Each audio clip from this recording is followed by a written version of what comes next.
everybody. Welcome back to the Iesf Asian Oceania Qualifiers Mlbb 2025. Today we'll start a new day. It's still with me, Realize, and Kimberly or Kim. We will be rolling over to the qualifiers of the MLBB women's team, in which today we'll have a couple of games. I'll be casting the first two, and then Kim will continue on with a different partner later on. But how Oh, are you yeah. feeling, Kim?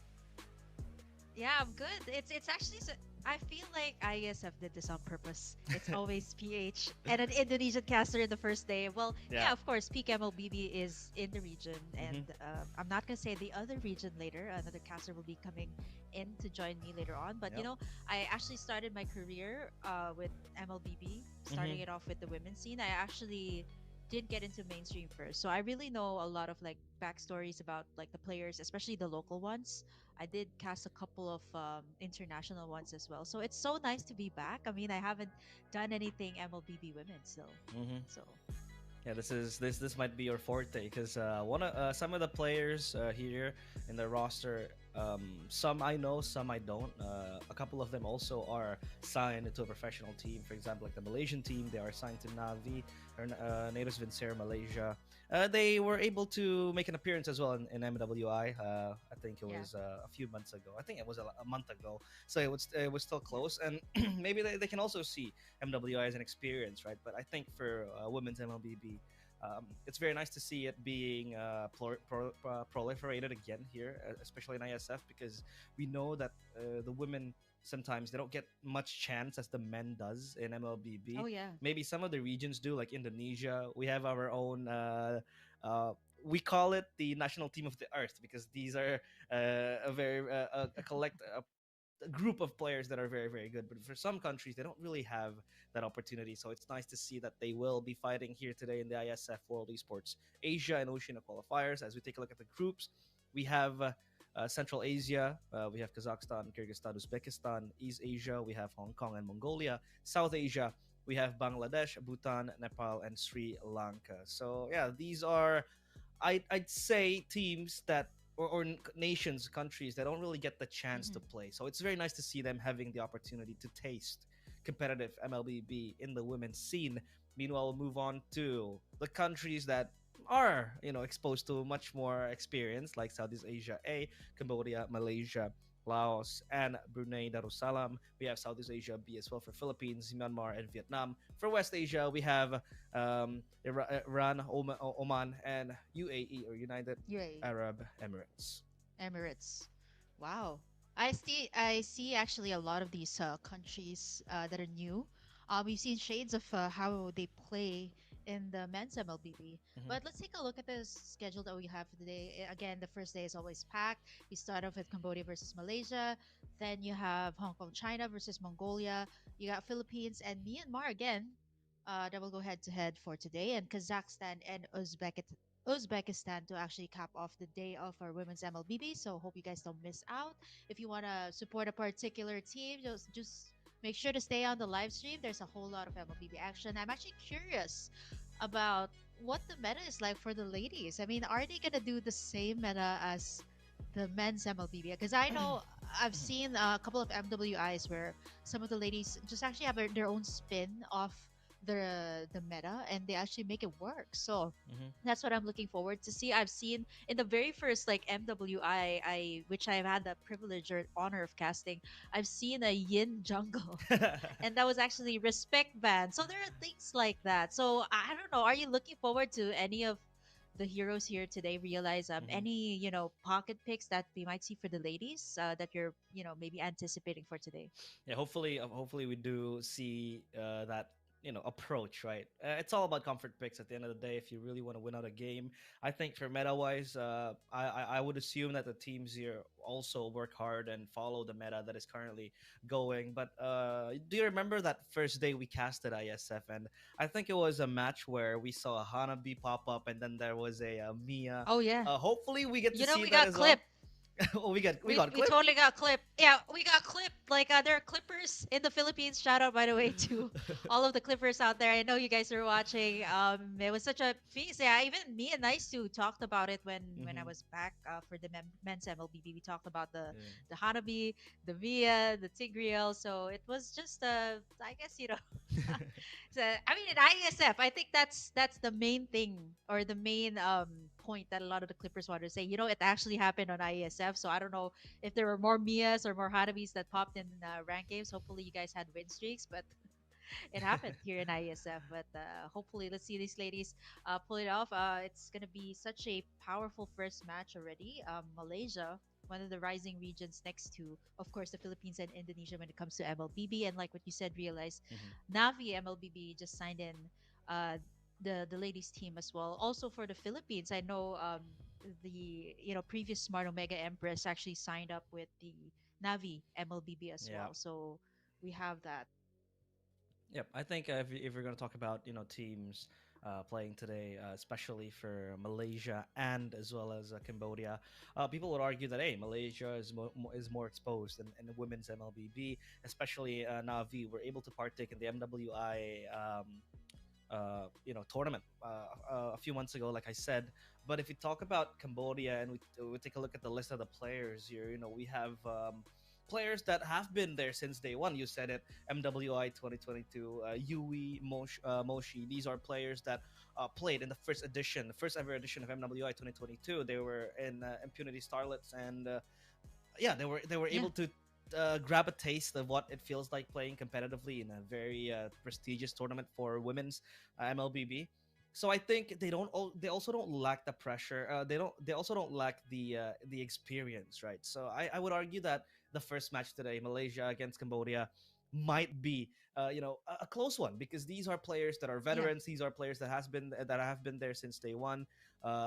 So yeah, it's gonna be very amazing to see how the curtains will unfold today as we take a look at the first match. It's Cambodia against Malaysia. What do you think about this matchup, Kim? Yeah, Cambodia and Malaysia. I think we have to talk a little bit about the wild card slot also, right? Hmm. It was just released for M7 and Malaysia, finally getting that two slots for the wild card and Cambodia again.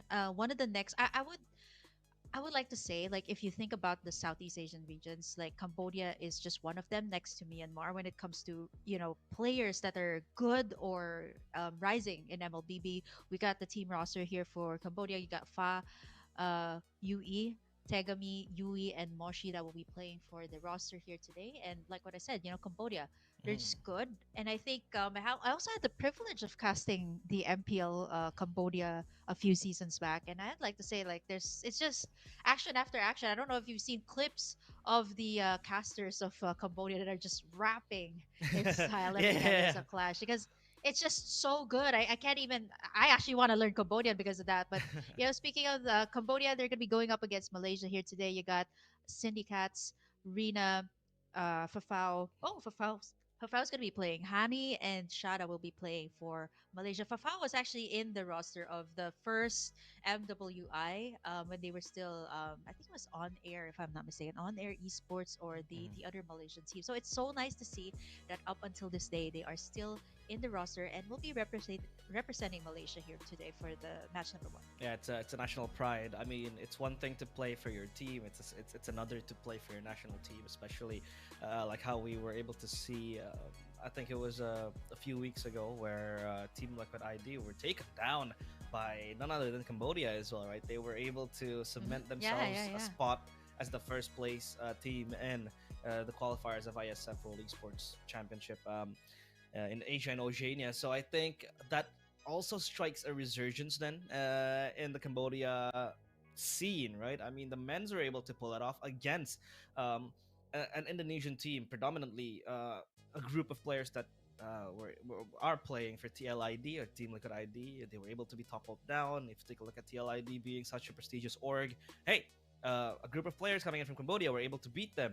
So I think there is no longer, this inferiority that sometimes the smaller regions feel, because for Cambodia themselves, Yeah. they have their fair share of passion and love towards MLBB. They have been there since day one. Impunity, CFU, these are organizations that help proliferate the growth of MLBB Yeah. in that regard, in that scene, in that region. So I think they are a force to be reckoned with, especially how I think if you take a look at Navi Malaysia, their placements in MWI wasn't the best. They finished 9-12. They lost against Game and Gladiators, who subsequently became the grand finalist in that tournament. So I think this is Hmm. going to be a very very good a refreshment for them to come over Yeah. and play again, sharpen their fangs, sharpen I love. their fingers, and play again, right? I mean, CFU were Mhm. also in the MWI 2025, so it's a clash of the teams playing again, right?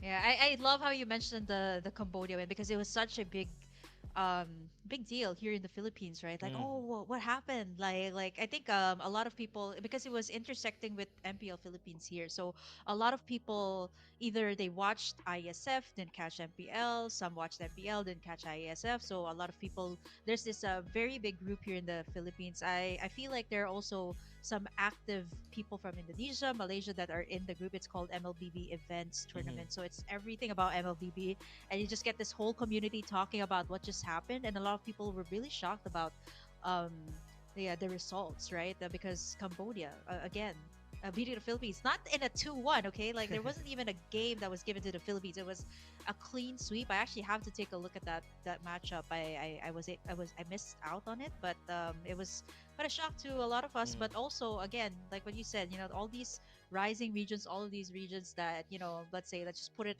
at, they don't have the two slots yet for M7. Maybe who knows, M8, M9. They might actually have two slots because I'm actually eyeing Cambodia there. Cambodia and Myanmar. I think if you ask the Filipinos or the Philippine players or the fans, they actually say it's either Cambodia or Myanmar that actually has the right to get that one slot for the World Championships. But yeah, that's so it's actually not that far off, right? If you think about it, it's already the bare months right now. So Yeah. there's just a lot going on. I'm so happy there's a lot of MLBB action here and there because a lot of people are actually surprised that there are ISF qualifiers that are ongoing alongside MPL. Yeah, I mean, it's hand to hand, right? At TLID back then, were also forced to play ISF, and then they had to play MPLID the next day. So I think match fitness does kind of play a role in the teams playing today. But I think for CFU, Serendipity, and for Navi Malaysia, both Malaysia and Cambodia teams today playing, they don't really have those tournaments going on right now. So I think they'll have to really rely on scrims. And yeah, like you said, it's going to be very interesting to see what meta that will be brought upon to the table. I mean, we talked about a different, a set of metas that have been brought on.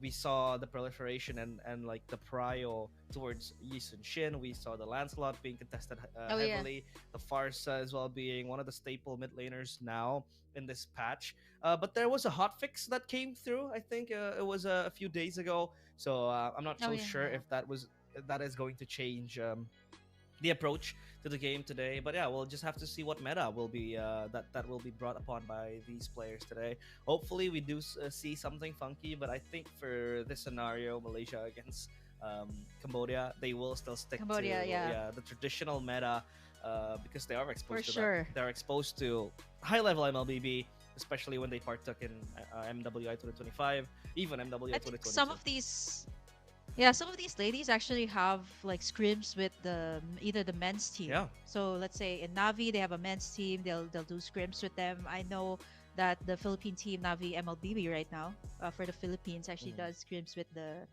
men's team, and that's actually the reason why they're improving every single time. And I want to ask you about this because Indonesia. I think I don't want to deny this. They've been such a powerhouse in female MLBB. They haven't lost a single match. I think they reached like what 200 plus like when it comes to like the win streak. So Yeah. they were Bigatron when I actually first casted their game. They were Bigatron. um was it Bigatron era? They were under Yeah. Bigatron era. Era. They moved into another team, and then eventually went to Team Vitality. So Mhm. such a strong team, and I think even the other teams who can't get a point up against Team Vitality right now, they're still really strong. And I think I talked to a lot of the casters, a lot of the teams here in the Philippines. They always tell me like, yeah, the Indonesian female teams are so strong. They constantly have tournaments here and there, whereas here in the Philippines, you only get like at least like once or twice every year. So it's not as frequent as Indonesia. So Mhm. I don't know, like the scene is just so big there in Indonesia, and a lot of the female players here actually want to get to that level. And I really hope whoever's watching this right now, hopefully there's just really more, female tournaments. I wouldn't say like an A tier, but hopefully like B or C tier even, because that's going to help the scene grow. Because here in the Philippines, there's not a lot. Like a lot of the people would actually prefer to watch like the males MLBB. So not a Mhm. lot of the females, just once or twice every year. I think that's due to the fact that number one, Indonesia really loves its MLBB. It's a culture basically here.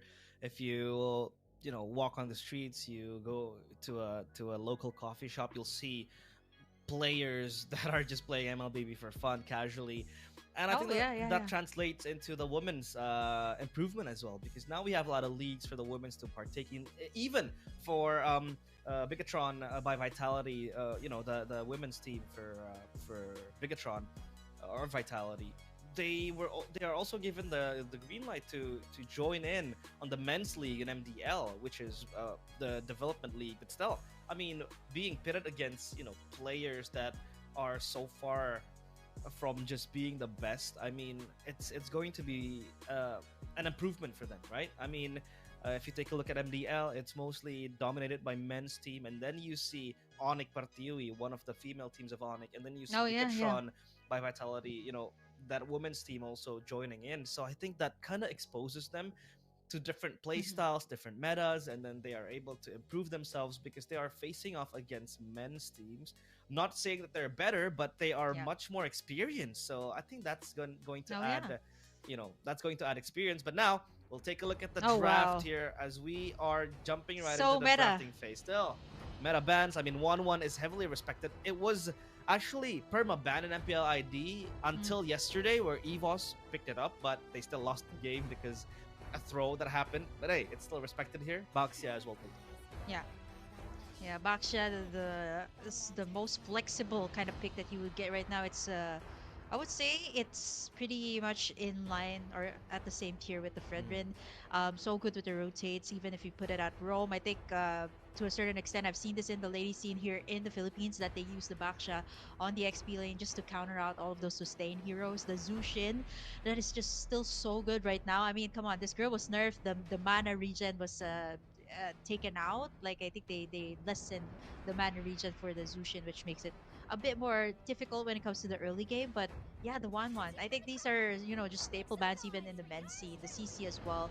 Apart from all of these like power picks that they're taking out, I think there's a heavy prio right now. If not on the jungle, it's actually the XP. The Lapu Lapu is so good. It had such a good run in the men's MLBB IESF qualifier. So I don't know if we'll be seeing that the prio pick on that, if not the Arlot. So um, I'm looking at the bans here of Malaysia. It seems to be centered towards like rotations, sustainability.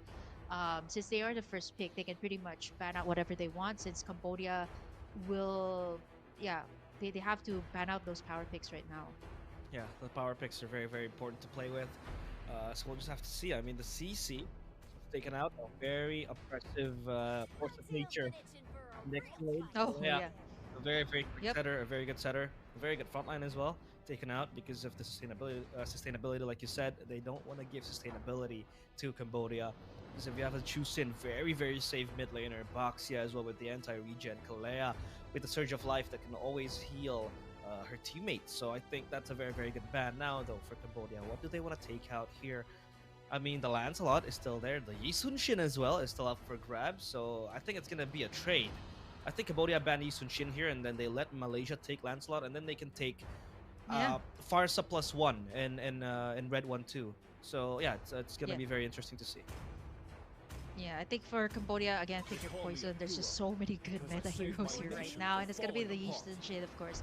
No team has ever let that slide. I mean, there are a couple teams that let that slide. They either pick like the Zushin, but since the Zushin has banned out Lancelot for Malaysia, I think that's usually the I route will that you choose would my want to go own for. path. But the Arlot, oh, I love how this is going because me personally, me and my friends, we'd actually pick up the Arlot first. It's so good for setting up the plays, the final slash, especially if you're gonna go with like a support roam. The Arlot is just very good when it comes to team fights. Hmm. Since the CC is also out, maybe Cambodia can go for a Lapu Lapu, Lapu Lapu Lancelot, which is usually Yeah. the answer to an Arlot. They can postpone taking the mid laner here, because when you have a Lapu Lapu, when you have a Lancelot, you have Prio on two different lanes, I mean two different roles.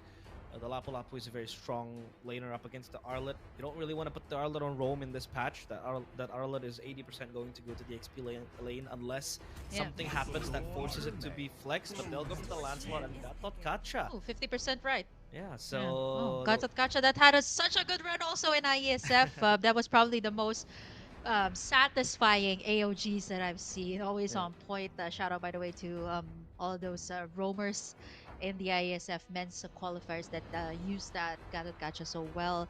Malaysia now, I think this might be.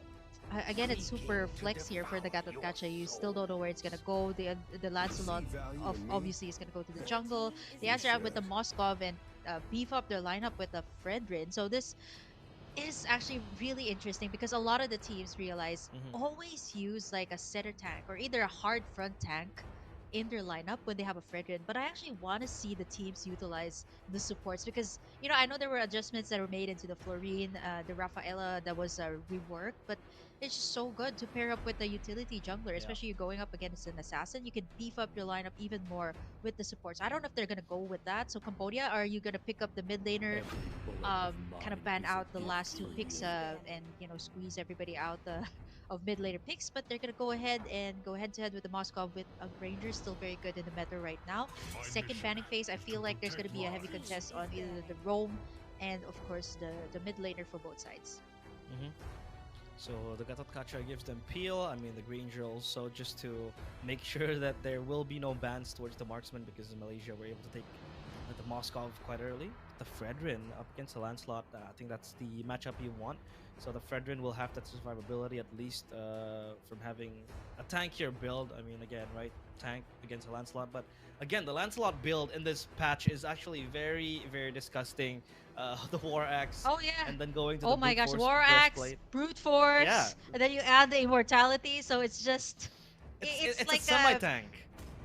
yes, I it's am still a not the tank a only lot. one It's still bound a by Yeah, tank a these lot. tanks a Okay, lot. I mean chains. half of his name is a tank, so it's pretty much that he built it half tank, half damage, and the damage is still insane. I mean, Hmm. even if you built it that way, so it's just really I would understand why it's a prior right now. Malaysia still anticipating that this is a Gatot Gacha that will be played in the Rome position, taking away the Phobius and Cambodia. Of course, these are smart last two bans coming out from Cambodia, honestly, because the Arlot and the Fredon are already too much front line that you need to peel. If you add like the Hylos and the Akai, there's just too much that you need to peel off. I feel like there's gonna be a contest for the Farsa here. Not unless Malaysia will ban that out, or not unless they want to ban out another XP lane here. But I feel like the This land Farsa is our should homeland, be. and it will Oh, soon be okay. a burial So the ground. Lapu Lapu, which is something I've been pointing out earlier. So Farsa for Cambodia, or are they gonna lock in their XP lane now? Yeah, I feel target like they ban. should get the Farsa. They have to get the Farsa quickly, because there isn't much, there isn't uh, any more, or any a wide range of options for mid laners to pick over. I mean, the Juicin is taken out. Push comes to shove, you pick up a Yves, but you go Farsa here, it would be very fine because you have Gatot Kacha to kind of cancel that out. But I think for Malaysia, the reason why they don't want to pick that Farsa quickly as well, because Gatot Kacha is picked up by Cambodia, and that can always be cancelled. The Oh ultimate yeah. with the Farsa coming in with the AOG, or the Avatar of the Guardian. So, I think that's a dissuade approach. But hey, they pick up the Oh, Eve. I like it. Okay. Yeah. So do you actually okay, so these are two high ground mages, right? So I Hmm. feel like Malaysia they're gonna be forced to get somebody with the same range as an Eve, and I think the Farsa is the next best option. I think for Cambodia, they're like, yeah, sure, pick up the Farsa. We got somebody to access the back line with the AOG and the Lancelot as well to dash in and just pick off that Farsa. But then again, the positioning is going to be key here. If they feel like they can pull this off, I feel like, when it comes to the range, it's just really Farsa and the Eve. I mean, I've seen this even when the Eve was released. Like, it's always the head-to-head battle between these two mages. I don't know, which one do you prefer? Realize, do you prefer the Farsa or do you prefer What? the Eve when it comes to the range? Oh, they go for the Kadita and Belric? What is this? Oh, to counter out the basic. Okay, honestly, okay, come on. I love the Belric. I love the Belric. The return damage is just a lot, but let's see. Let's see how will this pan out. There's just Cambodia high mobility with their lineup, so I don't know how this Belric will fit in, or not unless they just want somebody to soak up the front line. Yeah, I'm flabbergasted on what they were able to pick up. I mean, you have the Love it Kadira. though. Because, yeah, I love it too. I mean, the Belleric is quite good to just mitigate the damage. I thought it was only going to be to stop a possible counter pick against the Moskov that Malaysia is picking up. But, yeah, you have a Granger, you have a Yves, you have a Gatot Kacha that can always be troubled deeply by the Belleric. And now, they'll go for the Edith. Okay, so they have a setup. Okay. Quick way Yeah. of just tossing people around because Cambodia, they don't really have that setup unless you really want to pin everything out on the Gatot Kacha. So yeah, I think the Edith was necessary to just be as a quick setter for Cambodia. Plus they have a way to just beat out the Arlet in the lane. Yeah, this is setups. I feel like for Malaysia, the layering of skills is so important, but for Cambodia, the control is just so strong. Can you imagine going up against a real world manipulation? Then you got an AOG, plus the stuns coming out from the Edith. There's just so much control. So if Cambodia is able to pull this off up against Malaysia, I think it's a matter of who engages first here, right? Like, if you're looking at the line of these two teams, Malaysia is definitely gonna set things up first, for sure. You got a Beleric, you got a Fredrin. These are two heroes that just want a front line. So I feel like if Cambodia can just counter engage up against them, they can go head to head. There's a lot of control. But let's head over to game number 1 here of the Iesf Asia and Oceania qualifiers. This is Malaysia versus Cambodia here for game number 1. Here we go. Let's take a look at the line of dawn now. Malaysia against Cambodia, the Fredrin against the Lancelot in the jungle. But hey, we were surprised by that Belleric pickup, plus the Kadira. I mean, we saw the Kadira being picked up quite a few times in MPLID. I think it was a few days ago.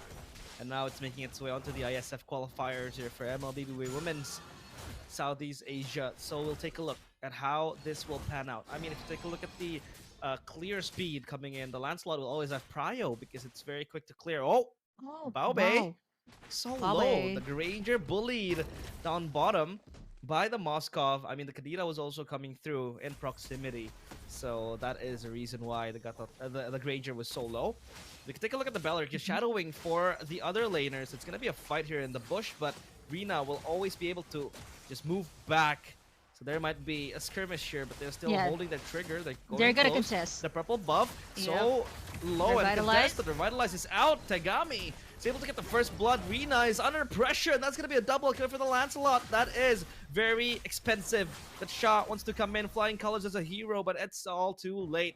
As Cambodia, they plunder 2 kills and a purple buff. Yep, that's what you call disgusting from the Lancelot. That's not. I feel like at this point I want to check out the items. There's no items just yet, and that's how much damage she's rocking. Is that a impure rage on a Lancelot too? So yeah, the dashes, 2 kills already immediately for Tegami here, and I think this is just gonna go downhill if they keep feeding this Lancelot the kills. For Malaysia, I think this is about Fafao scaling up. Shah getting his lanes well, but I think for Cambodia, they're just, they know they have the control. They're just going to keep doing this. Cambodia going to start up the turtle here right now. Care of Tegami already at half HP. Look at how much damage that is. Look at the zoning coming out from Shah, but the turtle 1/4 HP. I think with the control that Cambodia has up against this turtle, they're just going to pick it up for themselves. The first turtle goes to Cambodia. Oh, there goes the RWM and the AOG cancelled though. There goes the rough waves. The flicker coming in from Moshi. He wants to catch Hani, and Hani's able to pick up or rather move back and retreat. So you can take a look at the pressure from Cambodia. So good. They have AoE control. If you want to step forward, the RWM will always wait for you. And the Gatot Kacha, defensively, offensively, can always pop the AOG to either run back or just dive in towards Malaysia. So not much control. Yuki with the Belleric hasn't been able to see momentum to pop the Wraith of Dryad. As the purple buff again invaded. Oh man. Tagami has to be careful, but he is a Lancelot. AOG onto Oh. two! And they connect, but that's gonna be Hani picking up the kill. Elan able to move one back, but Ue with the movement. The Praiser's Wrath will not be able to lock into two. And Hani forced to move back the SOD. Will he take it? Or will she take it? Excuse me. No. SOD still held on. Oh. Yep, I feel like it's a bit too early there for Fafao to engage. The Moscow does need more time. I think for Cambodia, they were a little bit too overzealous in that situation, knowing that the Lancelot has already 2 kills. 2-1-2, I think it was a great clap back coming out from Malaysia, but I think at this point, let's take a look at the damage dealt. I was going to point out the Eve. There's just so much peel here for Cambodia. This is the exact reason why they keep going in for these team fights. It's because they got the Eve to slow everybody down, and before Hani could even set up anything, it's just there's already too much peel. All Tegami needs to do is just go in for the final kill, and it's just way too clean for Cambodia. They just gotta avoid all of these clapbacks coming out from Malaysia. Though they do have the front line to sustain all of that. But the second turtle is coming up. Gold lead 2K. Cambodia rather still leading at this point. The Eve is starting to hurt a lot. I mean, the Void Blast as well, contributing to what is a very, very hard game for Malaysia in the first 4 minutes. No prio whatsoever. The Belleric still rendered immobilized. Thunderbelt secured by Moshi. With all the players from Cambodia getting their power spikes slowly but surely. Energy eruption on towards Yue. A taunt not connecting yet. The turtle still in their eyes. Shao wants to come in. Oh, flicker back, but it's gonna be Rina stealing it. The Wraith of Dryad in the back, downs onto two. SOD comes in. Fofo gets the knock up on towards Baobe. It's gonna be a kill, but oh, there's gonna be a turnaround with the rough waves as well. In the middle of the fight with Tagami, still going ham, and the Lancelot sees Hani in her eyes. A triple kill for the Lancelot. 5-1. The Lancelot is steamrolling in this match. Yeah, even though there was a pick-off earlier, Tagami just went in for the kills. The final is all you needed to do was she rather needed to do was just go for the cleanup work. And look at that. This is what you're talking about. Disgusting damage coming out from the Lancelot with just a war axe. This is just shades of the tanks a lot working in the current meta. And I feel like this next item should be, is this going towards a no, not so sure if it's a thunderbelt or maybe an immortality, but hey, it's Cambodia leading the charge right now. So much peel, so good for the lineup here. Tagami is just having such a good time with this lineup. I mean, the Eve already peels up so much of the members here of Malaysia, and all Tegami needs to do is just go for the final kill. And yeah, it's just so cleanly executed. There are some answers from Malaysia here, but how can they answer out to real world manipulation? How can they answer out to the stuns coming out from Moshi? So there's a lot that they need to deal with as well before they can even go for the full engage. Type Piercer from Baobe. That means they can play from range, right? And it makes sense now, Kim. This composition is all about peeling, like you said. You have an Edith, you have a Gatot Kacha, you have the Lancelot who can just dive into the back. Oh no, Hani. Oh, what? Hey, Lan, so low! The rough waves with the burst, but Tegami will not let that slide. Rina still under pressure, but Tegami will run away. Here comes Yuki with the Viryad. Will it be popped? Taunted on 2-3, but no follow-up just yet. Oh, it's gonna be Yuki just dealing the damage, but it's gonna be Fofo jumping with the SOD to turn around. It's gonna be Malaysia popping heads left and right. Tegami still survives, crying for help. With the Thorn Rose and the Puncture, she makes her way out. But that's Malaysia, finally, with all the lead given in their hands. Yep, I think we got Wise in a show match before using the Fredred saying, no, rather it was V saying, oh, so that's how it feels like to get slapped by the Appraiser's Wrath of a Fredred. Did you see that? I was like, 2. So Rina at this point is like, yeah, you know what? Just put out all of the damage as long as I can sustain it. That ultimate is up. I can slap back or clap back with the damage. That was 2 members of Cambodia, and then all the rest of Malaysia's team needed to do was just go in for the kill. Fafao can have that opening once the Appraiser's Rat has been released, as well as the Rat of Dryad coming out from Yuki. So I think for Malaysia, they got a very good lineup for clapbacks. But for Cambodia, again, with Tegami this far ahead when it comes to the gold, it's just so difficult, not unless they get, a shutdown on Tagami right now, who's standing at 7-1-4, pretty much leading the charge here up against Malaysia. This is not looking good. At least they peeled now. So Malaysia, it's all about turning around. It's all about counter engages, right? So you're just gonna let Cambodia jump in, pop their spells, pop their ultimates left and right, and then Malaysia can come crawling in because you have Yuki with the Wraith of Dryad that's a very very good counter engage tool. Plus the fact that you have Hani bursting people down with the rough waves. That's a very good tool. But Shao wants to come in. Tagami will be tickled down. So back to my point, right? Cambodia picking up a very good peel composition, just letting the Mhm. Yeve and the Granger pop the damage. The Granger can hit from afar. The Yeve will just pop the chessboard, the RWM, if Malaysia comes too close. And that's all their game plan is. So if Malaysia are able to make their way into the backline, I think it's going to be Hani as the catalyst to burst down the backline of Cambodia, take down the carries. But then I think the Gatot Kacha, the Edith won't really hurt that much, Mhm. and a blade armor purchased by the Edith, very very good against the Moskov, against the Belarik, against um, the Kadita as well later on. As the Lord spawns now, a taunt on towards Yuki, but she's gonna be fine. She's a tanky, beefy tree right there. So now their focus shifts on the Lord. Yeah, they were gonna try to gank Fafao there down bot. It's a good thing that Yuki was there to give the vision. But Rina starts up the Lord here for the side of Malaysia. Again, it could be um, something that Cambodia needs to answer out to. Plus the the solo pushes or the side lane pushes that are done here by Fafao. But then again, you're talking about Lancelot here that can just swiftly dive in with the ultimate here and just steal away that lord. There's so much crowd control here for Malaysia. They already, I feel like at this point, they already have enough items to sustain the damage output that's being put out here by Malaysia. So they can put up a fight. But then again, they have to deal with these pokes right before the lord take. The revitalize has been popped. Look at Sha with the ultimate there. The Rat of the Dryad gets it too, but they're able to sustain. Ome goes down, and the AOG misses. It's gonna be Sha in the middle of everything as Tegami again goes in for the dashes and Sha gets taken down. That's gonna be two members taken down there on the side of Cambodia for the price of one. But the lane's gonna be moving as well down bot here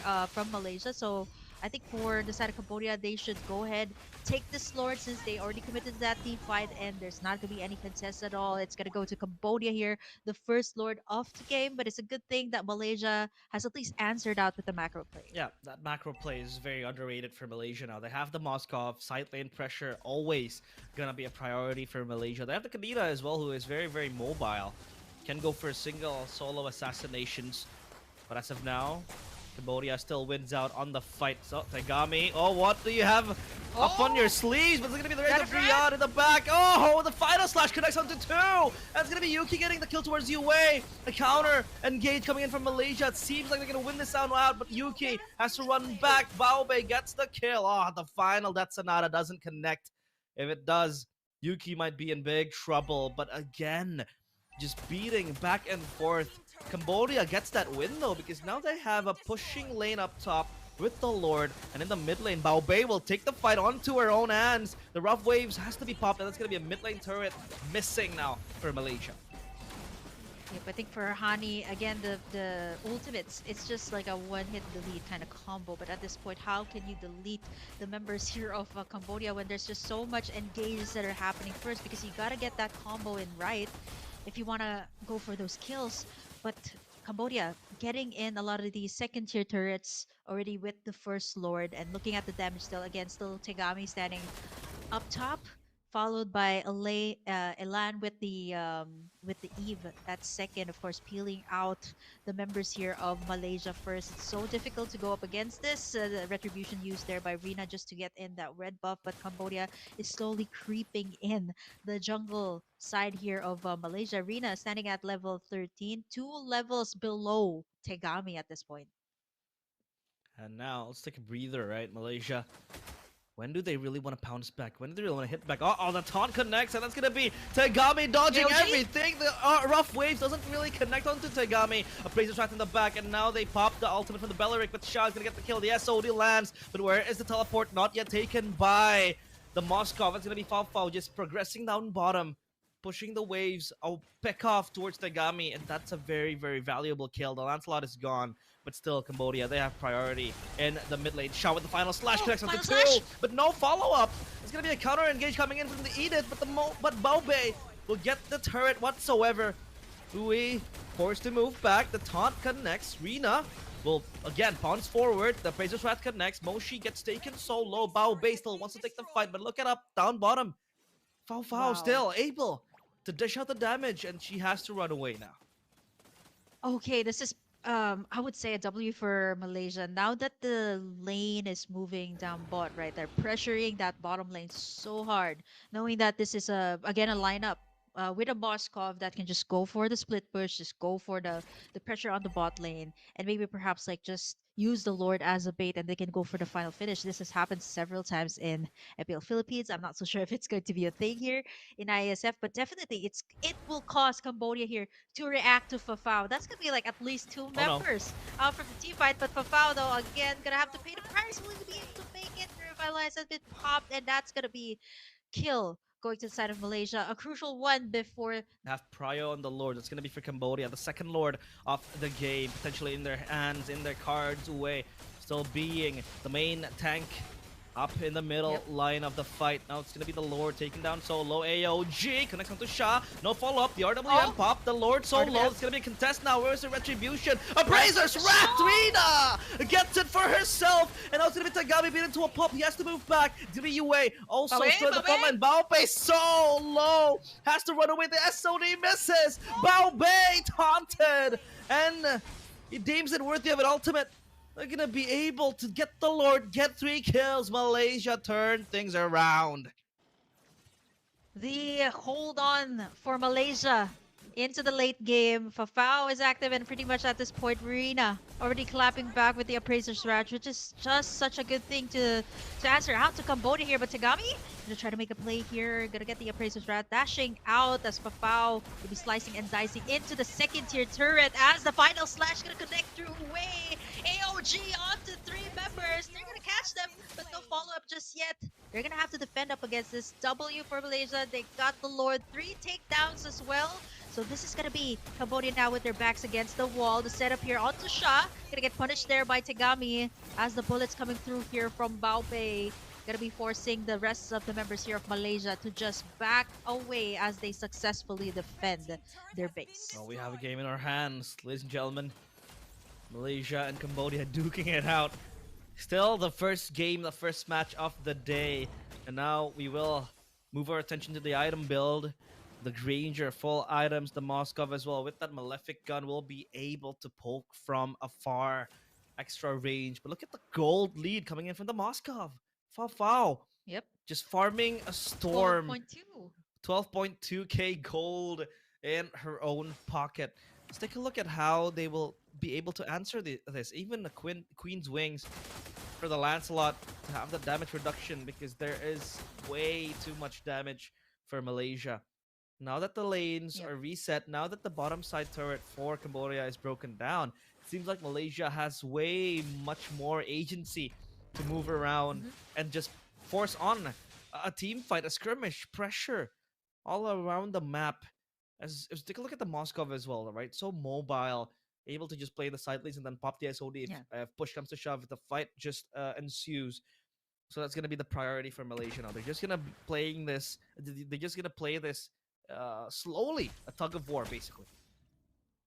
Yeah, where Art Fafao is gonna be the question here because Cambodia is looking so is actually looking really deep into where Fafao is gonna be next. So they're really gonna have to answer that out before the Lord take. So as you can see, a lot of the members here of Cambodia are just gonna go towards the bottom lane, making sure that either they get a pick off onto Fafao or at least take down Yuki, because these are the 2 heroes that have been pushing this lane back and forth. So I think this just costs causes a lot of reaction from Cambodia, right? So it's gonna be at least like two members going down bot. I think at times it's gonna be three. You put away Moshi there. I think the biggest problem here is the sustain is already up here for Rina, and this is why you don't want a Fredrin, and then you get a scaling type of gold laner. So the Moscow can just pretty much just clear out the lane onto the bottom side. So I think there's gonna be two questions here: is Cambodia gonna go to where Fafao is, or at least answer out or help out in the Lord take here? Because that's really difficult, right? Pressure on the bottom lane, the Moscow can solo push, but at the same time, if they go for engages right now, Rina is so tanky, Yuki is so tanky, they can sustain up any of the damage right now. You can see the clapback onto Cambodia earlier in the team fight. So not unless they can catch Rina here all alone, but he has a lot of defensive items. Not unless they can burst him down. She does have the immortality right now. Taking down real low. AOG under the back lines. Gets down one. There's the Spirit Destruction from the Moscow. Bow back.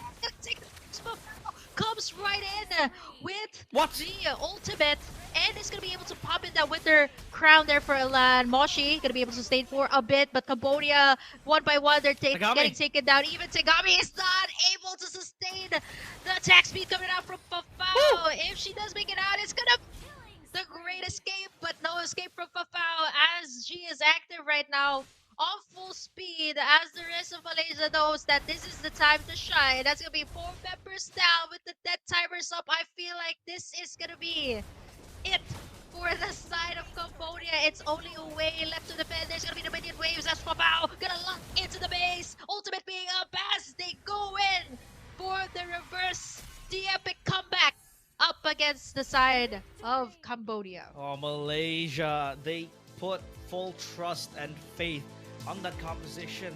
We were saying that the early game was so weak when they had a Belleric as well to back up the Fredrin under pressure by the Lancelot, but still, Fafao with that Moskov doing God's work, but mostly that was also Hani, right as the Kadira, the burst damage going on through. And the later the game goes, it feels like Cambodia did not have many options, especially for Bao Bei, who kept on dying in the backline. And we said it, if they're able to make their way onto the carries, Cambodia does not really have adequate damage to just take down Malaysia. And I'll take a look at the highlights here, in which it was mostly just bloodbaths left and right. The team fights were so chaotic.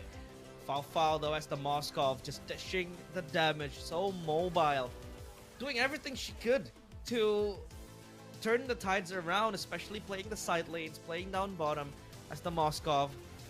And Tagami was playing out of her mind, but it was just not enough.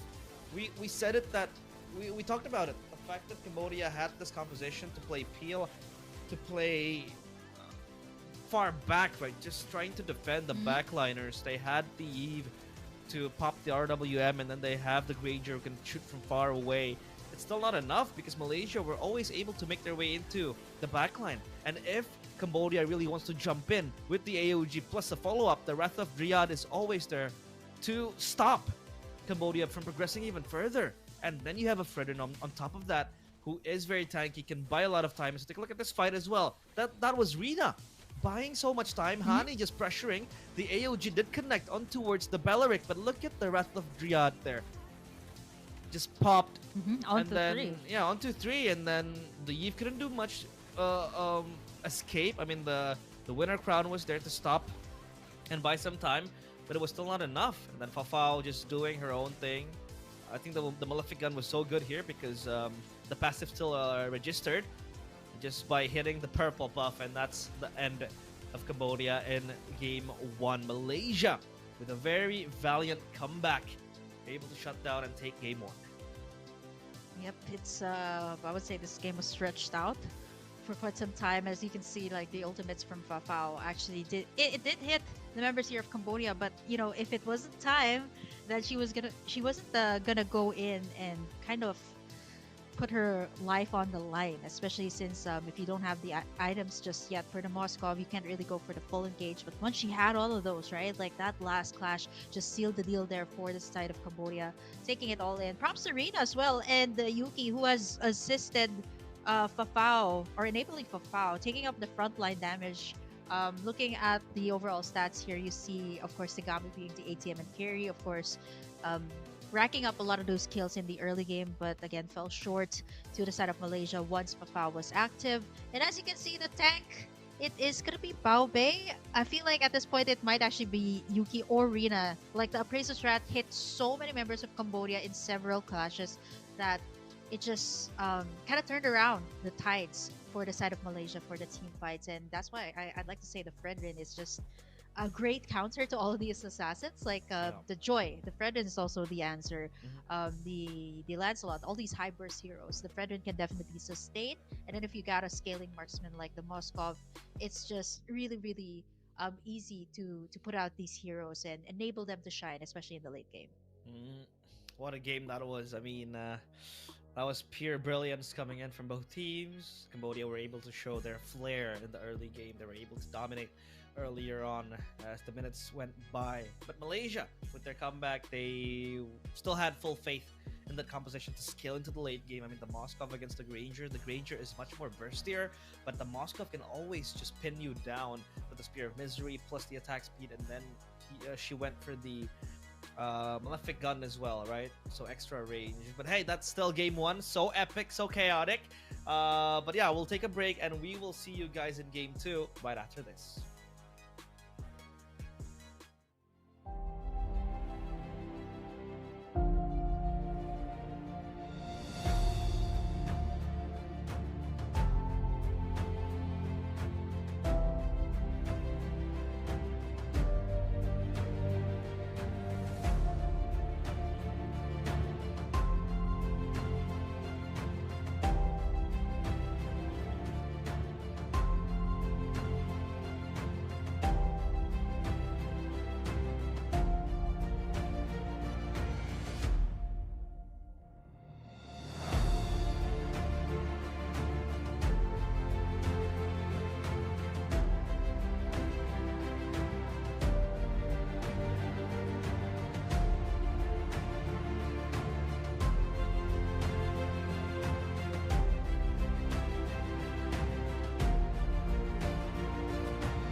back to the World Esports ISF qualifiers for Asia and Oceania Mlbb Women's 2025. Still with me, Realize, as well as Kim. And take a look at the first game, and that was a very, very epic game, a chaotic one as well. We thought that Cambodia was going to sweep the floor with that composition that they had, a very, very strong composition, mid to early to mid. They had that front line sweeping for them. The back line was just gonna they shot the damage to the Iesf through the Granger. But hey, Malaysia said no. They initiated the comeback and they were able to take that 1-0. Yep, the lineup. I feel like it was for a while, you'd be a bit worried, especially in the early game. I was like, how are they gonna cross that early game? So there's a lot of kills coming out from the side of Cambodia, care of Tagami. But I think ultimately it was just the tanky lineup here, the setups, the clapbacks that can be done with the Belleric because there's return damage even with the Fredrin. Then right after that, all Fafao needed to do was just get the items and yeah, late game. Like there's a thing in here in the Philippines where you call where we actually say late game kaya pa, or it means that we can still do it. Just wait for the late game. So it's I think this is a classic example of what that kind of matchup is, right? Like once you get the items, once Mafao was confident enough to go in for those dives. There was only one time she actually landed at AOG several times, but there was only one time that she actually came out from that AOG and Yep. went for the full strike. There wasn't even an inspire there. So with how fast she was like shredding apart the members of Cambodia was just insane at that point, and they were able to go for yeah, just a straight push there and end the game.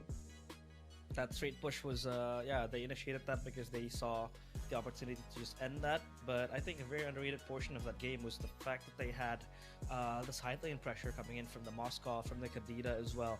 I mean, none of the players in Cambodia were able to answer that. I mean, you have the Lancelot that could do that, but mostly the Lancelot was just looking for the backline, diving in to kill the Kadita, to get the kill going through the damage dealers of Malaysia. So yeah, that was a well-rounded comp from both teams. To be honest, Cambodia did their portion with the early game and the mid game. Malaysia trusted that composition, but I think I want to shout out to the Belleric pick. Right, the Belleric pick is very good because Mm-hmm. number one, you can catch the Lancelot diving in. You can just pop your ultimate, the Wraith of Dryad, and just get that kill. Or number two, it's somehow a counter initiation to the AOG from the Gatot Kacha, right? The Gatot Kacha surely hits people coming into and just flying in with the AOG. So once that happens, the Belleric can just ult away, and then no follow up would be done, because the moment you see an AOG flying in and then the three players are knocked up, obviously the teammate is gonna follow right on through from the back. But that did not happen at all because the Belleric, the ultimate was on time, right on cue, and yeah, I think that Belleric pick was very underrated, very very good as well.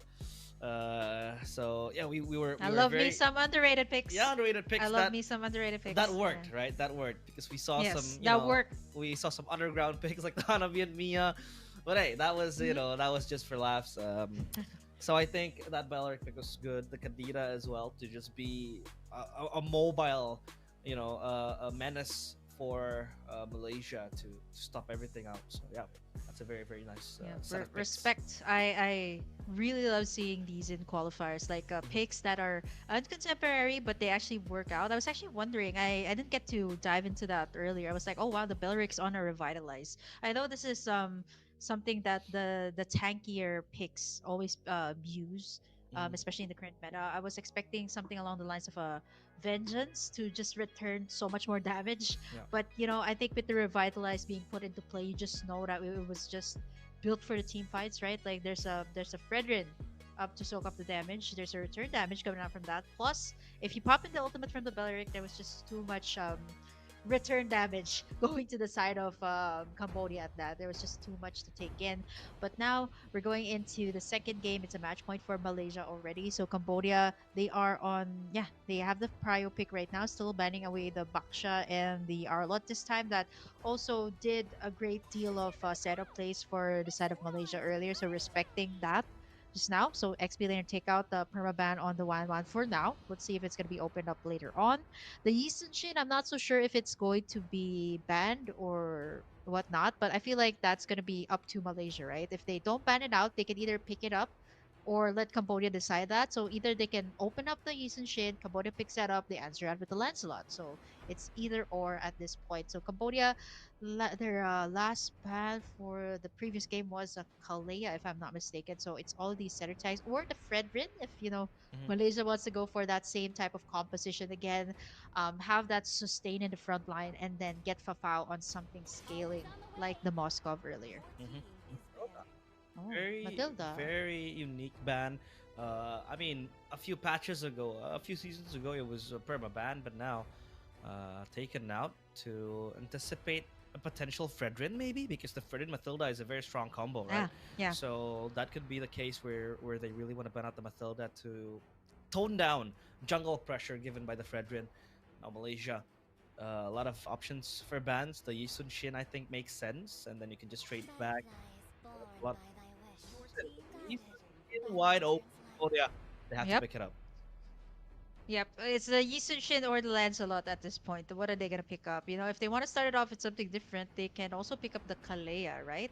But that's gonna give Malaysia the power pick of picking up either the Lancelot or the Yisun Shin. So I think for the men's division, it was mostly centered towards a Yisun Shin first pick, especially when you're on the blue side. It's a very good scaling hero. You can go with sustained side lanes even at that. Like if you have the Yisun Shin in the jungle, it's a bit slower compared to Lancelot when it comes to the scaling, since the Lancelot can pretty much just do pickups in the early game. So it's gonna be Cambodia locking in, of course, the Yi Sun Shin that has been banned away in game number one. Malaysia can answer it out with the yeah, they can get it either a power pick right now on the XP, or again go for the Lancelot Gatot Kacha that works so well in game number one, or they can go for again the same lineup that they had was the Fredrin, Gatot Kacha, tanky front lines, and then Fafao on a Moskov or a scaling type of hero. Mm-hmm.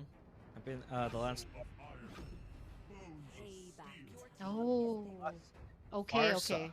Okay, so they want to have the team fighting presence again, and the Gatot Kacha to peel themselves away with the AOG. The Farsa is very, very good pick as well to go for first. But I think the Farsa is still kind of vulnerable to the Yisun Shin. But hey, Yeah, that's what the Gatot Kacha very is there much. for. So you're gonna need an extra frontliner to help shield and protect the Farsa because it's basically protect Mr. President. But now Cambodia, what do they want to pick up here? An XP does make sense. The Arlet banned out, so maybe a Lapu Lapu could be an option as well. Or maybe they want to give me an Isla. Oh, Kimi High Give me Loss. Hylos. So Okay. lethal. Such a lane bully for the Farsa. Again, this is something that they wanted to avoid. So they pick up the Gatot Kacha Hmm. just so that they don't have that AOG to deal with if they have the Farsa on their hands. But then again, Cambodia picks up the High Loss and the Kimi that can just pressure out that mid lane, since the Farsa just has very good wave clear and at the same time can go with the wings by wings and just go to the side lanes and just go in for those gank plays. But Malaysia Yep. will actually take away the Lancelot. So I was like, it's either a battle between sustain or utility, or just assassin versus sustain. But now you're gonna go with the scaling lineup, the Musician and the Lancelot for the jungle this time for the side of Malaysia. Now there's gonna be a heavy contest on the XP here for sure. Not unless they want to put that Hylos in the XP, which we haven't seen for so long. It's usually used as a roam right now. Lapu Lapu, the CC has been taken out as well as the Arlot. So I feel like at this point they will take away, yeah, a Kai or maybe the Lapu Lapu on the XP lane, or even the Phobius that is just so good in the laning phase. Okay. So trying to tone down and just tone down the options for marksman pickups, right, from both teams. The Granger band here might do good. What else are we thinking of here? I mean, some niche picks as well needs to be battened out. But for Malaysia, they are yet to pick up an XP laner. I mean, the high loss here for Cambodia could go roam, could go XP. Well, what do they want to ban out? Remember the Kimi? I don't think it'll be flexed because in this meta it's still much better in the mid lane. I mean, it used to be played in the gold Yeah. lane, but it's not that viable as much compared Yeah. to a few patches ago. So, yeah, ban out the Granger here if you want. But again, for Malaysia, they have to have Plan B. What marksman will they want to play here, right? Preferably a marksman that can hit from Claude or afar. Harriet? Yeah, Claude Yeah. Harrot's still available. Claude scaling. Potentially If for you want to talk Malaysia. about scaling, yeah. Yep. Um, Lapu-Lapu, I'm thinking Fovius is still open here. So there's going to be Obvious. a contest, especially since Malaysia will have the first pick in the second phase. Yeah. They take away the Irithel, so it's all of these mobile lineups. But I feel like Ah. at this point, it's too much scaling for Cambodia, don't you think? Like, Hmm. will they go for like a fighter type of like gold lane? Since the Yi Sun-shin and the Kimi does need the time to build the items first, they do have the high loss though. But my only worry is that this Lancelot can also pretty much do the same thing that they did in game number one, just snowball in the early and just not let that Yi Sun-shin farm or even the Kimi farm at this point. So there's already two scaling, the jungle and the mid lane. So I feel like if they add another scaling type of hero in the gold lane, it might be harder to carry off the team fights in the early stages. Yeah. Not unless they really want to go for that. It's absolutely lethal though when it comes to the late game. It's No hard doubt about to that. it's hard to ration out the resources as well, right? Because Yisun Shin Kimi Yeah. plus gold hungry gold laner might just end up them, because they need heroes to farm up a bunch, and it's gonna be hard to divide that away. So the Phovius picked up. I mean, that Granger ban was good from Cambodia because they anticipated a Granger pickup with that Erythel ban. So now for Cambodia, what do they want to pick up here? I mean, if you're talking about fighter gold laners, we are still yet to see Malaysia's gold lane. So it's pretty hard for them to blind pick a Ruby in the Yeah. gold lane or maybe a Cho. We saw Yeah. yesterday Eman from Bigatron by Vitality and MPLID pick up a Cho up against a 1-1. So that might be an option, but again, it's pretty hard to pull off because Yeah. again, you need setup. This team still has no strong setup. So I think for Cambodia, Yeah. pick For sure. setup a good There team you fight and they go. go for Kolea, but up against Gatot Kacha, that's gonna be a bit problematic because then they will go for the Beatrix. So yeah, Okay. triple hyper Yeah. carry pickups. Triple. Yes, I was gonna say that. I was like, so much. Okay, they really, really have to take it slow in the early. But I feel like for Malaysia, this is the time. If they were the ones who were like, yeah, let's take it slow in game number one, but now they can go all out. This is like three marksmen's in, yeah, jungle. The yeah, considering also the Kalea will be put in the roam, so I would have to say that Oh. it's absolutely lethal here for Cambodia in the late game, and they pick up the Bruno here, knowing that this is gonna be yeah, a composition that will group up together, especially you have the high loss to front. So I think at this point it's just the high loss to front, the damage plus the Kalea. I think it leaves them very vulnerable at the state. You got a Fulvius, you got an AOG from the God of Gacha, and then you got the Lancelot to also slice and dice you. I'm not so sure about this lineup of Cambodia. Absolutely lethal though. Absolutely lethal. Three marksmen. If you snowball with this type of composition, it's gonna be hard to clap back from that. But it's a risk that they're willing to take in this match point up against Malaysia. Hmm. I mean, again, the Bruno, it fares off pretty well up against the Beatrix, but the Beatrix now will not be able to take Purify. So I don't know how the Beatrix will be able to escape the AOG from the Gatot Kacha. But hey, we'll just take a look at the line of Dawn now. Will Malaysia be able to pull off the 2-0? Or will Cambodia force us to game number 3? This is game number 2, the first match of the day. Malaysia against Cambodia. We saw Malaysia pulling off the comeback earlier on in game number 1. Now they themselves pick up the Lancelot, again hoping for it to snowball quickly. But now let's talk about the elephant in the room for Cambodia: resource.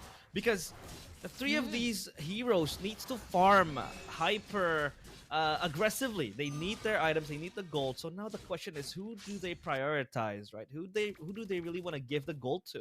Is it yep. gonna be the Yi Sun Chin? Is it gonna be the Beatrix or the Kimi? I mean, the Kimi can still be a supportive approach for them. So I think it's either gonna be the Beatrix or the Yi Sun Chin. Yeah.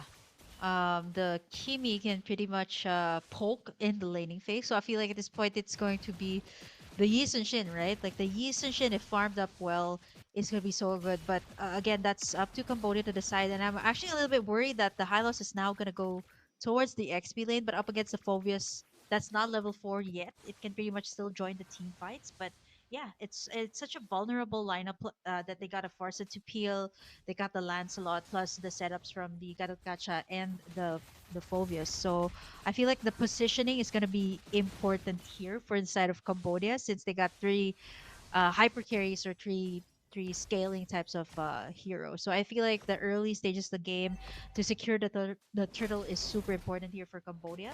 And as you can see, there's a lot of pressure already onto the XP lane, knowing that this is the one. Moshi's gonna be the one to soak up all of the damage in those team fights. Mm-hmm. Turtle spawn now. And it seems like the XP laner from Malaysia, shot rotating on towards mid, trying to patrol around that jungle from Cambodia. They will try to take this turtle for free. It seems like it's going to be uncontested as Elan and Moshi will try to move back. That's going to be the ultimate popped, but that's about it. Oh, look at Tagami just trying to invade from the back. The Yisun Shin under pressure. And it goes to Tsunami Slam. Oh, Rina taken down quickly. But that's going to be the Feather Airstrike to push away the players of Cambodia. First blood for Fafao. That's going to be the Yisun Shin taken down. Now they push back. Now they bounce back. The AOG Oh, the onto layer of 2. skills. So beautiful. Bao Bei with the Nibiru's passion. Not enough. Thorn Rose is enough to take him down. Or take her down. That's going to be Cambodia losing 3. As Malaysia take everything.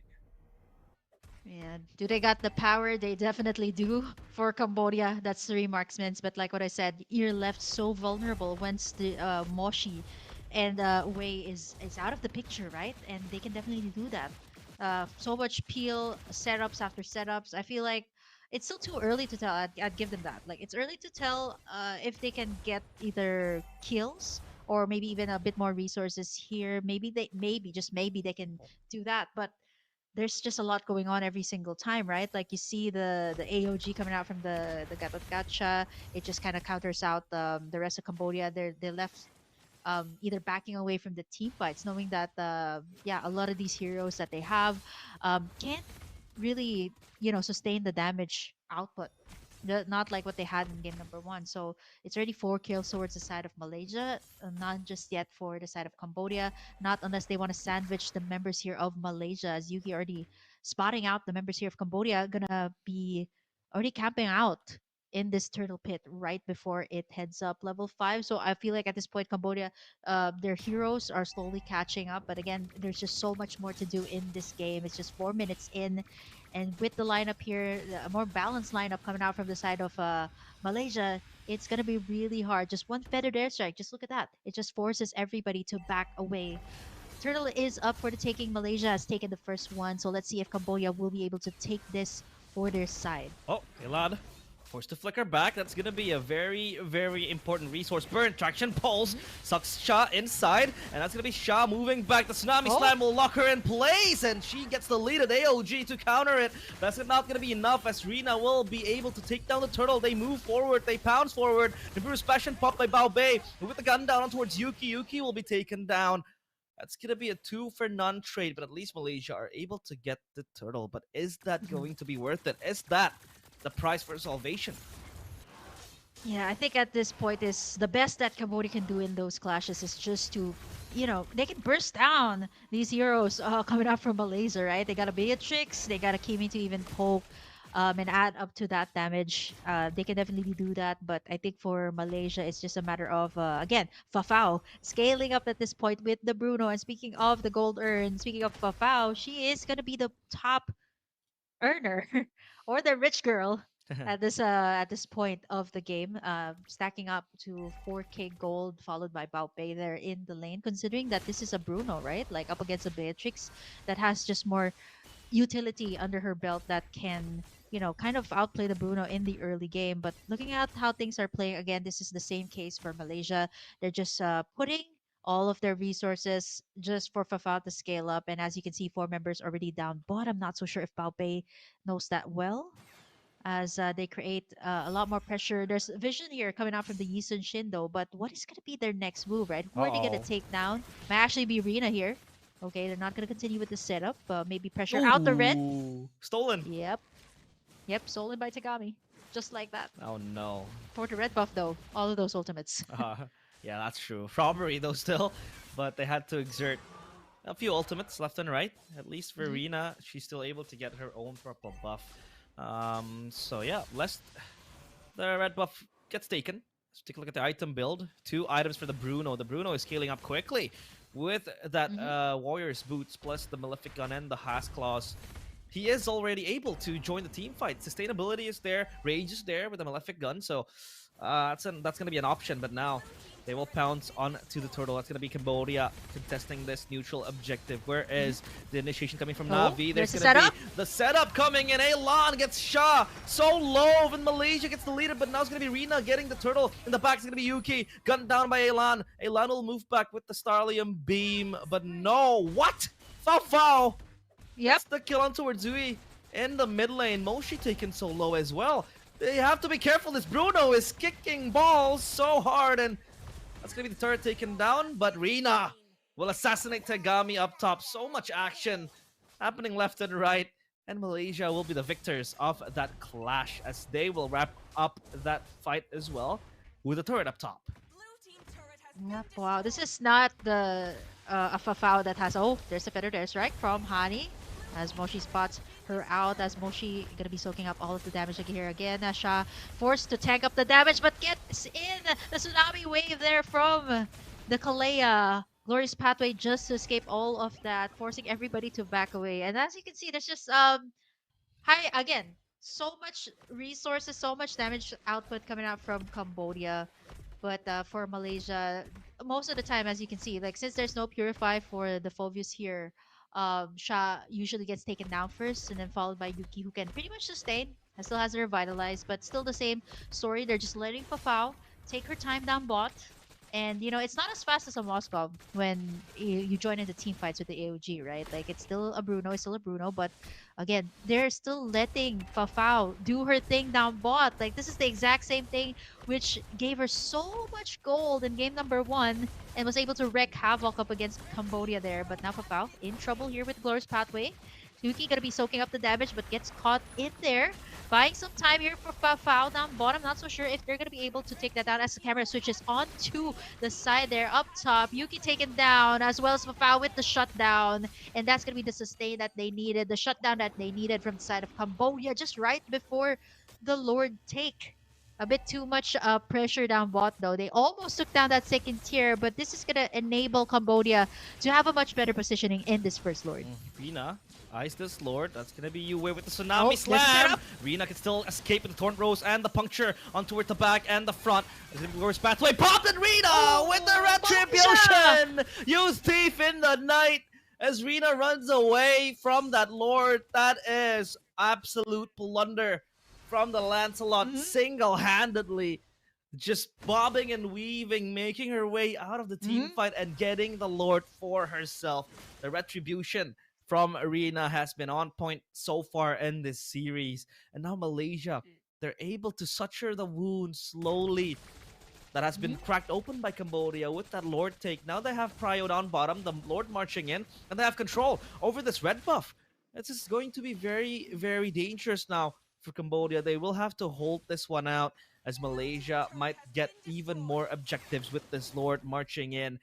Well, let's see. The Divine Glaive purchased by Elan. Extra damage given. Tsunami Slam pop into the back. Purified pop as well. Yue so low, and the Feather Airstrike will put her down. It's going to be Rina getting the kill, and the Lord onto the back line. AOG onto two. Glorious Pathway will be a defensive option for her, but no, Elan still gets taken down. The Bruce Dash and Pop still so chaotic down bottom. They might just look for the end here because they have a wave pushing up top and mid, but no. It seems like Cambodia can still clear the waves. They might go for seconds here with the wave marching into the mid base. Yep, that's already the Purify out there for Fafao. So again, the setup play from Yue. There's going to be the ultimate from the Beatrix. Shah as well soaked up all of the damage as he gets the ultimate from the Kalea. Slicing and dicing through. There's the shutdown onto Bao Bei. A double kill for Fafao. A triple going for the Maniac there. And now one more for the Savage, but it's not going to matter. Fafao locking in the base. There's enough minions as Malaysia gonna be taking in this series with a 2-0. Wow! Malaysia quickly wraps up that game with a 2-0. And so quickly they shut down the base. They shut down Cambodia. It seems like Cambodia was looking to get the turnaround in that last skirmish. But Rina with the Lord Salvage means that they have Prio down bottom to push up the turret, push out again, create that hole in the base.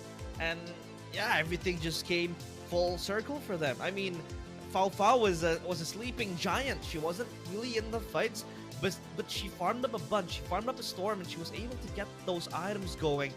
And she was so painful to deal with. I mean, that last kick of the ball towards Elan hurt so much, and she was able to pick up the Maniac. Let's take a look Mhm. at the highlights here. Earlier on, Malaysia was still able to exert the pressure so quickly, so calmly as well. Um, they were able to get all the objectives, bar this turtle, I think, but still.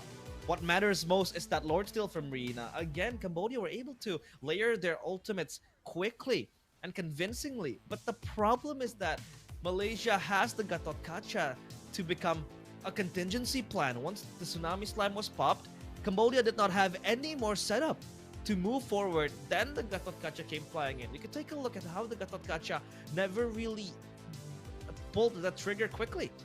She wasn't really the main engager. She focused on counter engage. Look at this. The AOG prepped up and ready. No Tsunami Slam, no setup, and boom. Moshi, Yuki gets taken down quickly. Elan is well deleted. And everything else is just history for Malaysia. The 2-0 with a convincing fashion. The first game was a comeback. The second game was domination. Mm, yeah, I was gonna say that they didn't want to put all their eggs in one basket for the side of Cambodia, and they kind of distributed it to all the lanes actually, which is what I was saying earlier, right? Like it's Boom. very difficult to clap back up against this lineup. The Maniac from Fafao at this point, right? Like they funneled all of their energy towards that and was able to get the W. I would have to say though, this is a bit like there's the damage. Definitely, there's damage there for the side of Cambodia, but I think the imbalance onto the lanes, right? There's just too much things that are scaling all at the same time. Where do you kind of want to put your focus on, right? Like once Yue and Moshi were out, it just leaves the rest of the team so vulnerable. Plus, there's also Purifies here from the side of Malaysia, which kind of cancels out the ultimates or the setups coming out from Yue. It was a very good attempt, though. I feel like if they were able to kind of pull this off very early on, it might have gone a different way. But then again, it's just a mix and match of different things here for the side of Cambodia, as Malaysia again working towards what they know best. Again, let their gold laner scale up, let the rest of the team take care of things in the early game. And as you can see, the damage to the tower, the objectives, the turtle, and the Lord goes all to the side of Malaysia. The steal also from Rina earlier on to seal the deal there. Fafao being the main ATM, the carry, as well as the one that dish out the most damage here for the entire team of Malaysia. Props to them, which is actually also the reason why I put it out that they got in the two slots for the upcoming World Championships. It's just that the region is continuously growing, and I think Mhm. even their MLBB women's scene is all the same as well. Well, it's pretty insane to see what happened. Malaysia, they let go of the Yisun Shin, but again, Cambodia, greed kills you. Three hyper carries that weren't able to get to their Yep. power spikes. I mean, the Kimi was there to deal the damage. The Yisun Shin was able to burst, chip damage into the players of Malaysia, but still, Malaysia rationing all their resources very, very quickly. The Bruno was again, like I said, a sleeping giant, all focused on farming, and was able to get her power spikes again. So painful to deal with. The crit damage Yep. came through with so much excellence. So yeah, that was a well-deserved win for Malaysia. Malaysia Yep. was a Yep. very very good team in that Mhm. regard. But hey, we'll take a break because after this we'll still have a few matches up in our cards. So stay tuned right here in the World Esports ISF Asia Oceania qualifiers for MLBB Women's 2025. See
Welcome back to World Esports Iesf 2025 Asia and Oceania qualifiers for Mlbb. This time, we're moving on to the women's Mlbb for the second match of the day. It's going to be Mongolia against Hong Kong, China. And not a best of three, but a best of five, still with Realize BO5. and Kim. Yep. Oh, wow. It's pretty much the same thing as the males division. We're gonna get a BO5 for today. Hong Kong, China versus Mongolia. Again, going up against each other. So pretty much like their male counterparts. There's not a lot of Yep. VODs just yet about them. It's more of let's see how they will fare. This will be their VOD actually.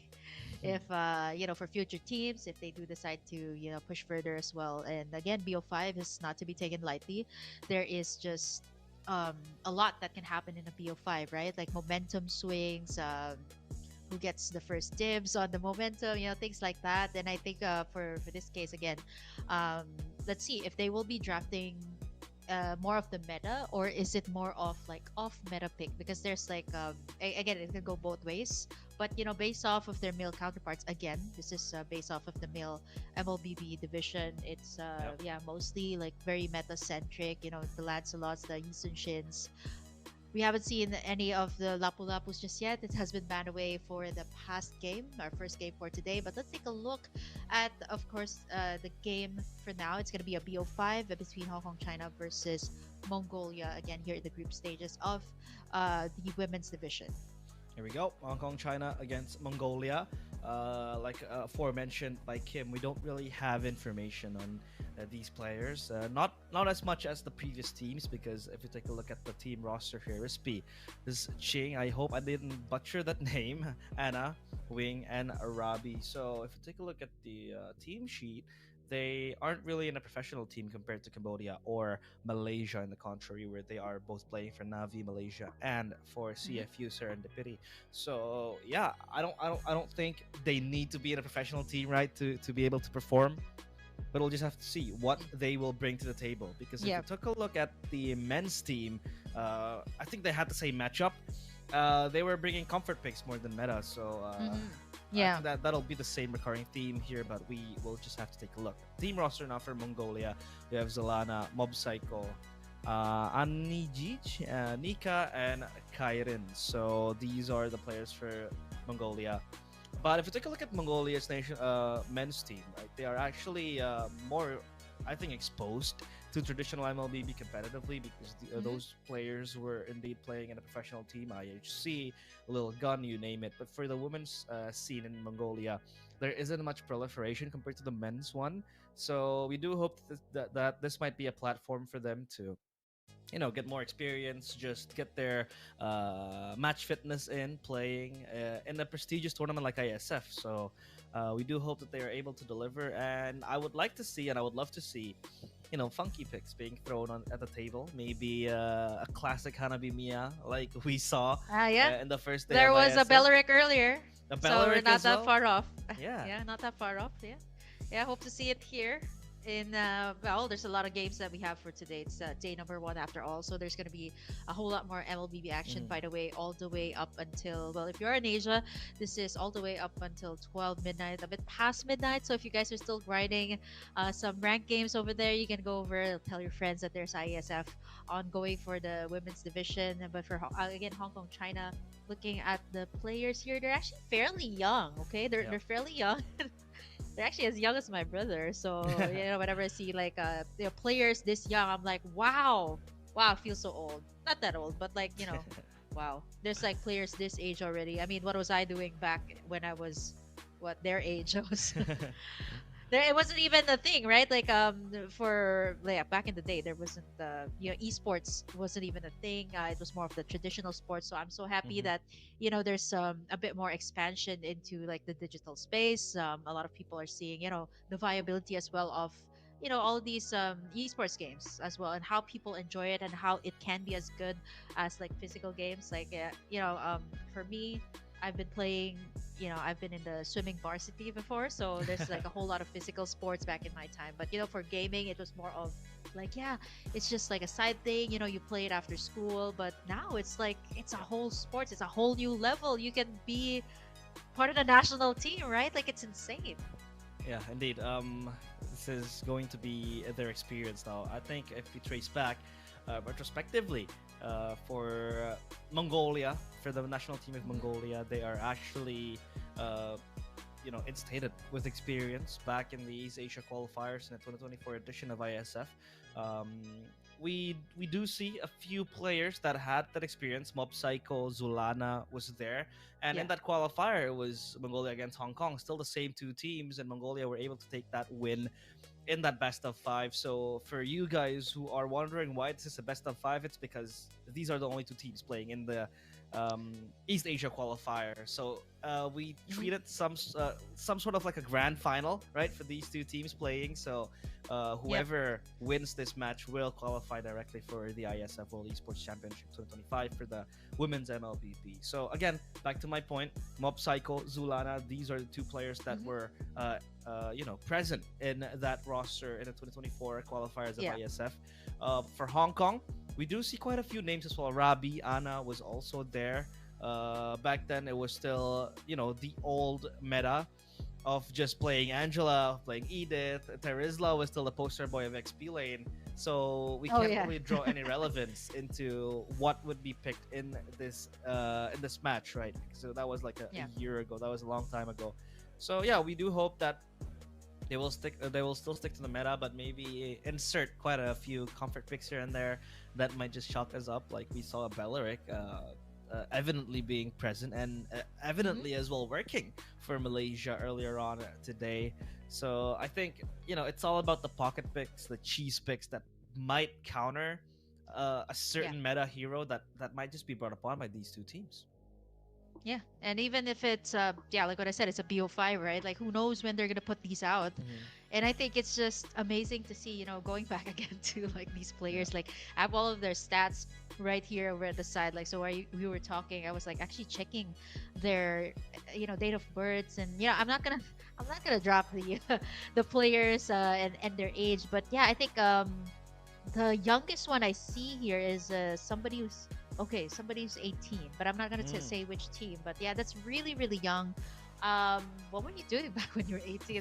Not unless you're 18 right now. Realize. I mean, Well. I was I was still in yeah, I was still in college at that. I should be still in college when I was 18. So these are Mhm. people either who are juggling Mlbb, playing professionally, playing for the national team, and then also still studying on the side. So it's just props to them. Props to everybody who's watching and juggling the same thing as well. So I know it can be such a huge thing, a huge representation and an honor as well for your respective regions that Falling you're apart. representing to be able to reach Yeah. the stage. But Mongolia and Hong Kong, China, we're going to be heading into the drafting phase. This is going to be Mongolia on the blue side, Hong Kong, China going to be on the red side. Joy and Yi Sun-shin immediately banned away. Let's see if it's going to be a staple ban as well on the 1-1 or if it's going to be let loose here in game number one. Okay, the Joy ban is actually very the ban option for assassins if they are indeed gone in the first phase of the bans. A viable assassin at that. The CC is a respectable ban, a very very strong XP lane. I'd say she is indeed the poster girl for this meta's Oh yeah. XP. It used to be Terizla time and time again, but now it's CC. They ban out the box, yeah, the Yisun Shin, two jungle bans to maybe trade off up against a Lancelot, maybe if they want to bring that. But if the Lancelot gets banned here, everything can pick up, right? Irithel, does Mongolia really want to go for the Granger earlier on? Mm-hmm. Granger, Lancelot, I think Lapu Lapu, like all of these good XP laners rather, apart from the CC, is still pretty much open right now for the Yeah. taking. I think with this being the ban pattern, Hong Kong, China prioritizing a lot of these jungler bans. I wouldn't be surprised if yeah, Lancelot might be the next one here if they want to take out more jungler options and then leave them with just a few to pick up here for Mongolia. But then again, yeah, if you're talking about this meta, there's just so many things that you need to consider, right? Like you need to cover all bases.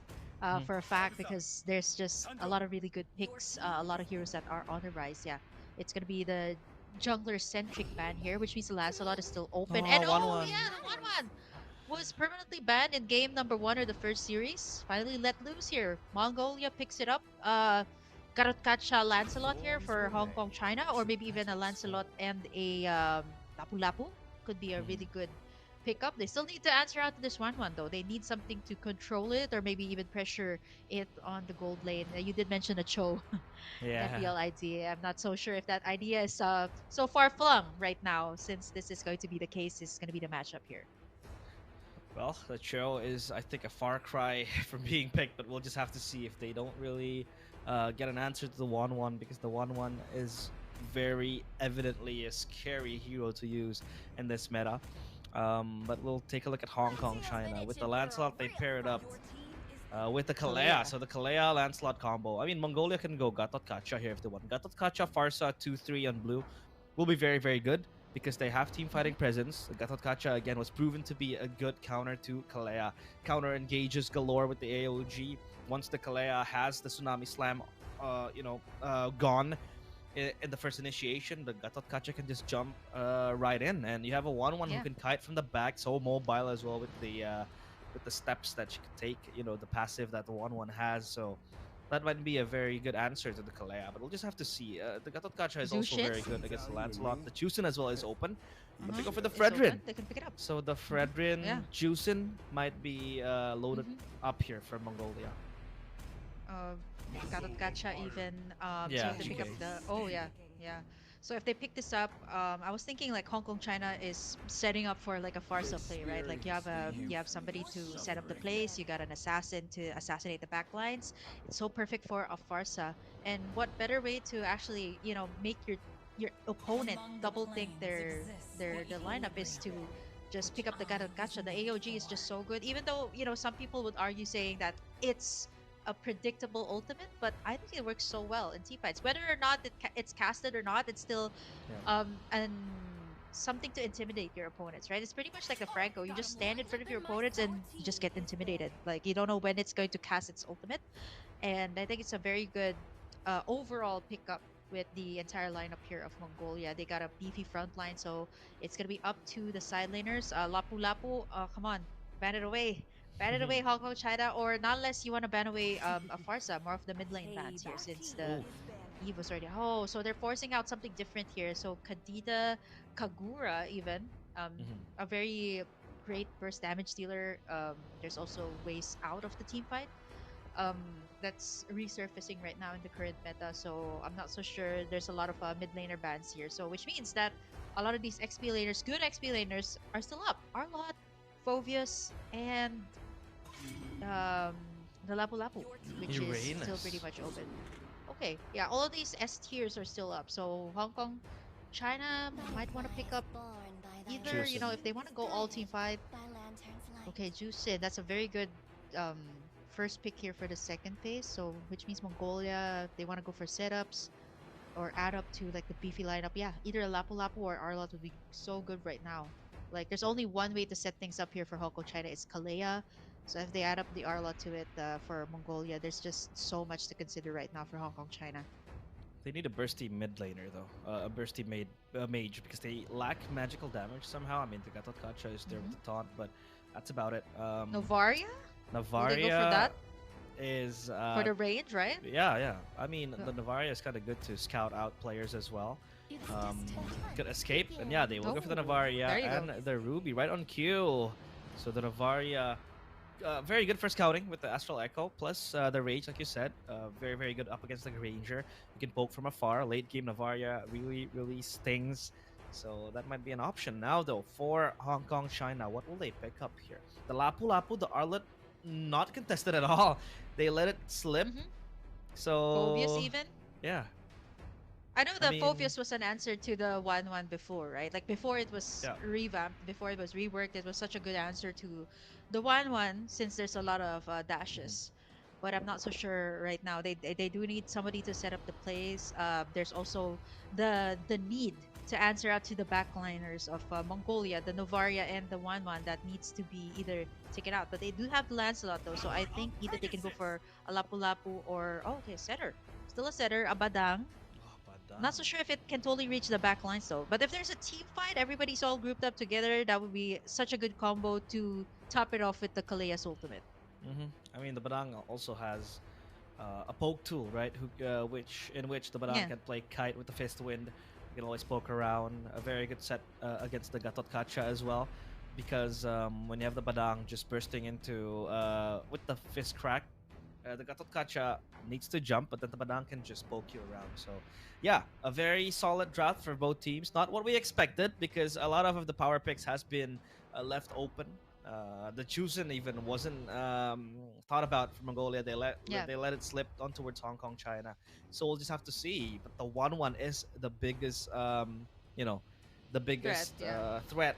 I feel like for Hong Kong, China because the 1-1 once it gets online, once it gets crazy, hey, you don't know what you can expect from the 1-1. But here we go to the Land of Dawn. It's going to be the same jungle matchup as game or match one. Fredrin against the Lancelot. We saw the Hmm. Fredrin coming out on top after what Lancelot was able to do in that Malaysia against Cambodia match, but we'll just have to see with the Badang in play and the 1-1 as well, just looming in the shadows for Team Mongolia. Yeah, there's so much risk though for the two junglers. Like, did you see that super cool entrance coming out from them, right? Yeah. I mean, these are probably the two heroes that look at that. Just look at their basic movements. It's just really really good to see, especially with these brand new skins that they do have. That's gonna be the, if I'm not mistaken, that's a Bren AP Bren Lancelot championship skin. A Yeah. lot of these early pokes, it's more of taking the resources first. I don't see a lot of these early skirmishes between these two teams. But again, mid laner, fast clear, go towards the gold lane, maybe get some pokes. They definitely do have that here for Mongolia. They got the Novaria, so they Mhm. can definitely create some pressure here up against Siching on the Granger. Mhm. And now slowly but surely again, quite a few engages, but only exerting pressure on towards the river with the Lethal Wanderer still claimed by Hong Kong, China. Nika QQ gets so low, Hmm. but no pressure whatsoever just yet. Down bottom though. It's gonna be Badang against the Ruby. The Ruby does have sustain with the kit built in for her. But now up top, the Granger against the 1-1. I mean, Granger can survive until the 1-1 hits level 4 because once the 1-1 hits level 4, it's going to be quite hard when she can really pop away the weakness points for the crossbow of Tang to come in. But the turtle has been spawned. Down bottom, it will be. So the Kalea has been here. Prio for Hong Kong, China. They have their fingertips closely on towards the pit. Hmm.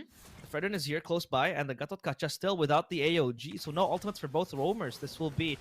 all over, only fist fights Hmm. for both teams. Turtle so low. They want to get the retribution going, but there goes the meteor coming in from the Novaria. Oh, that's gonna be the fist crack, not yet Hmm. open, but there's gonna be the Astral Echo. They go in, and it's gonna be a very, very painful fight.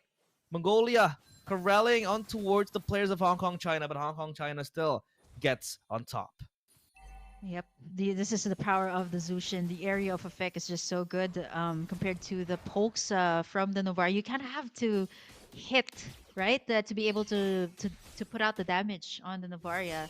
And Anna just picking up that turtle with the yeah, there was some contest here coming out from Nika QQ, but then the avatar of the Guardian just kind of melted away there by the Zushin. You just get tugged right in, and then you get tugged in as well by the Kalea. There's just absolutely no escape at all. It can get really, really annoying, even though you do have the sustain from the Gatot Gacha. So that's going to be something that Mongolia needs to consider right now in the team fights levels. It's going to be Ana one level ahead up against Suzy here when it comes to the jungle. And as you can see, Hong Kong, China already advancing towards the jungle side here of Mongolia, taking away further taking away the resources and probably already trying to pressure out Seiko here on her lane on the 1-1. Level 5 for both gold laners, but let's see, Ana and the Kalea here, Rispy, already positioning themselves here in the gold lane. Yeah, they're just roaming around, still looking for pressure. The purple buff still yet to spawn turtle in 30 seconds though, so they'll try to look for an avenue into the pressure that they can build. I mean, Siko has the corrosion sight already primed up and ready, so that's gonna add more slow, more damage on towards the Granger in the lane. But as of now, they don't have any business going on. Siko still going toe to toe with Siching. With the turtle now in 10 seconds, it will be the main objective for both teams, priming their eyes on to that prize. Honor strike completed for Siching, so Now the Granger is going to walk into the mid lane. Rotational Mhm. play coming in from Hong Kong, China. It is Double looking lane. good for them, Mhm. but look at this fight happening. Energy Eruption connects. Oh, Rispy Flicker out. forced to flicker back far from that pole coming in from Sonu. Meanwhile, Turtle still on contest. Mhm. Nika QQ looking for Wing Ovo there, but the Astral Meteor still body blocked by Wing Oval. They're taking their time here, but no initiation. There goes Oh, the there's Fist the Crack, fist crack. connects onto the Gatot Kacha. There goes the Tsunami Slam onto the back AOG onto 3. Oh, AOG That on the connects, two. but where's the follow-up? Now comes Siko looking for the weakness point with the turtle. Still stolen by Ana again, the Lancelot. Looking to be the thief as Susie wants to follow suit, but no further action taken. Wow, Hong Kong, China, they still held on to the edge of the world with that play. Yeah. Apart from that, Suching has been farming up pretty well here up against the 1-1, right? Continuously poking, and at the same time, Turtles both have been taken by Hong Kong, China. So this is such a good start for them. And Assassins, they're just thieves, thieves. Great heist every single time when there's an objective take. So, I mean, this is the advantage that you get definitely if you get an assassin up against a utility. When it comes to objective takes, the assassin can just definitely take more. And at the same time, the level is much more than what the Fredrin or Susie has here up against Ana. It's just one level ahead, but that's a pretty big deal, especially when you're trying to take in an objective here. But the pressure onto the gold lane here, mid lane as well. There's a lot of movement coming out from Hong Kong, China. They just know how to work the macro play here right now. But 2K still Hong Kong, China leading, and I think what's really good is that the setups here from Rispy is always just almost on point here. Plus the lifts coming out from the Zushin on the lantern. Mm-hmm. A lantern flare will always be a zoning tool for Hong Kong, China, so they can push forth in the team fights and layer their utilities slowly. That's a Ching looking for the Nope, assassination to flicker out. Boblox Enjoyer. She has to flicker back. The Astral Echo does connect onto 4, but the Meteor is not enough to take them down now. Eyes set on that turtle. Siching with that Sky Piercer able to join in the team fights, but up top there's Oh, top action. top though. Meanwhile, we can't really see what's happening up top because Ana is being pursued by Sonu, and she has the Thorn Rose to run away, puncture left and right. So the Lancelot is gonna be fine. So mobile so far, looking to engage onto a bigger Mhm. fight, but they still hold their horses. They still don't really want to commit onto the fights happening, but Turtle still next on the menu for Mongolia. They have to match that objective taken by Hong Kong, China. Here comes Sicko close by. The 1-1 Mhm. has to be warded off. Oh no, AOG? AOG connects onto Ana, but she has the Thorn Rose. The Gatot Great Kacho will zoning though. eat it in flames. Susie gets the turtle, and in the back line, they're gonna come in. The I'm Offended still left Oh, a unopened, Appraiser's but Wrath! Sicko will jump forth, and that's gonna be Sonu with Boblox Enjoyer. Will get all the kills. They sweep the floor, clean house on towards Hong Kong, China. Yeah, it's only Wing Ovo left in that clash. That was so clean. It was the AOG by Nika QQ finally hitting in at least 2 or 3 members here of Hong Kong, China. And then the rest of the team, all they needed to do was go for the counter engage. And what's really good here about Mongolia's lineup is, apart from the Gatot Kacha, we completely forgot that there's also a Ruby here to kind of deny all of these engages that Hong Kong, China is throwing out. And at the same time, the Appraiser's Rat, again, time and time has been proven to be so deadly. One Appraiser's Rat can either take down 1 or 2 members here of Hong Kong, China, and it's just chaos after that. Four Yep. members down, there's no way to answer, even if you do have the damage here. It's very tricky to maneuver around that Appraiser's Wrath, especially when you take a look at Hong Kong, China's lineup. Kind of, I'd say, squishy to a certain extent. I mean, now though, Mm-hmm. Anna will be fine. She's a Lancelot. She is mobile. Now Yep. backup comes in. Here comes Rispy jumping in, looking for that Tsunami Slam, but none taken just yet. So they will back off. They deem it enough. And now let's take a look at the mid lane. It's Ching, like you said, farming a storm. In that mid lane, she'll try to threaten the turret, but not yet. So they're just probing around, looking for possibly a pickoff left and right. They're still holding their horses again into the mid lane. The pressure comes in, but as of now, Hong Kong, China, they're just trying to play the poke game, right? Again, like we said, they have the kiting tools to use, the lantern flare. the Granger with the Rhapsody plus that Fist Wind from the Badang, which can be quite a very nuisance poking tool. But here Mhm. comes the taunt, looking to get Ana. Ana has the taunt rose, so she will be fine. Nika QQ under pressure, but it's all good for now. So they're just trying to trade blows one for one. Mhm. Yeah, the turrets as well. Good lane management here by Mongolia, Zico. making sure that What? the lanes get moving out. But oh wow, burst it down just like that. As the Astral Echo is committed as well. Nika Kiku, the next one on the chopping board. Here comes the rest of the cavalry here from the side of Hong Kong, China. They're able to sustain here for Suzy, but not for long.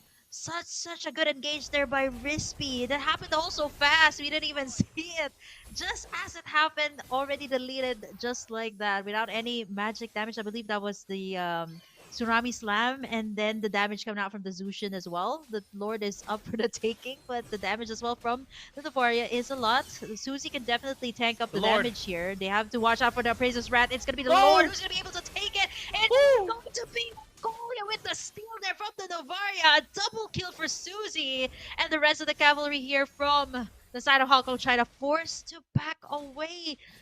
That was Hong Kong, China actually had the upper hand there, but when Mongolia right now goes in for these team fights, it's just a W after W. They got this first Lord, and now they can at least take down the second tier turrets here of Hong Kong, China, leading right now with the kills, 7 kills with Hong Kong, China with only 5. Hmm. That was actually a misplay from Zico. Just running and walking into the bush, the death bush of Mongolia, or Hong Kong, China, excuse me. But that steal from Bowblocks was able to shut down the advances. Now Astral Echo committed, looking to scout the players. 3 detected. They want to jump in, but look at that Lantern Flare again. The zoning tool from Wing Ovo is holding Mongolia in place. The Astral Echo plus the Astral Meteor is a very deadly combo. AOG committed to just try to get the turret in the mid lane, and they will push back. So as of now, it's Mongolia with the upper hand in the game. 4.5k gold lead. They're looking to build it even further because down bottom the turret will Oh, be taken down, but they miss it. The Tsunami Slam into the back, still holding in their ground. The Fist Crack Revitalize. connects. The Revitalize will sustain them for quite some time. There goes Captain Sicko speaking, and a Maniac with the crossbow of Tang. Hong Kong, China evaporate in that fight as they set their sights on the base. Yep, it's so new with that setup with the I am offended play, and then you combine it with the AOG, and now it's only Ana left to defend. Use that retribution The out to buy base? just some time, but Seiko gonna be locking in the base. Inspire. No minions just yet. Susie taking up the damage. No. The shutdown from Ana.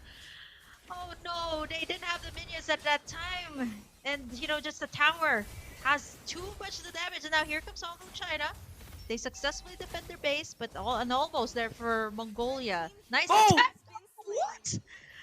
Oh, right there. Just like that. Wasn't even able to cast out the skill to escape the snipes coming out from Bowblocks and Joyer. Standing at the 209. This is what we were talking about earlier in the drafting phase. How do they catch? I mean, they're able to catch Sicko, but how about the Navaria here? How about the Navaria? They aren't able to do anything just yet. There were attempts, but other than that, there's not even a Purify here from the Navaria. So even with the setups here from the Kalea, there's absolutely nothing they can do to reach the back lines.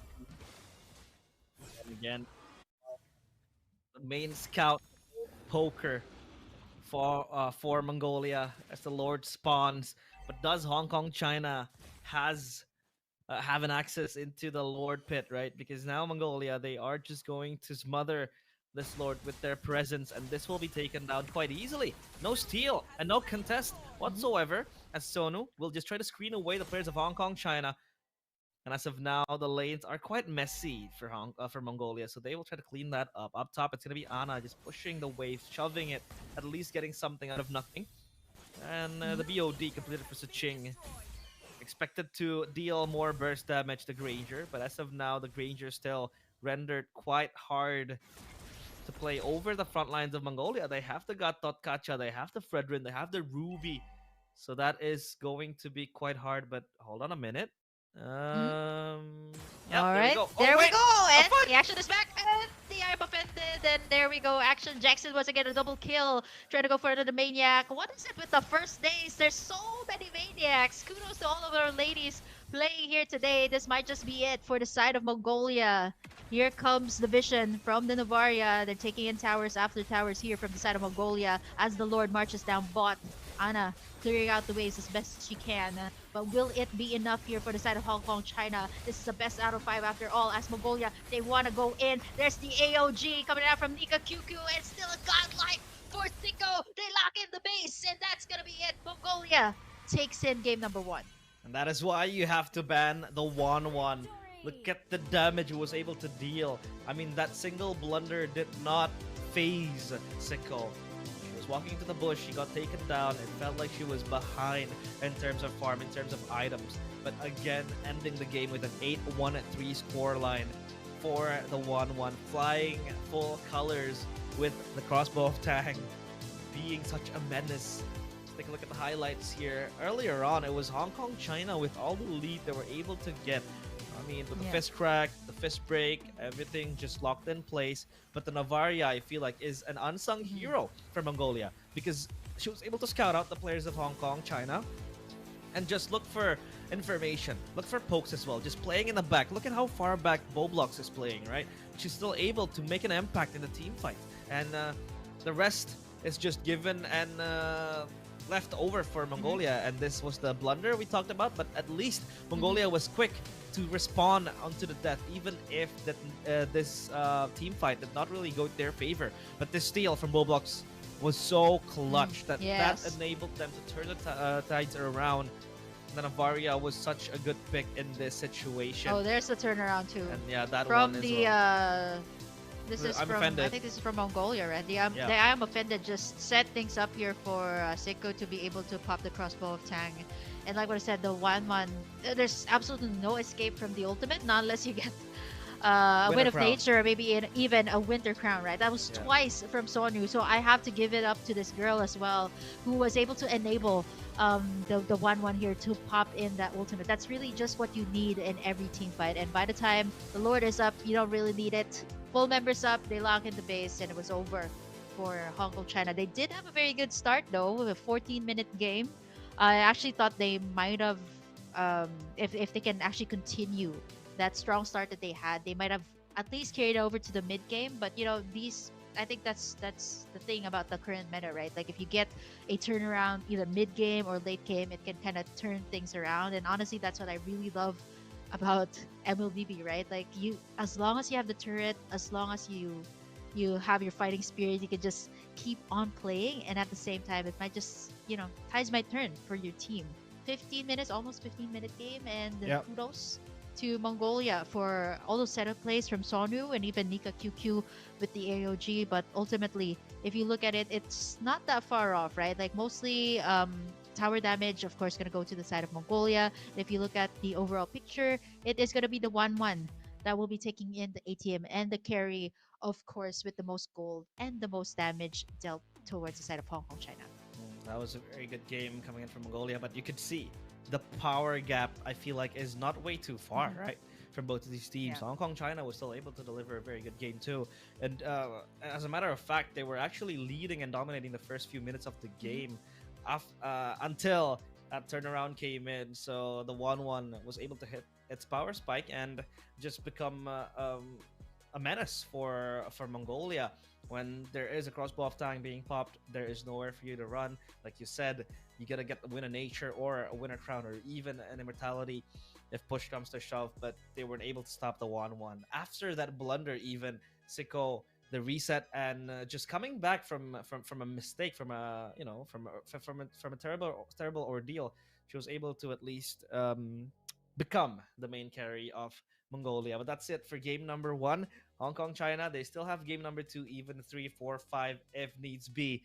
But momentum is everything, especially in a long run like best of 5. So hopefully they can recover. So we'll give them a short time to take a break, as we will go back to the match later on. See you guys after the break.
welcome back to the World Esports Iesf Mlbb Women's Qualifiers 2025. Still with me, Realize and Kim, and we will take a look at game number two. After game number one was actually a close game, I'd say. Earlier on, Mhm. it was almost reminiscent of game number one of the first match, Malaysia against Cambodia.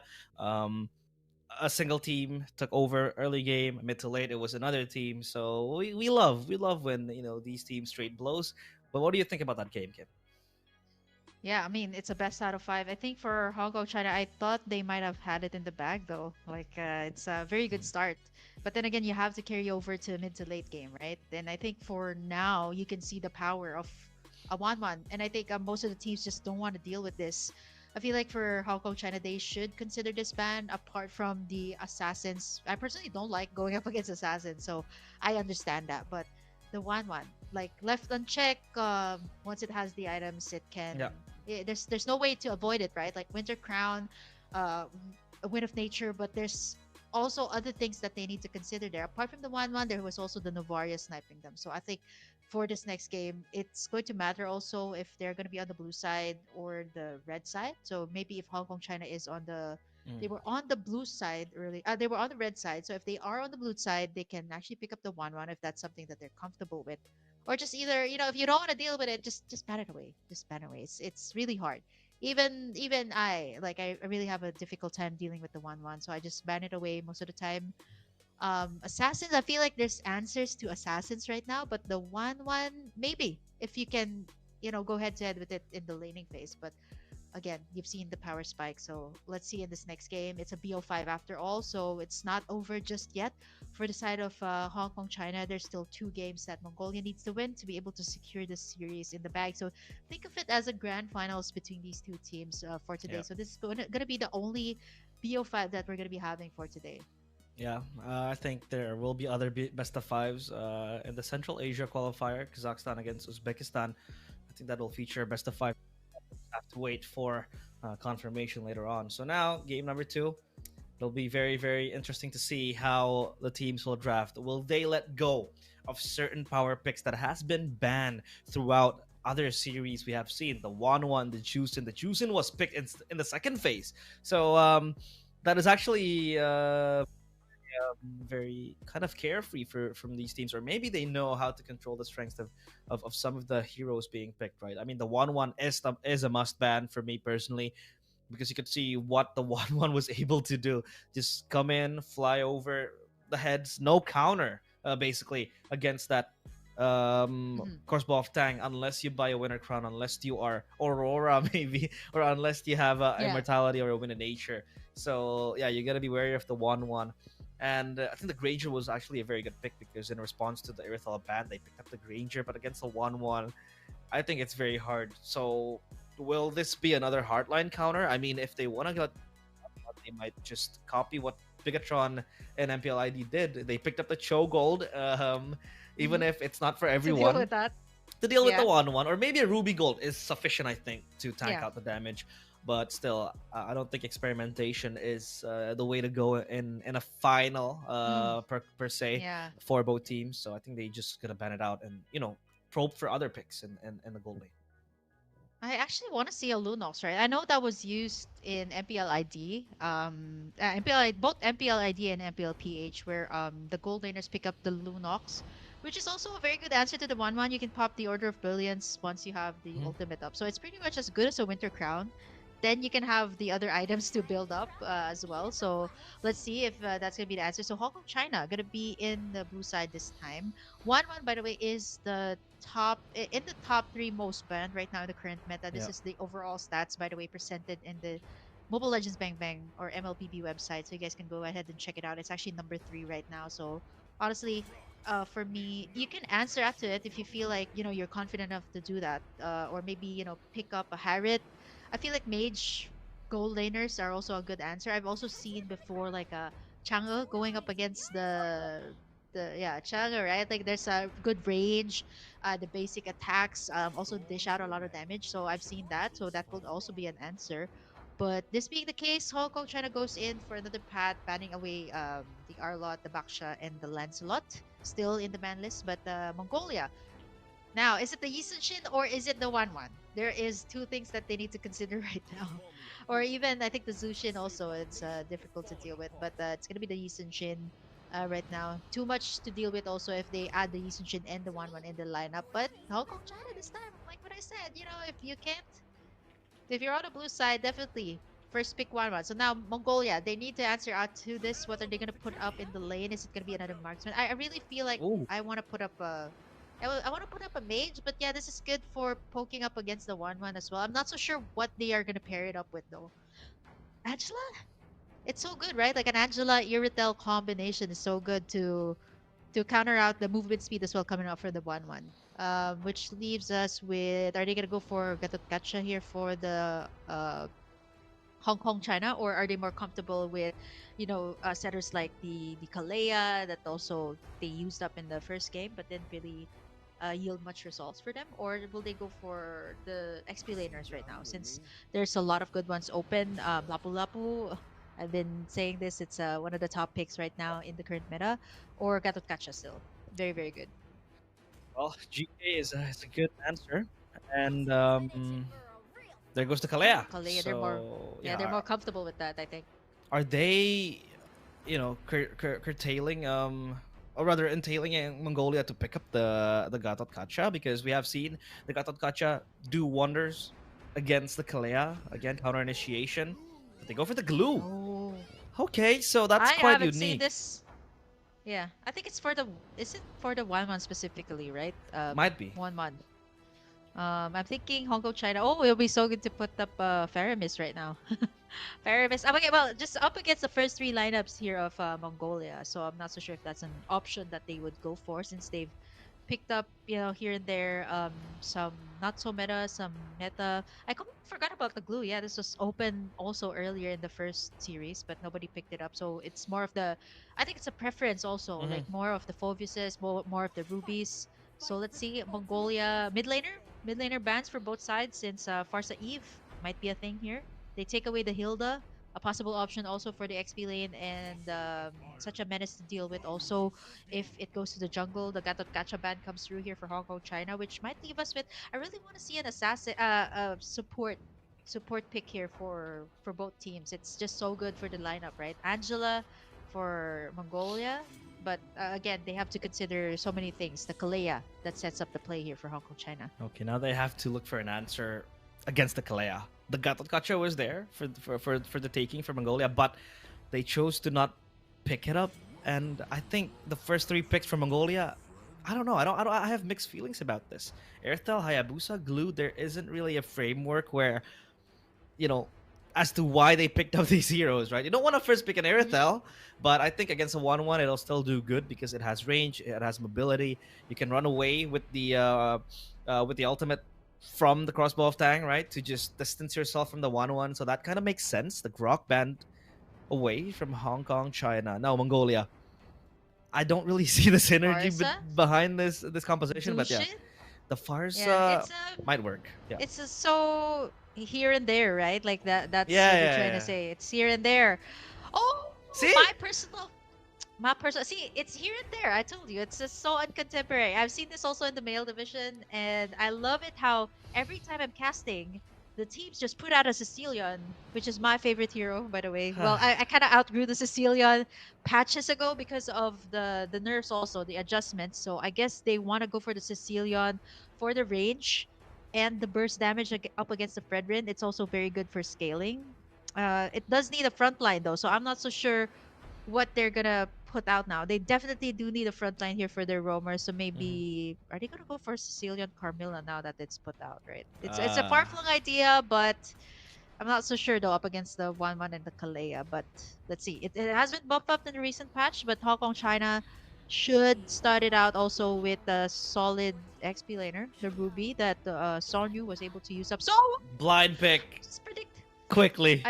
I, I called it. I called it. Every time I say something here, in the broadcast, it almost 80% happens. I'm a I'm gonna have to screen cap this because I'm in a fan club group called Sicilian and Carmilla users, and I just have to screen cap this right now and just show them what's going on in IESF. I'm loving this versus Mongolia. I'm loving it. I'm not gonna lie. I'm not gonna sugarcoat it because I personally love seeing these two. And there's just so much good synergies. You were just saying, realize that it's just here and there for the side of Mongolia, but this just makes so much sense. Combos here and there. Great way of zoning. They got somebody to clean up the work plus burst damage. But up against Hong Kong China, though, it's also looking really scary. They got the range. They got double setups with the Ruby and Kalea. Yeah. So Purifies might be up here for the Iritel and the Cecilion. I don't know. Mongolia's lineup is like me on midnight, opening the fridge, looking for things to cook, and I just cook up every leftover I have, and this is it. This is the result. But he called it the Carmilla with the Hope it's Sicilian. good. Very strong. Hope we it's good, hope. though. We hope it tastes good. I mean, my cooking tastes like what? Like it tastes bad. It should be good. But this one I might haven't be tried good. it. If I go to Indo, let's see. Let's Yeah. see. But we're gonna have to go through this match first. It's gonna be match number 2 between Hong Kong, China, and Mongolia. Let's see if they can whip up something good with this lineup. It's definitely uncontemporary, but I love seeing it. I love seeing it. This is the second or third time I've casted, and I've seen these two together. So hopefully they do have a 2% added win rate if they're together. So let's see if that's gonna be the case. Looking at the build here, the Carmilla, nothing too out of the ordinary just yet. You got cooldown builds here for the side of Hong Kong, China, just to be able to spam out the skills.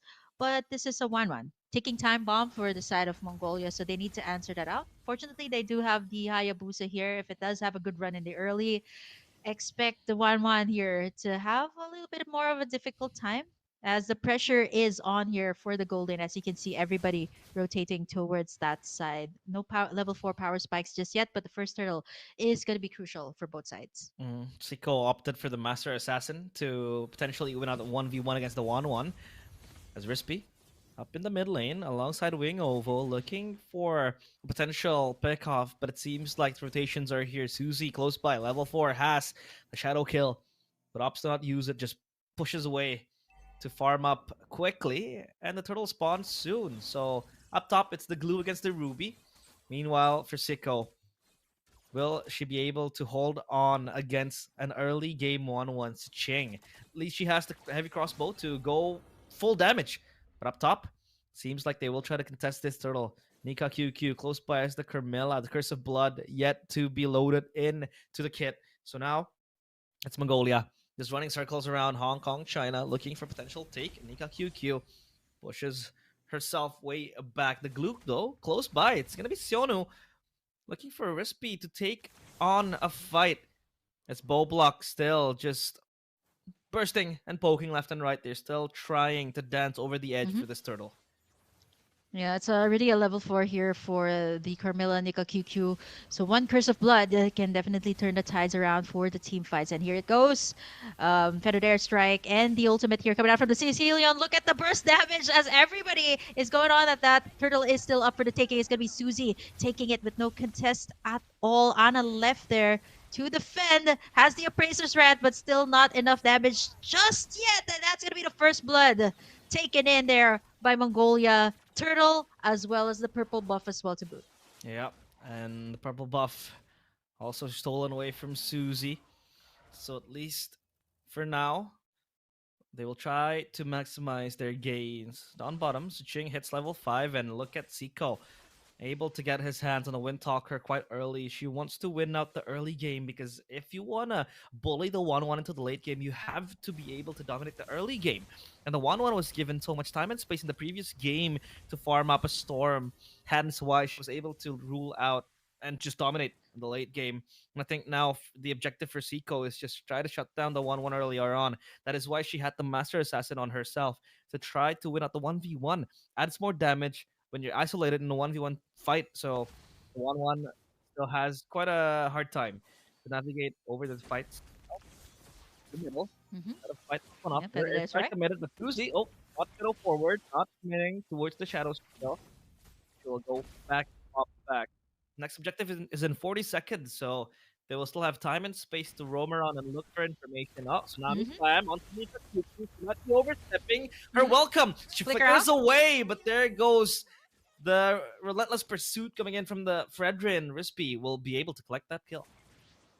Okay, yeah, Bobox is gonna try to at least like dish out some damage there. I know there's a special skill. It's called Moonlit Waltz. I'm not so sure if a lot of people are familiar with that. Like the Sicilian can actually take in the Carmilla when she's low, or possibly have the combo. But later on for that, it's gonna be the Feathered Airstrike committed here just to zone out the Irrital as Suching. They're gonna put out all of their resources to be able to make her move forward. As the second turtle is up, Mongolia did take the first one. Let's see if Hong Kong China can actually steal this away. Sonyu as well, already over on this turtle pit, looking for the next target. He's already zoning away Rispy here, as the rest of the members here of Mongolia do have a much better advantage or positioning here onto the turtle as Susie starts it up. And Sonyu again doing Sonyu things, doing out the split on the glue. And with that being said, there's absolutely no way they can go inside the turtle pit as Mongolia once again takes it without any contest Yeah, from the side of Hong Kong, China. Hong Kong, China still trailing from behind in terms of the goal lead. Sonu, additional plays from the blue, really, really strong. They might contemplate for a dive on bottom here, but the backup has arrived for Hong Kong. China. They are backing themselves up to not to the relocate her spot to better position. Now, comes back. I'm going to connect one to two, and now it's the first second flood in the middle. It's all chaotic. That's space. Chico still looking for an angle to run out. Oh, does not have the Moving shadow? over forward, but the shadow kill for Susie Susie though, comes Susie! back. This is so chaotic. It's all over the place for both teams. Mongolia and Hong Kong, China trading blows 2 for 2. Yep, it's still an even team fight. I guess it's isolation is the key here for Hong Kong, China. I mean, if Suchin comes in here with the um with the skills, it's enough to cause Mongolia to back away. You kind of don't want to let the 1-1 stack up and just be able to pop in that crossbow of Tang. But 3-3 is our score right now. Looking at the junglers here, it's still Susie that is still leading the charge, 2 levels ahead up against Ana here when it comes to the retribution. Objectives can be easily taken in here by Mongolia, but I guess the pressure will be made up here on top. Ana, gonna be zoned away here by Sonyu as Crispy. Again, looking for a target, but if it's Nika or Sonyu, that's not the targets that you want to go for. They're gonna try to go for it for the turrets, mirroring the move that Mongolia did up top. Feathered airstrike has been committed here, but no more engages coming out from both sides. Not unless they want to go for Sonu here though.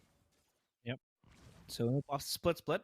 Looking for potential escape, but now the objective spawns for them. The turtle in that bottom side river. Sonu again just making her way into the bush, scouting for information. The Ruby under pressure too. But Wing Ovo forced to flicker back. The Oh, Tsunami Slam on towards that frontliner. The Shadow, Quad Shadow, excuse me, will open up a way for Susie to get her hands on the turtle. So I think Hong Kong China, they want to let this go, but they have Prio up top. It's going to be Siko to reply up top. She has to be careful because Ana is close by, and Saching might look for the mhm. crossbow of Tang, and Oh, it there's a does crossbow tag. connect. She flies up high in the sky, and Siko will be taken down. But for now, they might corral on towards the mid side. They might get flanked, and they are aware of this. The Sicilian and the Carmilla, both Boblox and Nika QQ, will force their way back. But Susie wants more blood. She wants more. And there goes the Feather Airstrike, popping way onto Susie. Oh no, she walks right onto her death, but she will be fine. She has the Quad Shadow to reposition. And as of now, they will move back. Oh, look at the damage from one backpack. Again, apart from the 1-1 though, we have to consider the Sicilian as well. It's also somebody that stacks up until it can destroy you in the late game. And as you can see, one bat's impact is enough to force the rest of the members here of Hong Kong China to back away from all of these team fights. So again, a lot to consider here for both sides. Feathered airstrike has been committed here, and the Tsunami's not about to bow blocks without any purified at all. There's nothing that they can do, and there's a crossbow of Tang out to Son Yu. Nobody left to defend. They should be able to take this mid tower here of Mongolia as Suzy continues to push forward here onto the side lanes. But Hong Kong China, are they going to take two here? They're going to take two-thirds just like that without anything at all from Mongolia. It's a bit too late though, but Suzy still continues to push forward. So it's just a macro gaming for both sides. 30 seconds before the Lord is up. So this should be at least something that these two teams need to contest definitely, because the 1-1 is already racking up a lot of the damage. Susie still standing up on top, of course, with 6.9, followed by Sicko on the Iritel. So they should still be on the green right now, but turrets after turrets are just going down here. It's just so nice to watch here for both sides. Now Hong Kong China is leading in the map control. That's what I'm trying to say, right? I mean, for Mongolia, their composition is all over the place. They don't really have a proper setup because the Curse of Blood, I would argue, is used mostly to counter engage. I mean, sure, it is a Hmm. good stun tool, but it is not your typical hard engage where it gives your team Yeah. a positional advantage, right? Compared to the Tsunami Slam, maybe. So this is where they struggle because I'm barging in. The center airstrike is there. Six jumps in with the heavy Oh, crossbow. Sicko Might step over way too far. purifies with Sudden use. take her down. Here comes the engage coming in from Mongolia. They have all the damage Oh my needed, and they will goodness. take down everyone from Hong Kong, China. It's just up to Anna living enough life to tell the tale. But as of now, Mongolia, they might want to pounce even further. Sonu pops a split, and Ana is next to the chopping block. The Appraiser's Wrath is there. Sanguine Claws and the Bat Impact all taken towards Ana, but she is way too strong and beefy. And with the single flick of the finger, Mongolia turns the things around. And just as I mentioned that their composition is all over the place, they win out the team fight. Yep, it's a silent. I would like to call it the. It's such a silent killer here. The curse of blood. Like you can't really see. It's not like the ultimate of the Tigreal or the Atlas where you can actually see the setups being made. But the curse of blood is just one circle, and sometimes the ultimate has been casted, and you don't even know that you're in the middle of it, right? And just like that, deleted the Sicilian. We have to take a look at the replay later on, but that was so clean coming out from Mongolia. And this is it. I feel like your dinner will be good. And speaking of the curse of blood, there it goes again. It's going to change Oh damage no! coming out from both sides. 1.1 the members here of Hong Kong China falls. It's going to be up to 3 members left to defend the base. Wing Ovo taken down real low as well with the Lord marching up top. It's going to be time for Mongolia to set up the plays. It's going to be Anna caught in the middle of everything. Split to grab and take her in as the Lord is up. Complete team for the side of Mongolia. They're looking to take it game number 2, and they can definitely do so. Oh, It's over. It's going to be Mongolia taking us to a match point. match point, series point, qualification point for Mongolia. After what we saw was a very messy composition, they made it work. They were able to pull it off. The damage was just unbearable for Team Hong Kong China. We talked about how they did not really have a proper engage tool. They did not really have, you know, a very heavy lockdown, a utility that they can really use. But the Curse of Blood was always there, like you said, to exert more damage. Counter initiation wise, this is a very strong composition because number one, it can chase, and number two, it can kite. You have an Earthal, you have a Sicilian that can always burst down players in front of them. I mean, surely Hong Kong China might be beating themselves up for that because they were leading in every shape, way, or form. Even with the 1-1 being online, it was Ching with the 2 kills. But that single fight, I believe it was this, right? Siko, Yeah. she was Oh, stepping there's the way curse too of blood. further, but there Yeah. goes the Curse of Blood, plus the Sicilian damage with the Bat Feast and Bat Impact, and everything just comes crashing down for Hong Kong China.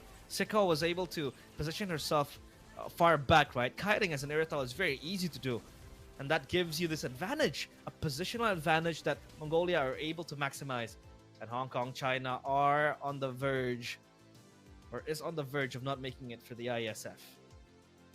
Yep, one more win away from the side of Mongolia.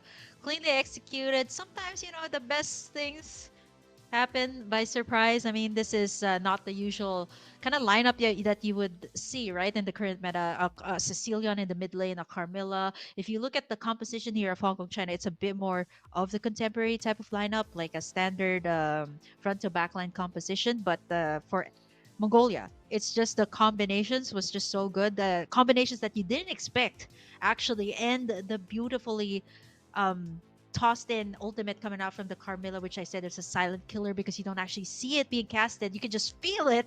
And once you actually feel it, you can actually be bursted down by the Cecilia plus the Iritel. And if you look at it, it's kind of balanced out from both sides. It's going to be Susie, of course, the ATM, and the main carry, of course, with no deaths on the team, 503 rather, and taking in all the objectives here for Mongolia. And for a time, I think we've seen her rather taking in a lot of the turrets here. But overall, it was just a pleasant surprise from the combination here that we've seen from Mongolia, and that actually worked.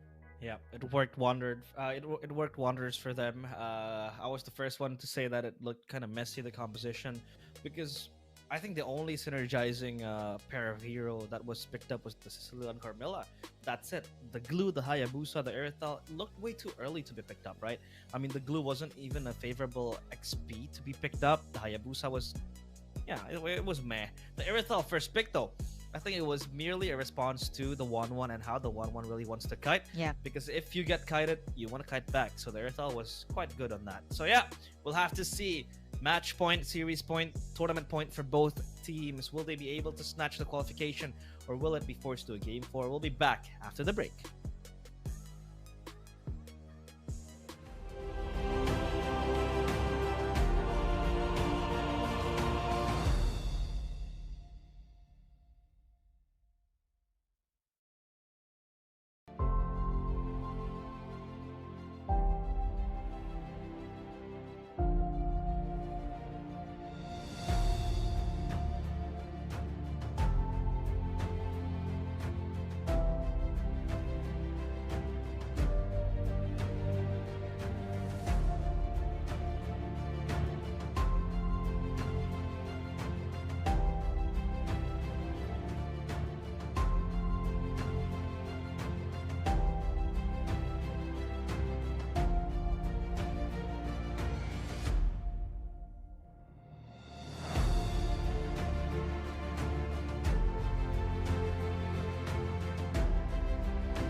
Welcome back to the World Esports ISF Qualifiers Asia and Oceania for MLBB Women's 2025. It's still me, Realize, and Kimberly. We are en route to a possible last game in the second match of the day up against Mongolia and Hong Kong, China. We'll have to see if Hong Kong, China has the capabilities to turn things around and possibly force a game four if they don't want Mongolia to run away with the lead, which is now up 2-0.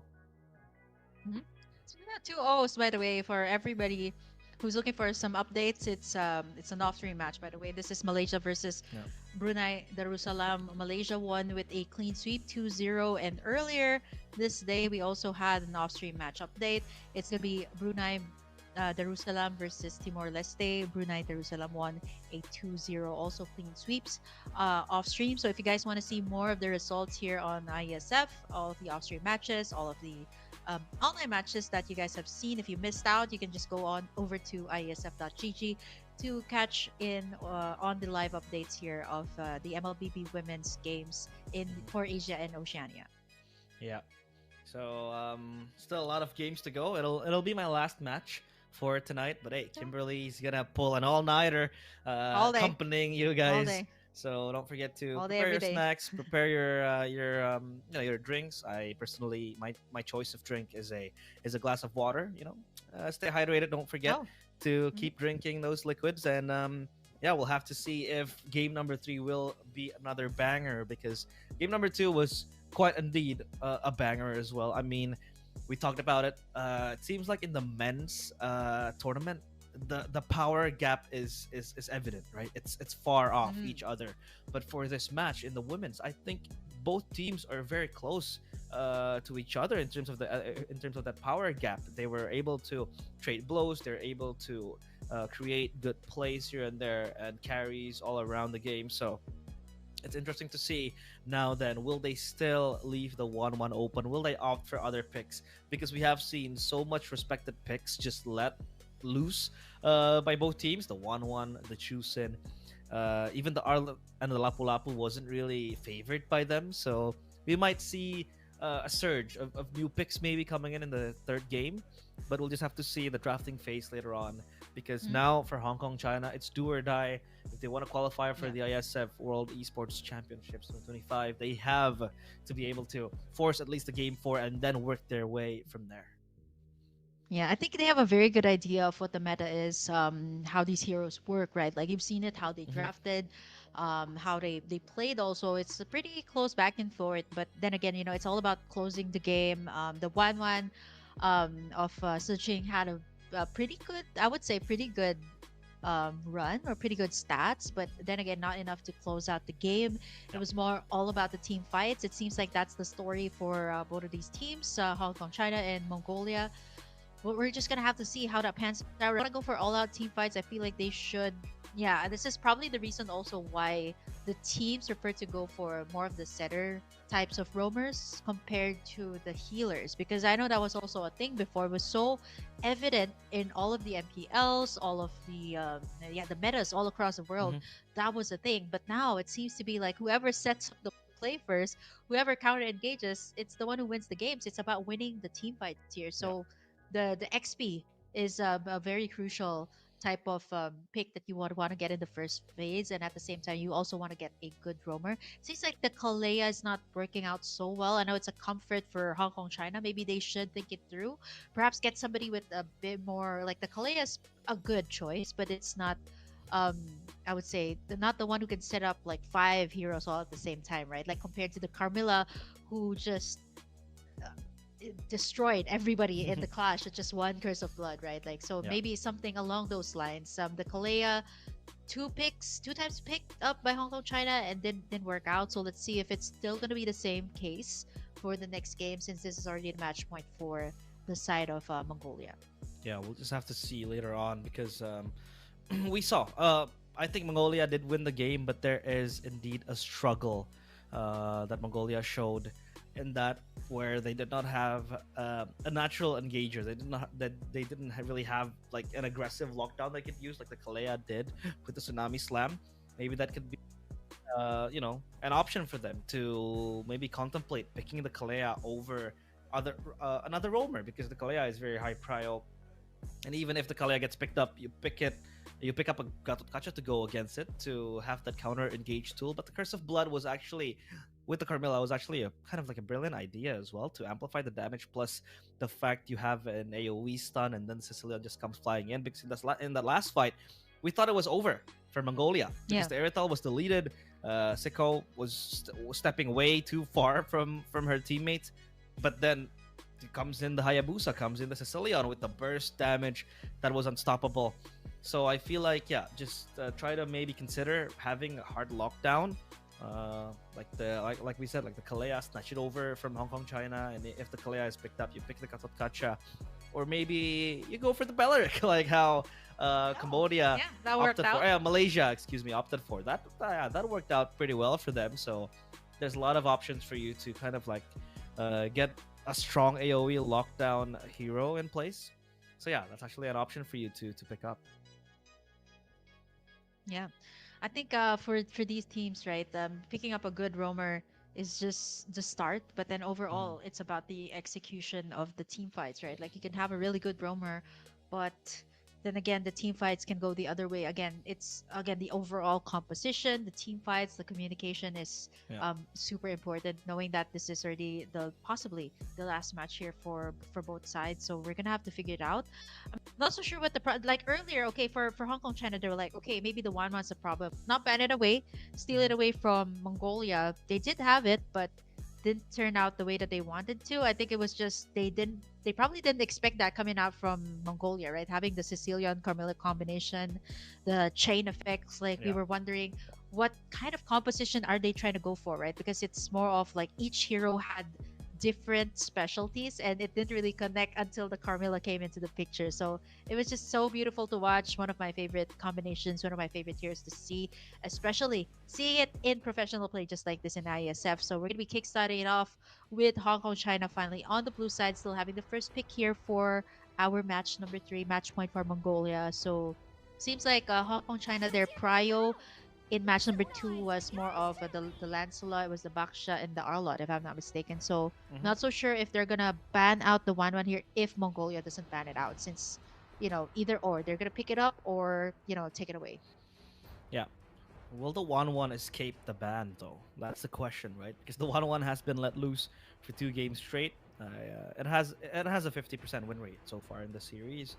Mongolia were able to win with it, but for Hong Kong, China, they weren't really able. I think that's the reason why they picked up the Aerithel to kind of go hand in hand, excuse me, toe to toe against the 1-1. You have that kiting potential, the range as well.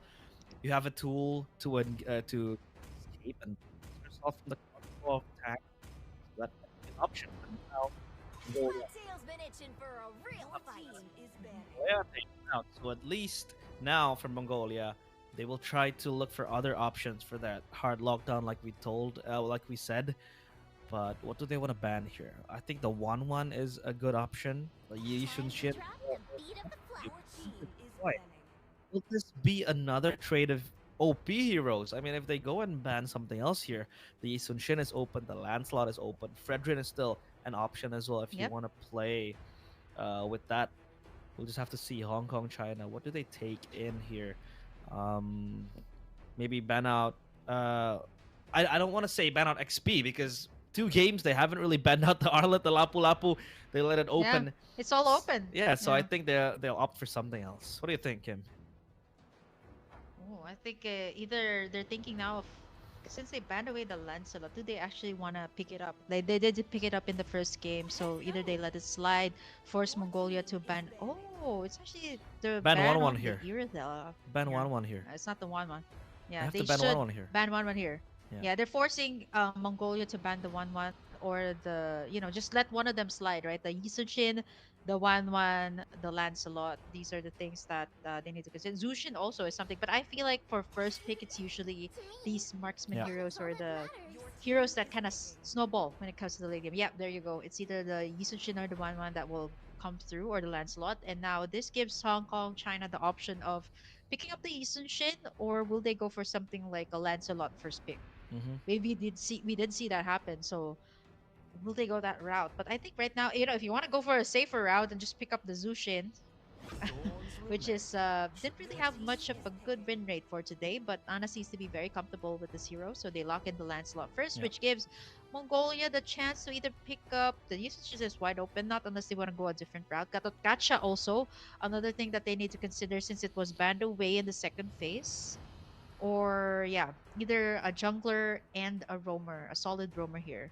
Kalei is already out, so I'm thinking something along the lines of YSS and Gatot Kacha, or if they want to go for YSS and then maybe an XP laner, a solid XP laner, Arlot, go for that. Oh, there you go. Still solid XP, but could also be flexed into the jungle. Very flex pick from Mongolia. We'll have to see their other pick, which kind of makes the picture a little bit more clearer on what they want to do with this. Yeah.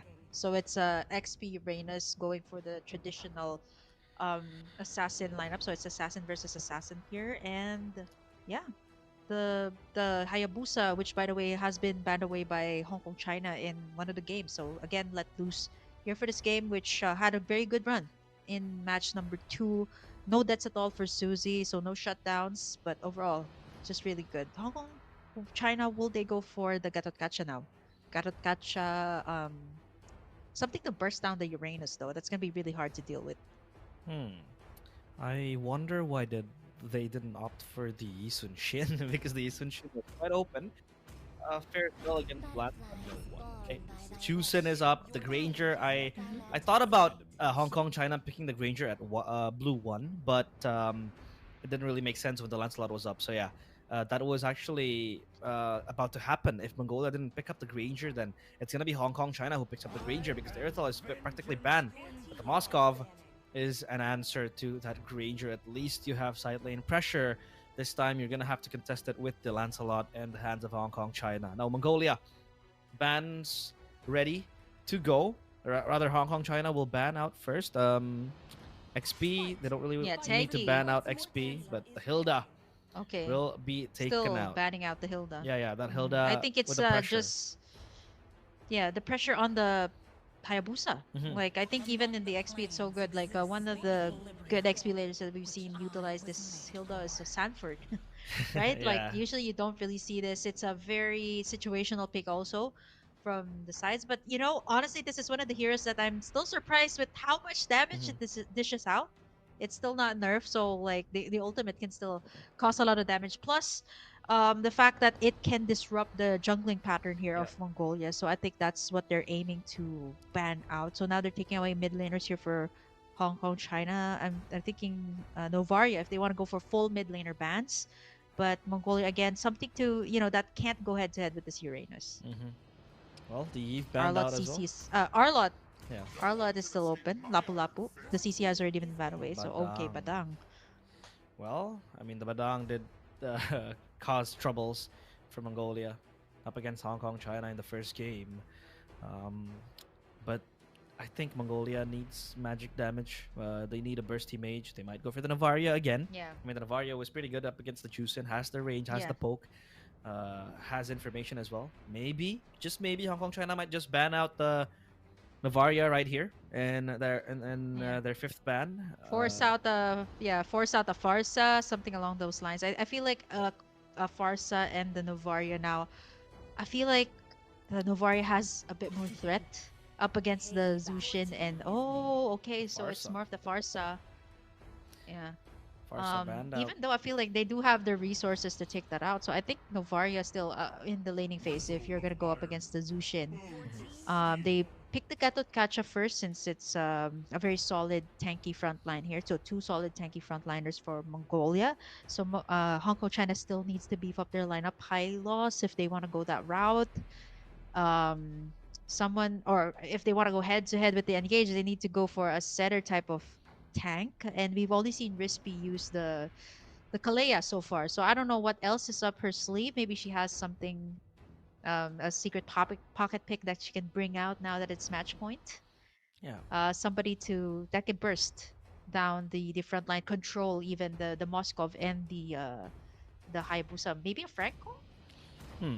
Frank. Although it's not so good though up against the tanky front line that MGL or Mongolia has. Yeah, So I mean against the Katotkacha, it kind of suffers, right? But they will go for the Grok and the Fovius. The Grok rework will come through, and now Mongolia. What mid laner will they pick up? Again, lacking magic damage from Mongolia. They don't mhm, really have burst damage. I mean, if you want to talk about Hayabusa, sure, but the magic damage that is required for you to really operate better. So Navaria is the sensible option. If they want to double down, they could go Sicilion again up against mhm, yeah, Juicin. It is a solution to a certain extent, that mhm, Sicilion, but will it be as effective as it was without that Carmilla this yeah. time around for Mongolia? So we'll just have to see what they pick up. Yeah, like I said, either Navaria or Sicilion. Aurora might It's be, destined. down there, but yeah, they go safe Oh, route. They go for the Novaria. Navaria. Okay. Yeah. I'm just wondering. Okay, I feel like the Sicilian could have been an option, but Hmm. since there's a threat of the Lancelot and the Grok here, might be difficult to position. Whereas the Novara is more of like you can really play in the back lines. Like you don't really have to worry much about it. You Hmm. can just poke your opponents. So I think it's a much better choice. Great up against the laning phase with the Zushin. You can also poke the Zushin in the lane. So they already have two tanky front lines. I feel like it's gonna be a matter of the engages here. The Grok though that we've seen, this is gonna be a roam Grok because I've seen a Grok being played in the XP lane and then popping the Master Assassin or either the Weapons Master. And it can be absolutely lethal. But Yeah. if this is the Grok, right, it has to be. There's a lot of pressure on it to set up the place alongside the Phobius as well. So Mongolia, it's more of that sustaining, giving the chance here for Siko again onto Moscow. There's a lot of good ways to split push also with this kind of lineup. Like that's what we've seen Smash Susie them. do in game number 2. So will that be enough Destroyed. for Mongolia to seal the deal here with a 3-0? But for Hong Kong China, is this a mixture of different types of heroes that they're comfortable with, or the heroes that that can probably go head to head with the side of Mongolia? This is match number 3, match point for the side of Mongolia here for this best out of 5 series as we head over into possibly the last matchup for these two teams. Load the comeback. It's gonna be Hong Kong China with the burden of making it to game 4. No mistakes shall be made. Let's take a look at the emblems here. FOB for the Phovius to survive the lane, and Mm-hmm. the Moskov opts for that Master Assassin again. Isolation of team fights, or rather, isolation of lane fights against the Mm-hmm. Granger. Again, the Granger with the FOB. Sustainability is the name of the game. But the Grok with that Wilderness Blessing will look for rotational plays here and there over the river to have that movement speed buffed up. But now, Sonu quickly gets the Warriors' boots to try to mitigate the damage given by Phovius. Down bottom, Sicko is having a hard time up against the Granger. The Granger kind of bullies you, especially if it hits level 4. But what Hong Kong China doesn't have, push comes to shove and they want to take an objective, that SOD will always be on standby, and they also have side lane pressure to work with. Down bottom, it seems like they want to dive Mm-hmm. onto Sicko, but Sicko is aware Yeah. of this, so they will play the safe. Meanwhile, up top, Susie farming quickly, gets level 4 with that XP crab as well.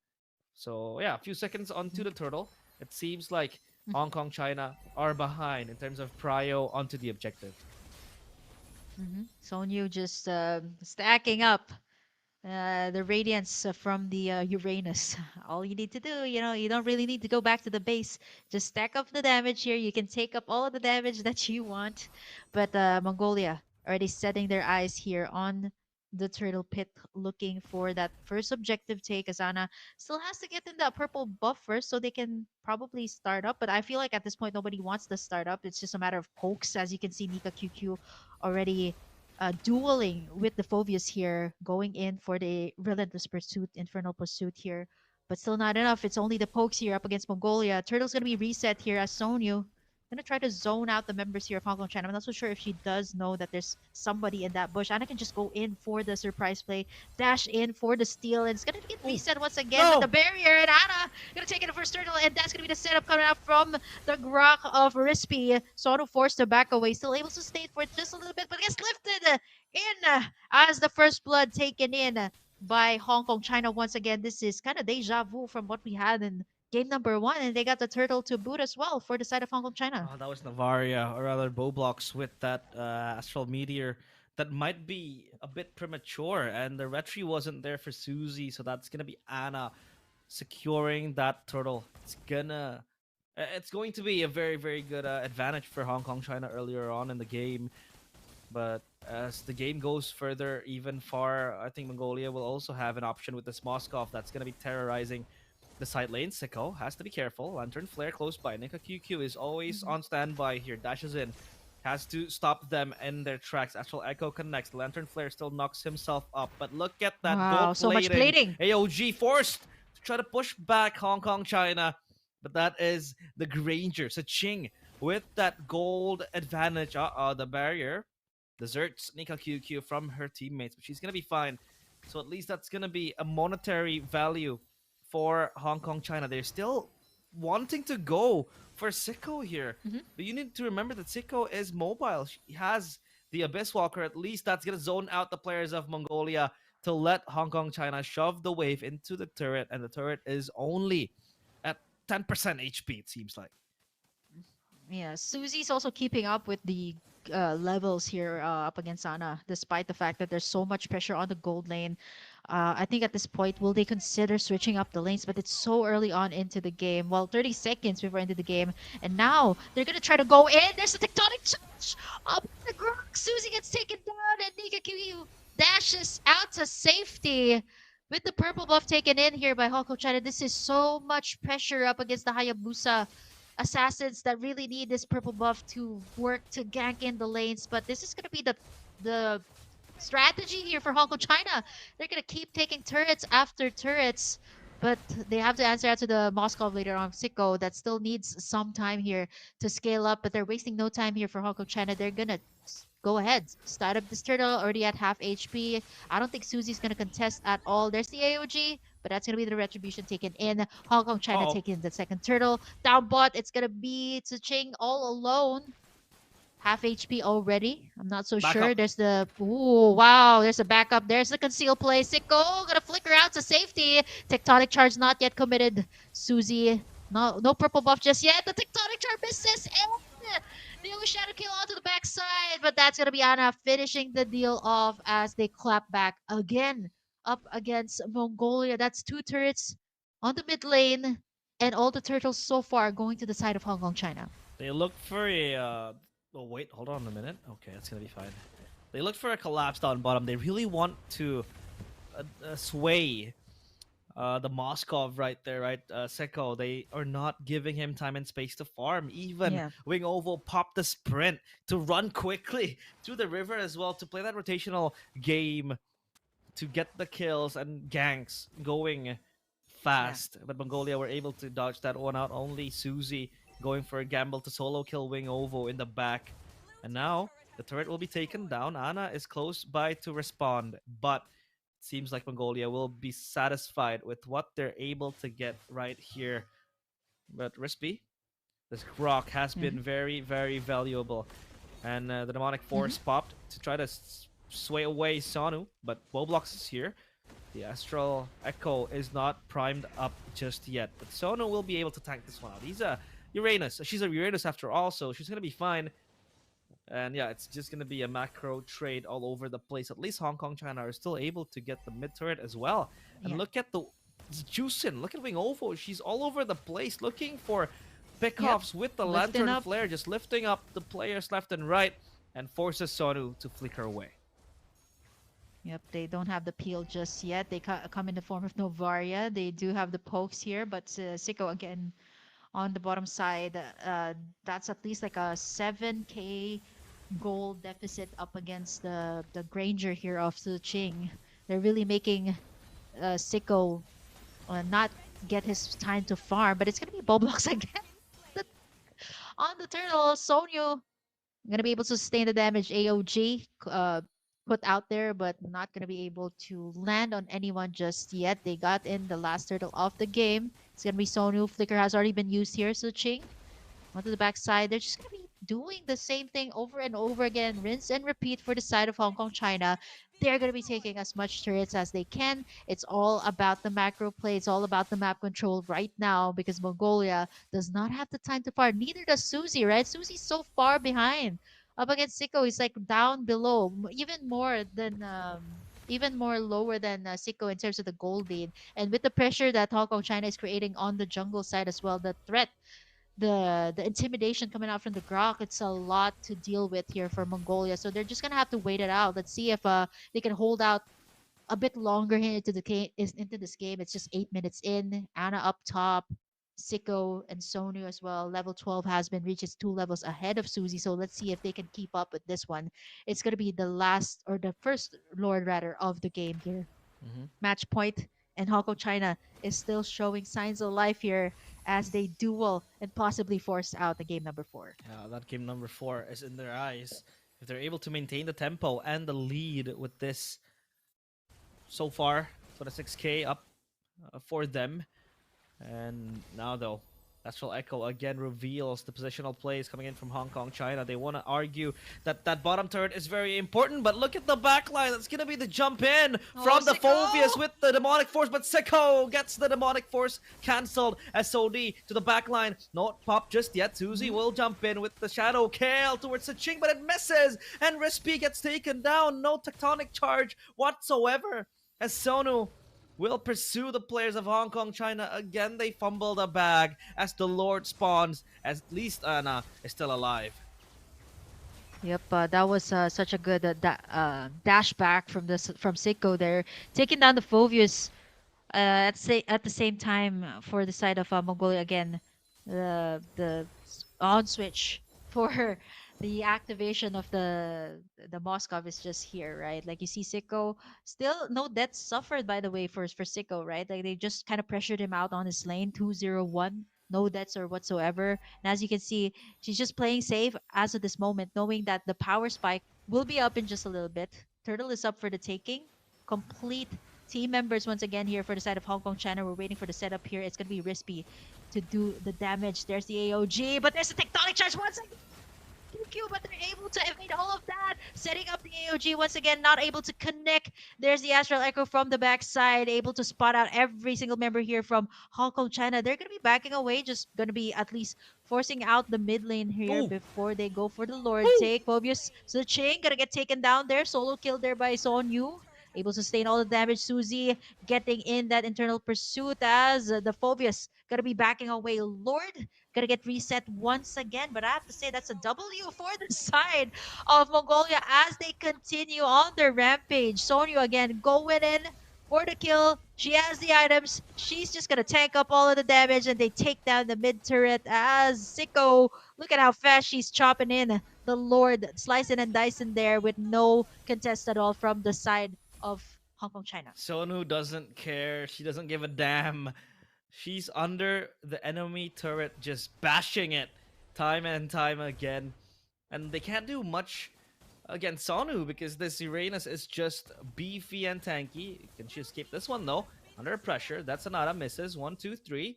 All just escaped by Sonu. Purple buff. Again, becoming the main priority. Oh, that Astral Meteor Whoa, almost. Closely Almost. steals It's that never purple. enough. It's not enough. Almost is never enough.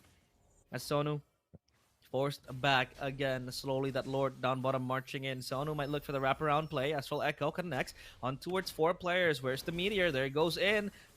But still holds on to that Meteor. So down bottom, it's going to be Ana responding to the Lord. It's going to be a 1v1 though. Susie might look and take his chances. The SOD connect. They might want to go for the Ana, but no. AOJ onto 2 and Ana gets shut down. Is this the angle that Mongolia is looking for? As in the mid lane, Phobius is that's still going to be going. the tonic charge. Connects on to 3, but no follow-up yet. Wing Ovo gets pinned down, gunned down, and stunned down. Saching just cut down. A triple kill for Siko. Goes full Siko mode as the crystal exposed, and in 12 minutes, in under 30 seconds, Hong Kong, China lose everything they've built as Mongolia sweeps the series 3-0.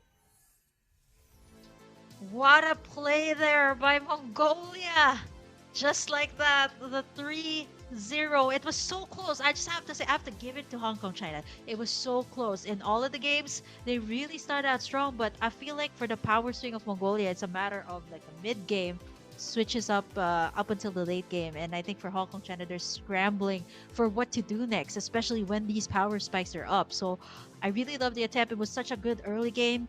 Macro play, they could have gotten it all, but unfortunately, just one team fight can just absolutely change the tides here. Good job for the side of Mongolia. 3-0 up against Hong Kong, China. Let's take a look at the highlights here. As you guys can see, it was such a strong start here for Hong Kong, China. All they did was just macro gaming, just pressure out Seiko on her lane, get in as much turrets as they can. But by the time that it reached the power spec again of the Moskov, it's just so much to deal with. And yeah, I gotta have props as well to Rispy for setting up these tectonic charges that made it so hard, made it so intimidating to go up against the side of Hong Kong, China. As you can see, it always lands almost all the time, either on Susie or on all of the targets that you actually want. But here's the deal, right? Like, this is where it turned around. Like, the Phobius actually thought that she might have gotten Sicko there. It was actually a clapback for the side of Mongolia. Sicko was able to join the team fight, grabs in at least 3 kills here in this team fight, forcing Hong Kong China to back away.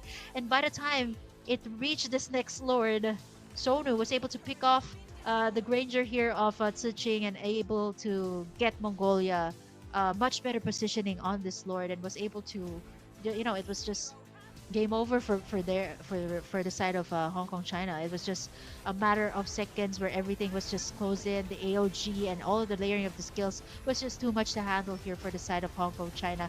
Good attempt though from trying to disengage here up against the side of Mongolia, but Siko was just way too much to handle here at this point. Getting a triple kill, eventually landing a wipeout on that final clash, getting in that base and getting in that clean sweep up against the side of Hong Kong China. Oh my god. It might be it has to be heartbreaking for Hong Kong, China. Yeah. The way they lost. It was on the back of a single lord pushing down bottom. It seems like the way that Mongolia were able to win was through lord pushes down bottom. They were able to make it collapse. And Hong Kong, China, after that 4 kills that they were able to get, which was, by the way, quite I'd say quite dominant early game coming in from them. After that, they weren't able to get anything more. Mongolia, look at Nika QQ 009 as a roamer, as a tank, did not die a single time. And we'll take a look at the stats here. ATM is obviously Sicko. The Moskov came full bloom towards the late game. The carry is still Sicko as well. Wingman is Nika QQ. The tank, the Boblox Enjoyer with 46k damage. So yeah, the Novaria again was a utility pick somehow. 007 always was able to open up the map with the Astral Echo plus the Meteor. If the Meteor hits, it almost guarantees you that you're down one man, because if it hits, you get taken down half HP, and then you're basically rendered useless for the team fight. So you are forced to go back, and yeah, it's all just done and dusted for Hong Kong, China. Obviously not the way they want to lose like that, but Mongolia, well deserved. They are going to qualify for Iesf Mlbb Women's, at least. Congratulations to them. Yeah, it was such a long, I would say, back and forth, right? Like the skills almost at par with each other, but it's a matter of, again, the overall gameplay and how they close out the game. It was a valiant effort from the side of Hong Kong, China. Props to them. Very, I think they know how to work the early game, but when it comes to closing in the game, I feel like, this is a very good experience for them. It's a good run for the qualifiers, but hopefully you'll see more of them maybe in the next few years. But for Mongolia, they sealed deal here with the 3-0. So I'm looking forward to seeing more of them in our, final matchup once they go to Riyadh once again. So props, GG's to both of the teams. We'll see more of the MLBB matches later on. We have 2 more BO3, so this is only going to be the only BO5 for the day, so don't miss out on any of the action. More of MLBB later on, but this is going to be any final thoughts for what you've seen here today? Realize a lot of uncontemporary picks. I know this is going to be your last one, as you're going to be we're going to see another familiar face later on here. Yeah. in the qualifiers. But yeah, any final thoughts? Well, I think it has been a very fun to watch two series. We saw quite a few surprising picks with the Beleric, the Kadita that happened in match number one. Match number two, though, I feel bad for Hong Kong China. They were able to show signs of brilliance, and their macro play was so good. You could see how fast and how constant they were pressuring Sicko to get shut down. They looked for the collapse, they looked for the gank, but it just didn't happen. So tough luck for them. I do hope they stay as five and continue on grinding to look for even more experience in tournaments to play. But as of now, their journey is over. Mongolia, though, looking like a strong team, even with all the unorthodox picks. Like, it seems like it's out of place. The glue, the Hayabusa, and then you saw the Sicilian and the Carmilla as well. It's been a long time coming since we saw that. It's been quite some time, so yeah, I think so far it has been a very, very pleasant two games. Malaysia still on top as one of the strongest teams to be beaten right here in Iesf. So yeah, we'll just have Yeah. to see what happens later on. Yeah, plenty of 2-0s. I'm sure that dinner will be good for Realize. That was the answer to your question. Hope you're gonna be having a good dinner since a lot of these uncontemporary picks worked out so well for the team. So for now, it's gonna be us taking a quick break. Realize Kim will be right back with more of the MLBB action here on ISF Asia and Oceania qualifiers. See you guys in a bit. Goodbye.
Oh wow, that is so close up.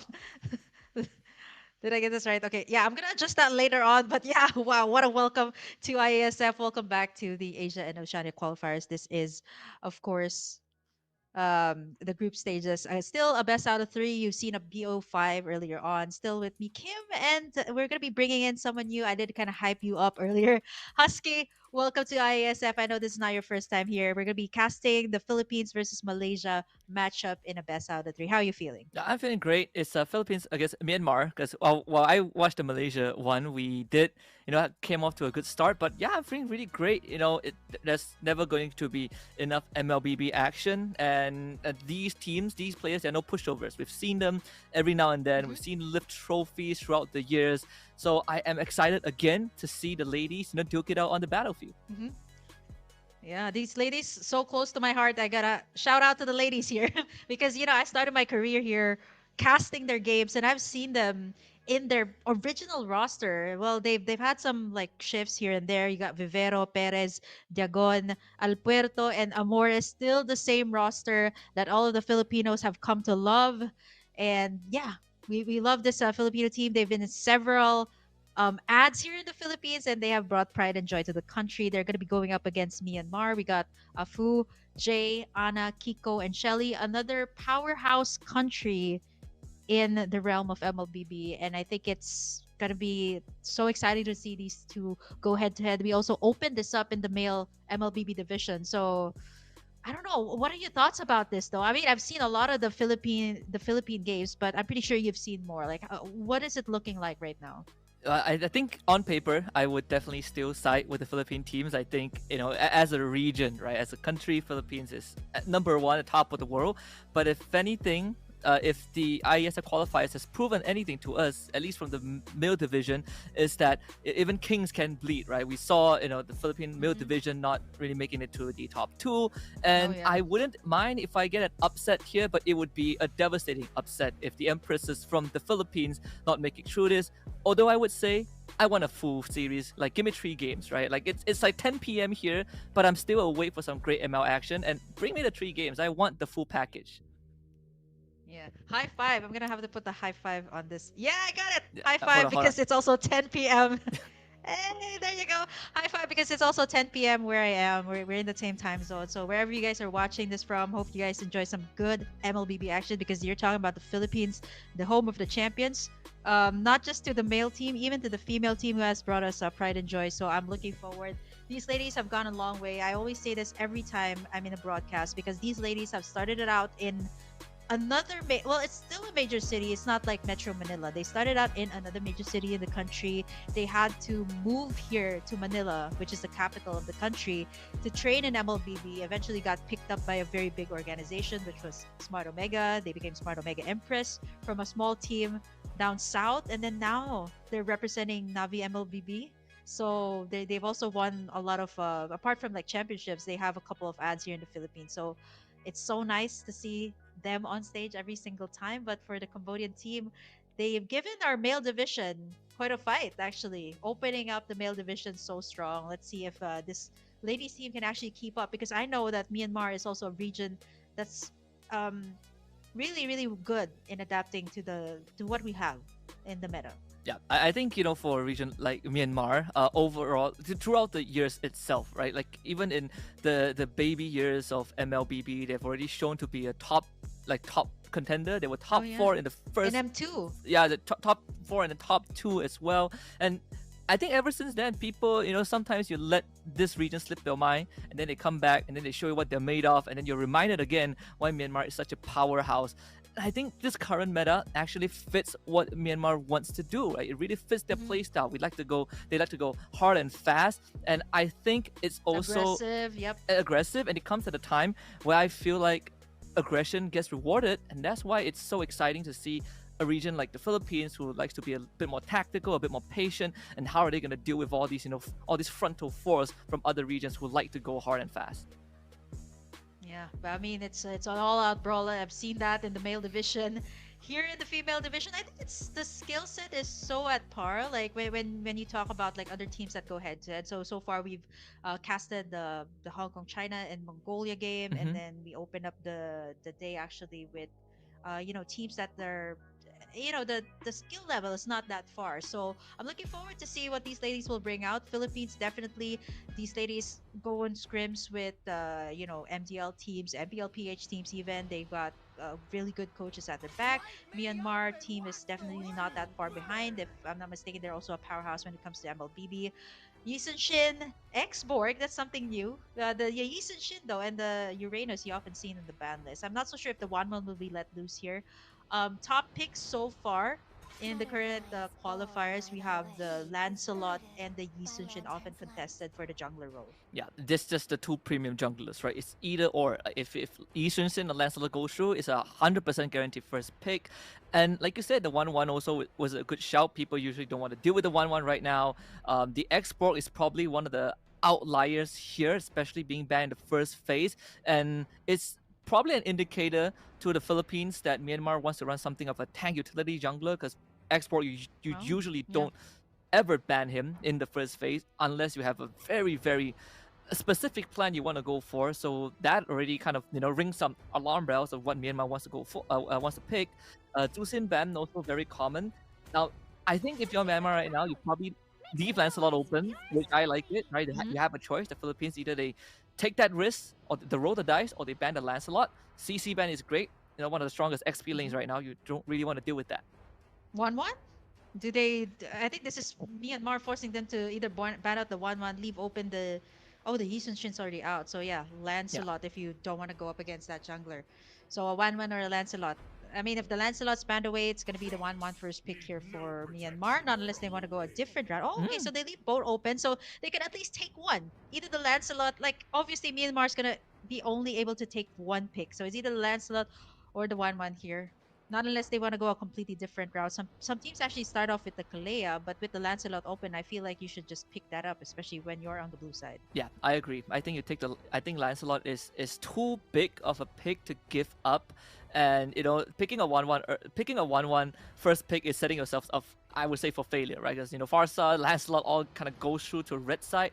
I think you take Lancelot now, and you just have to accept the fact that you get a 1-1 matchup in that gold lane, and then you pick something that can at least survive. I think Granger isn't too bad, or they go Wow. this route, like the Farsa first pick.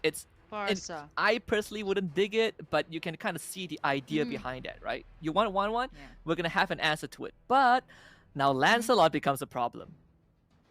Lancelot 1-1. Oh, that's so little from the Philippines. I'm just thinking, is this a Perez hero? Like we've seen Perez on different types of hero. I've seen her on a Chang'e, on the gold lane.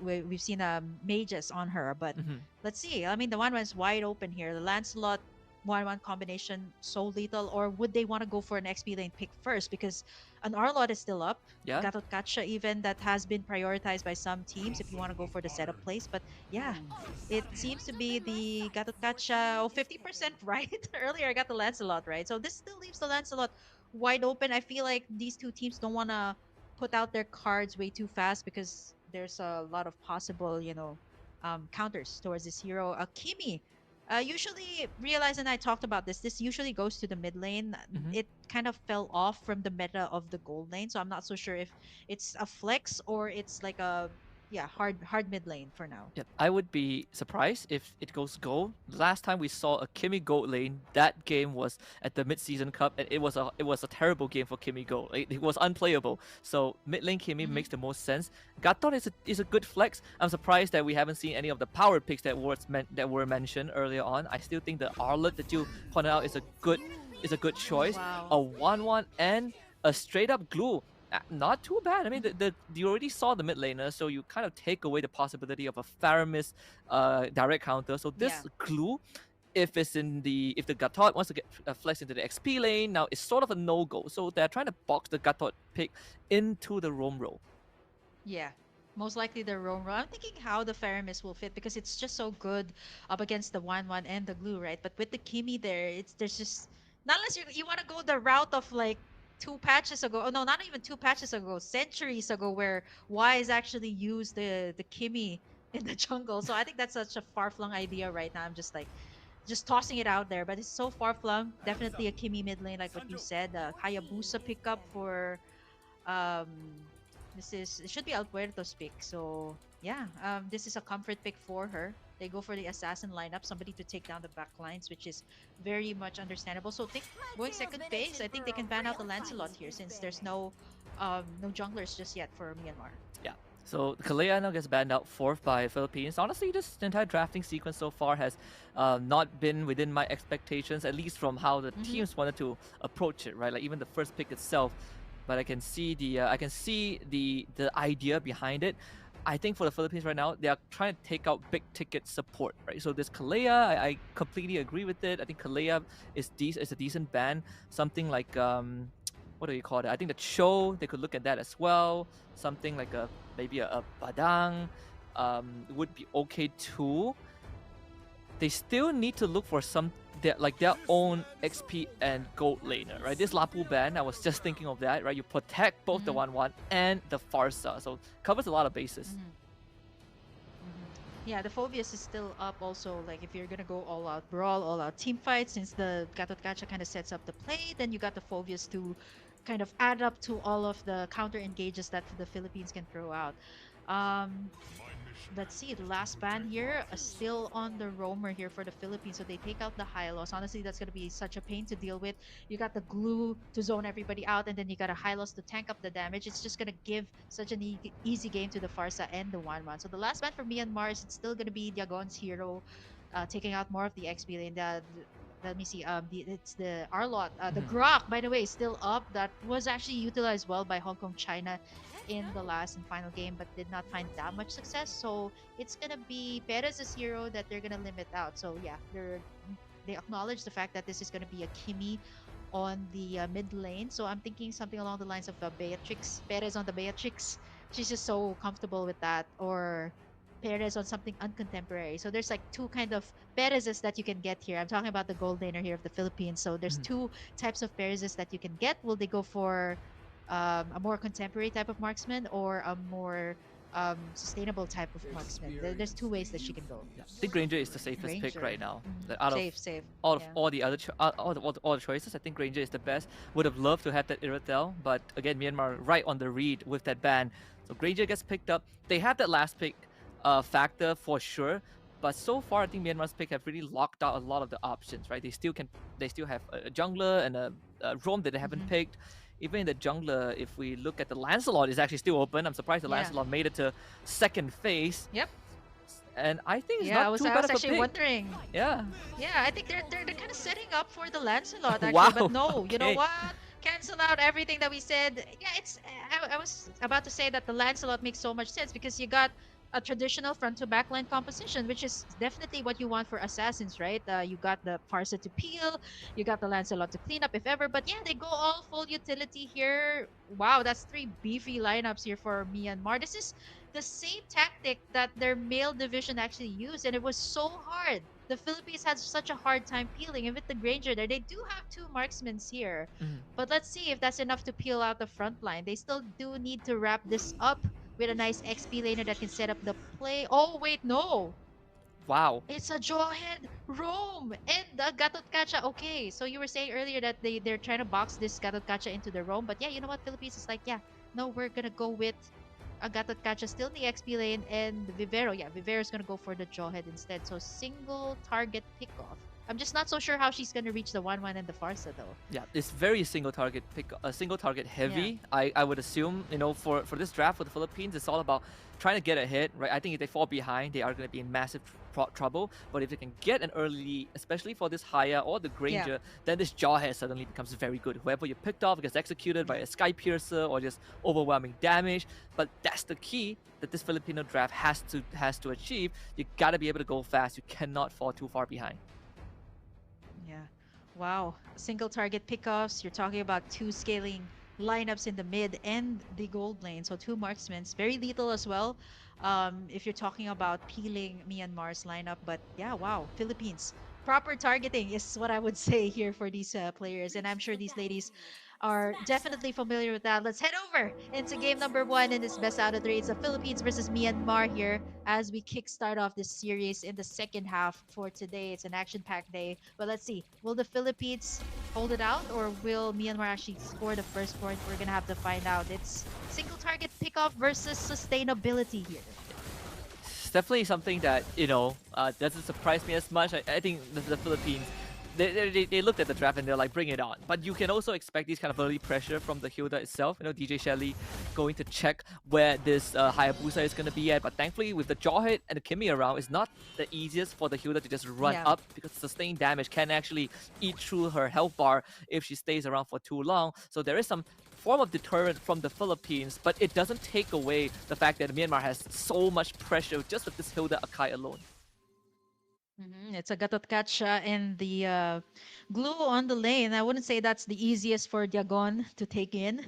But looking at how this is panning out, no engages just yet. It's just a matter of vision. It's a matter of finding out the location on where the Philippines is. But with Vivero in sight, giving out information as well to Alberto, she can be able to safely farm. I mean, with the Hilda's threat there, it's not that easy, right? Especially if you're a Hayabusa, the damage is also insane coming after the Hilda. I don't even know where it's coming from. It has never been nerfed and still has stayed the same up until this day. But looking at this, 1 minute in, 23 seconds before the first turtle, I think information is so vital. But for now, Gold Laner is going to be cutting out the waves, freezing in the lane as much as they can before the first turtle take. 14 seconds towards the first turtle take, no casualties just yet.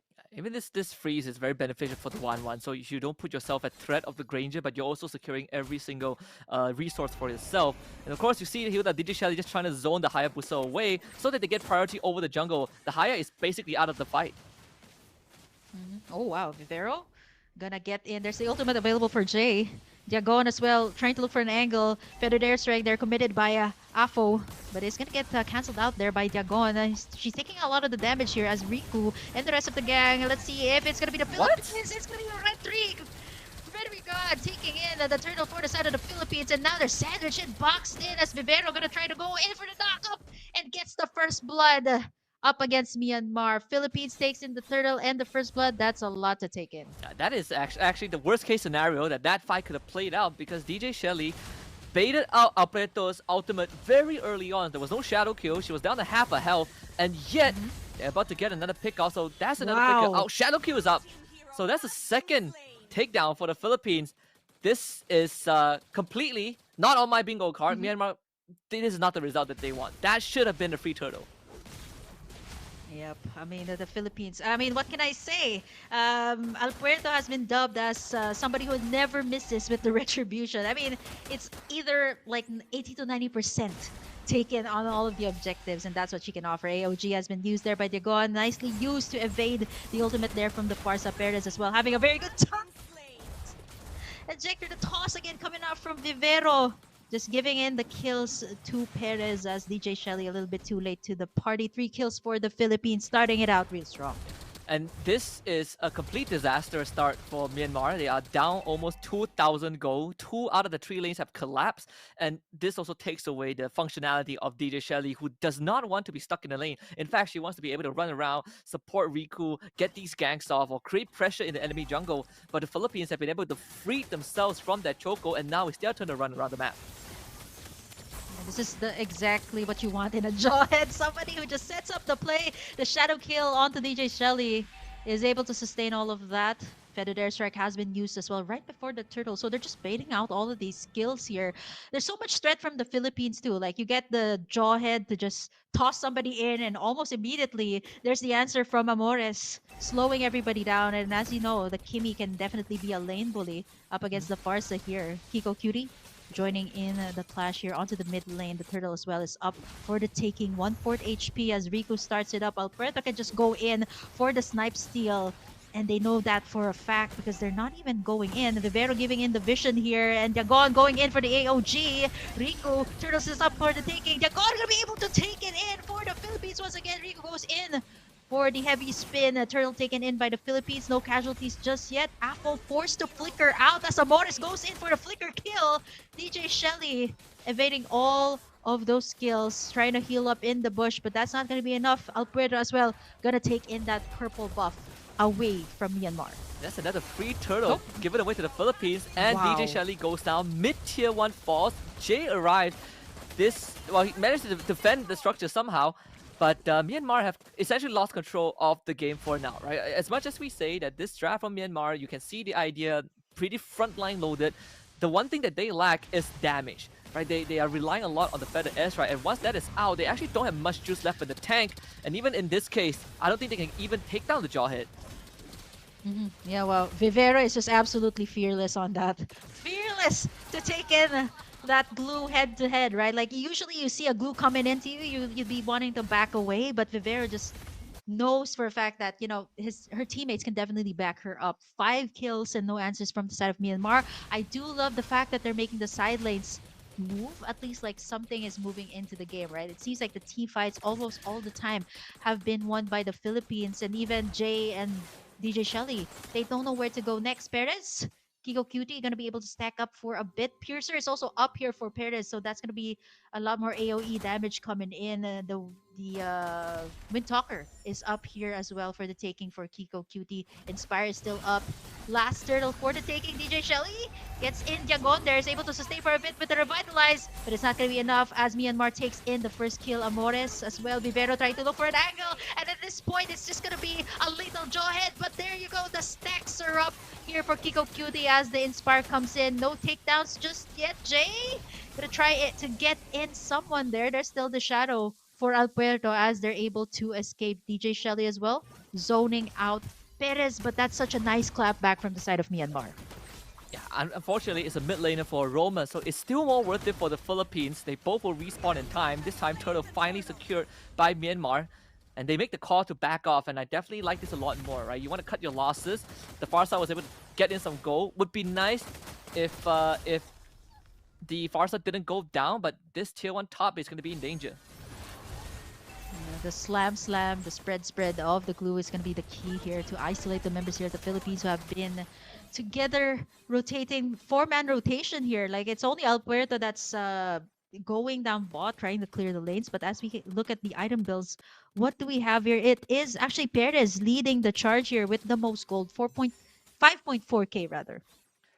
Alberto actually wants to go for maximum damage. Malefic Raw, the second item, right after the Hunter Strike. And because that of the side lane towers on the top lane that has gone down, and just how much ahead Philippines are, they can easily just walk into this jungle and take up space. Yeah, Jay is just baiting out all of these flickers, all of these kills. Nothing just yet, right? But the threat, the intimidation coming out from the glue is just enough. I'm actually surprised, like with this much sustain, they can actually go in for more of the team fights. They're going to try to push in this turret, and that's going to be their goal with the AOG and the toss in onto Afo, the target that you just want. The revitalize is up, but that's going to be the crossbow of Tang by the 1-1. Kiko Cutie getting in the kills, but here comes Amores, and Amores with the final kill onto the back. Alberto as well, gluing out the cleanup work. 4 members down and a turret down mid. They can also take in another one. DJ Shelly, the only one left to defend. I don't think you can defend this one. That's going to be 3 members.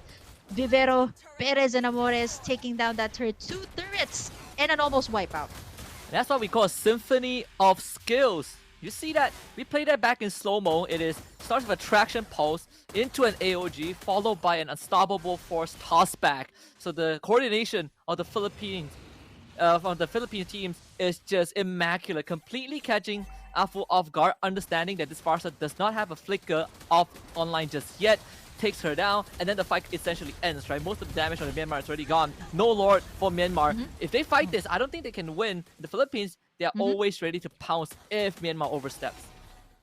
Yep, and Vivero as well, looking for the next target. You know, it feels like whenever I see a jawhead, it feels like a cat. You know, you just want to toss everything in. You just want to toss everything to the side. But you know what? Jokes aside, it's just so clean for the side of the Philippines, right? It's always clapbacks after clapback, and just like that, Vivero tosses DJ Shelly in. She's able to sustain, of course, being the Hilda. But right now, they want to take this turret up top. Better air strike onto Dagon. That's going to be their target. No revitalize. Not yet casted. Amores and the rest of the gang gonna be back away, and Myanmar taking what they can get right now. The turret up top, but they still have the Lord to answer here. Down mid, as El Puerto also doing her work down bottom, making the lanes move. We're starting to see a bit of cracks from this Myanmar lineup. They don't have the best wave clear and damage too if they're behind. And Philippines, they're just playing the map, right? All 3 waves are shoving in. AOG is gonna be used, clipped on the Shelly only. Should be fine. Jay onto the backside. He's trying to look for a target. It's going to be Perez. Going to be knocking in, isolating everybody from the clash. It's going to be a pause there. Diagon going in for the revitalize as Perez still stuck onto Jay. But here comes the retaliation. Killing spree for Perez. And that's a beautiful answer coming out from the side of the Philippines. Nice attempt from Jay though, but this is the Philippines again. Ejector from Vivero as DJ Shelly is not going to be able to take in the damage from Amores as well as Perez. It's a double kill and El Puerto goes in for the final takedown with that shadow kill. 4 members down for the side of Myanmar. I'm so surprised. Like, it's such a tanky lineup coming out from Myanmar, but just like that, the Philippines is able to melt down the front lines. But that's what happens when you are more than 10,000 ahead of your enemies. Another AOG. Vivero gonna get stunned there for a bit. Jay gonna get in the ejector once again as Perez takes in the final kill. It's gonna be Afo, DJ Shelly, and Rico left to defend. All the inhibitors are gonna be gone in just a bit, but here comes the retaliation. DJ Shelly gonna try to go in for the ultimate. Yagon gonna be able to sustain all of that, but while all of that is happening as well, Alberto and Amores gonna clean up the work up top. 2 inhibitors down, 15 kills for the Philippines. I feel like at this point, the only thing left for Myanmar to do is just to get either shut down goals, right? If the Philippines is way too deep into their base, but how can they? They do have the front line though, but the damage, it's up to Kiko Cutie to be able to get in that crossbow of Tang.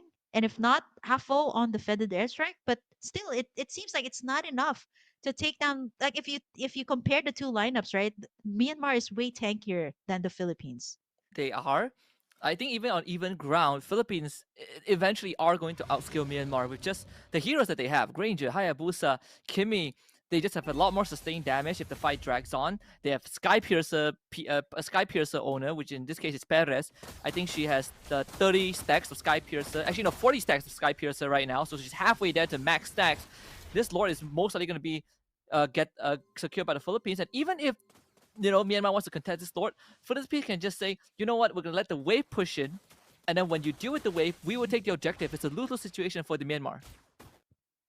Yep, and they're starting up this Lord, but I think for the Philippines, they're respecting the fact that at any time, Rico can go in for the heavy spin, but it's gonna be DJ Shelly again with the ejector as Rico gonna try to find in the target. Heavy spin not yet committed. Revitalize has been used up. Amor is gonna be the target here by Jay, but it's not able to get anything, and here comes the Navi stickers as the AOG use defensively there by Diagon. Heavy spin, all of the ultimates used to just disengage us. Wow. Going for the double! 3 members down for the side of Myanmar. It's Jay and Kiko Cutie. No, rather, Afo left to defend here. Will it be enough? They do have defended airstrike though, but up against the 5 members of the Philippines here. Will it be enough? DJ Shelly is up, but there's too much damage coming out from the Philippines. Benny's going for the kill. 3 members down. They're trying to lock in the base. There's minion waves in as El Puerto again still unstoppable. The Philippines starts it out real strong. 20 kills in 13 minutes as they take game number 1. Just a flawless game from the Philippines. There's nothing much that can be said aside from the fact that they played an almost perfect game. And it all started from the first turtle that it just should have theoretically went over to Myanmar. They should have been the Myanmar team that starts the game with a decent lead. But somehow the Philippines were able to weather the storm. And within 4 minutes, in the 4 minutes since the first bell rung, they basically took control of the game. And they were able to spill that lead to the rest of the map. This is probably the only period where, Myanmar was able to get some sort of a clap back, but even then it was at a cost of a very important member of the team. In this case, that was the Farsa. And then this is where we see that amazing 3-man out combo, or 3-man combo from the Philippines, which really, demonstrates that how in sync they were with the skill usage. And there was no comeback mechanic from Myanmar because this draft does not have the damage if they fall behind. And to make matters worse, they don't have the wave clear to deal with waves as well. Like this 1-1, if she's severely behind, you bet that the crossbow tank is not going to be able to do anything because winter crowns are going to be a thing, at some point in the game. And in this case, the Philippines didn't even need a winter crown to win the game. Yeah, wow. Just beautifully executed here by the Philippines, showing why they were the EWC champions just a year back. And as you can see, cleanly executed every single time And even with this, right, there's a tanky front line to sustain up all of the damage. It still was not enough. Veros ejectors were always on point, by the way. Props to that, as well as giving the opening all the time to Perez and Amores to take in the kill. A very, very dominant win for the Philippines. And as you can see in the stats, 13 minutes.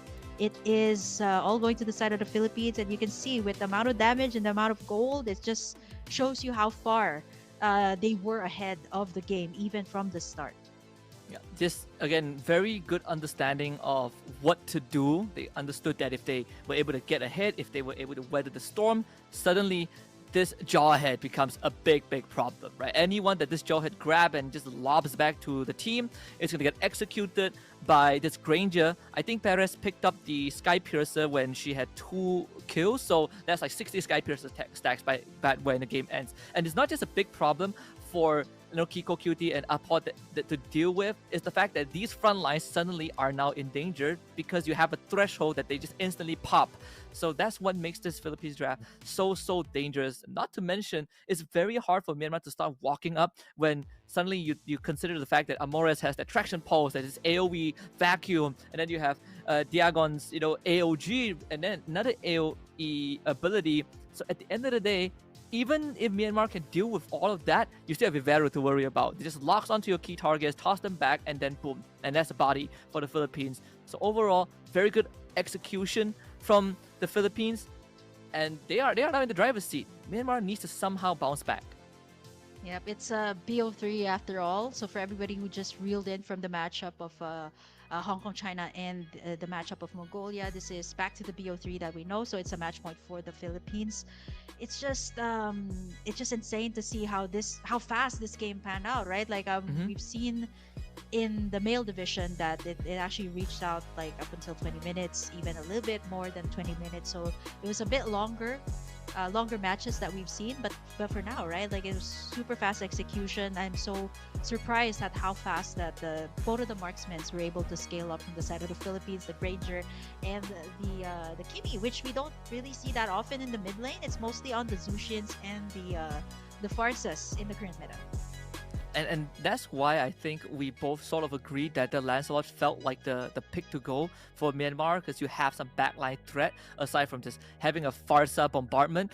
But unfortunately, they don't really have that. So I want to see if they can bounce back in game 2 with a renewed state of mind. But they're gonna get a little bit of break. So will us. We'll be back just a bit for game number 2 between Myanmar and Philippines.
Welcome back to the IASF Asia and Oceania qualifier. Still with me, Kim, and Husky here on air with you, bringing you the action here for the possible last game or possible last game that we'll be having for this series. It's Philippines versus Myanmar. If you guys just tuned into the live stream, and if you guys want to get some updates as well for the other matches, the matches that are off stream, on stream, if you missed out, you can go ahead and check out iesf.gg. But we just finished the first match. Very, very dominant game from the Philippines. I mean, it's the home of the champions after all, but we'll have to see. Let's see if Myanmar will pull out something off their sleeve and maybe force out the game number 3. We haven't seen a 2-1 game just yet. I mean, in the male division, we did see it a bit later on into the competition, but this early on, let's see if we'll have a game number 3. Yeah, even in the male division, we had I think the shortest game in competitive history, or one of the shortest game, which was like 6 minutes and 57 Wow. seconds. I'll never forget that. Like me and Leo casted, I think it was between Indonesia and Vietnam. It was 6 minutes and 57 seconds. I'm not looking for a record breaker tonight, but I sure am looking to see if Myanmar can looking bounce like it. back from the game 1.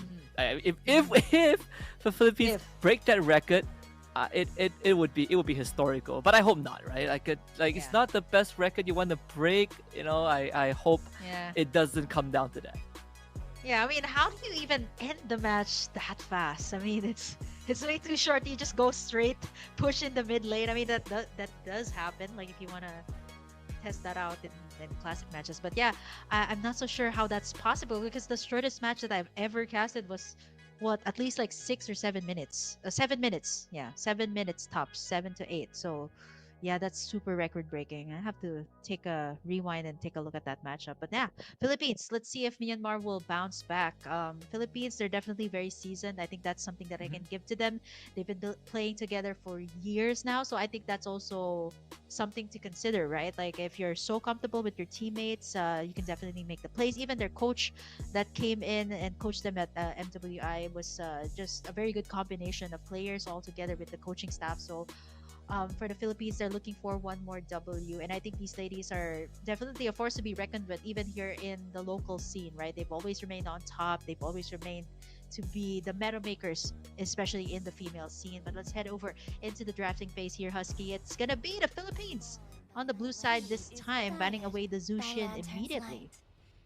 Just get rid of all the meta picks first. Jushin has been quite a pain for as long as she's existed in the meta, right? There were times where Jushin isn't priority, but even when she isn't, there's still a consideration that this hero can be quite a nuisance. We've seen that even at the mid-season cup finals, where Jushin was literally the series winner at that time for TLPH. So in this case, I like Philippines. You just go with the basics, right? Don't overthink it. Ban Jushin, ban Kalea. Maybe you let the Lancelot through now that you know that Myanmar isn't really thinking about it. The Uranus could also be banned out too. That's what they kind of went with in game 1 to eliminate the sandbag XP lane. But if not, they could also open up CC for themselves. We've seen some CC first pick that did work out. So that is another option that I think the Philippines can opt for. Yeah, the Uranus first pick though, I've seen that happen. It's more of like an art. There's two different things, right? Like it's a professional type of first pick, and then there's also like an RG type of first pick. So I've seen that happen in ranked games, but definitely in professional play, there's also a consideration of like comfort picks, consideration of heroes that your team works well with, right? But looking at the Philippines here, it seems like they're taking away the Kalea and the Zushin that's so lethal on the mid lane. Great wave clear, great sustainability as well. And the Uranus being able sustainability still taken out. I know Jagon uses this hero, but it seems like she might want to go for more of the setter types of XP laner, which is why the Uranus is a constant ban coming out from them. I mean, if you have a Uranus, you're definitely more or less going to be contained in your lane. Not unless you can take down the Uranus that fast, right? But Myanmar, again, these are heroes that are honestly on top of the list right now in the meta. Wanwan being the top 3, Yusujin being the first one banned. This is available, by the way, on the website of Mlbb. You guys can check it out. Top 3 bans, even in the ranked games overall. So let's see, final ban. Will it be a Lancelot or will it be? They first picked the Farsa earlier, so I feel like it still should be a meta last ban. Yeah. So they banned the Boxer again, just like last time. Now, Lancelot? we have seen that even Lancelot, when Lancelot was let through, the teams don't really jump at it, at the Mm. first opportunity. So maybe that's something that they're banking on. We've seen the Hayabusa as a potential pick for the Philippines, so that they have options that they could go for. So if that is the case, I wouldn't be surprised if they opt for a different first pick. We still have the CC.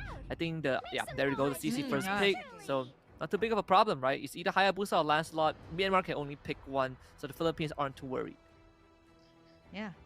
The CC first pick, and I'm not so sure if you're seeing what I'm seeing, Husky. Is this really it?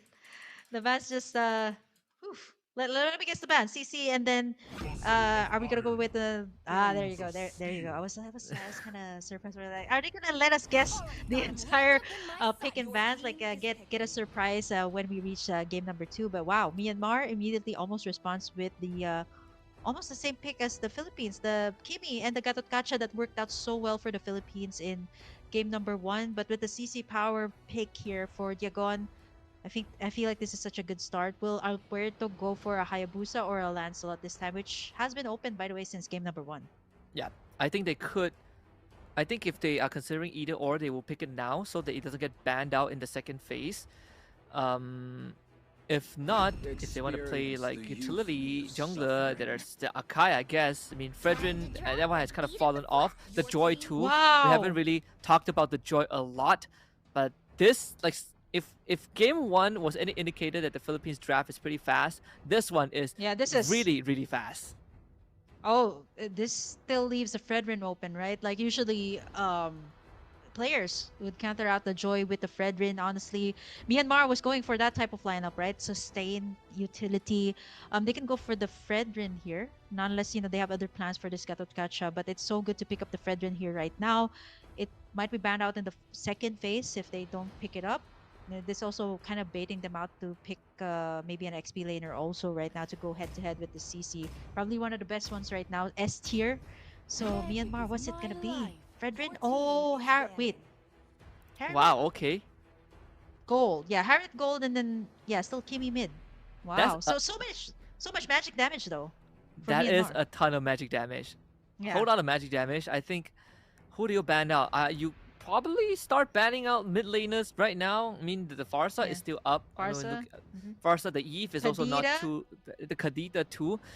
Even the Iesf isn't too shabby, even though Yeah. there is a Gatot Kacha. But we know the Iesf also went through a bit of a tweak. Now her abilities actually give you shield the more you damage someone. So that is something that the Philippines could look at.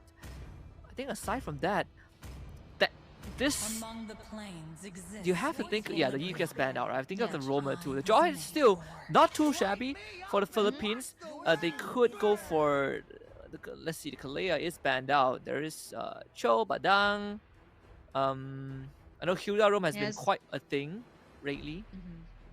Yeah, they're also there's a selected ban, a very situational ban also, the X-Borg. Usually people ask like when is it good to use an X-Borg jungle, right? Like it's usually the last option when all of the sustain utility junglers are out. They ban away the Farsa as well, something that Amor is so comfortable with. Good range as well to go up against the Kimi and the Harriet with the Joy being put into play.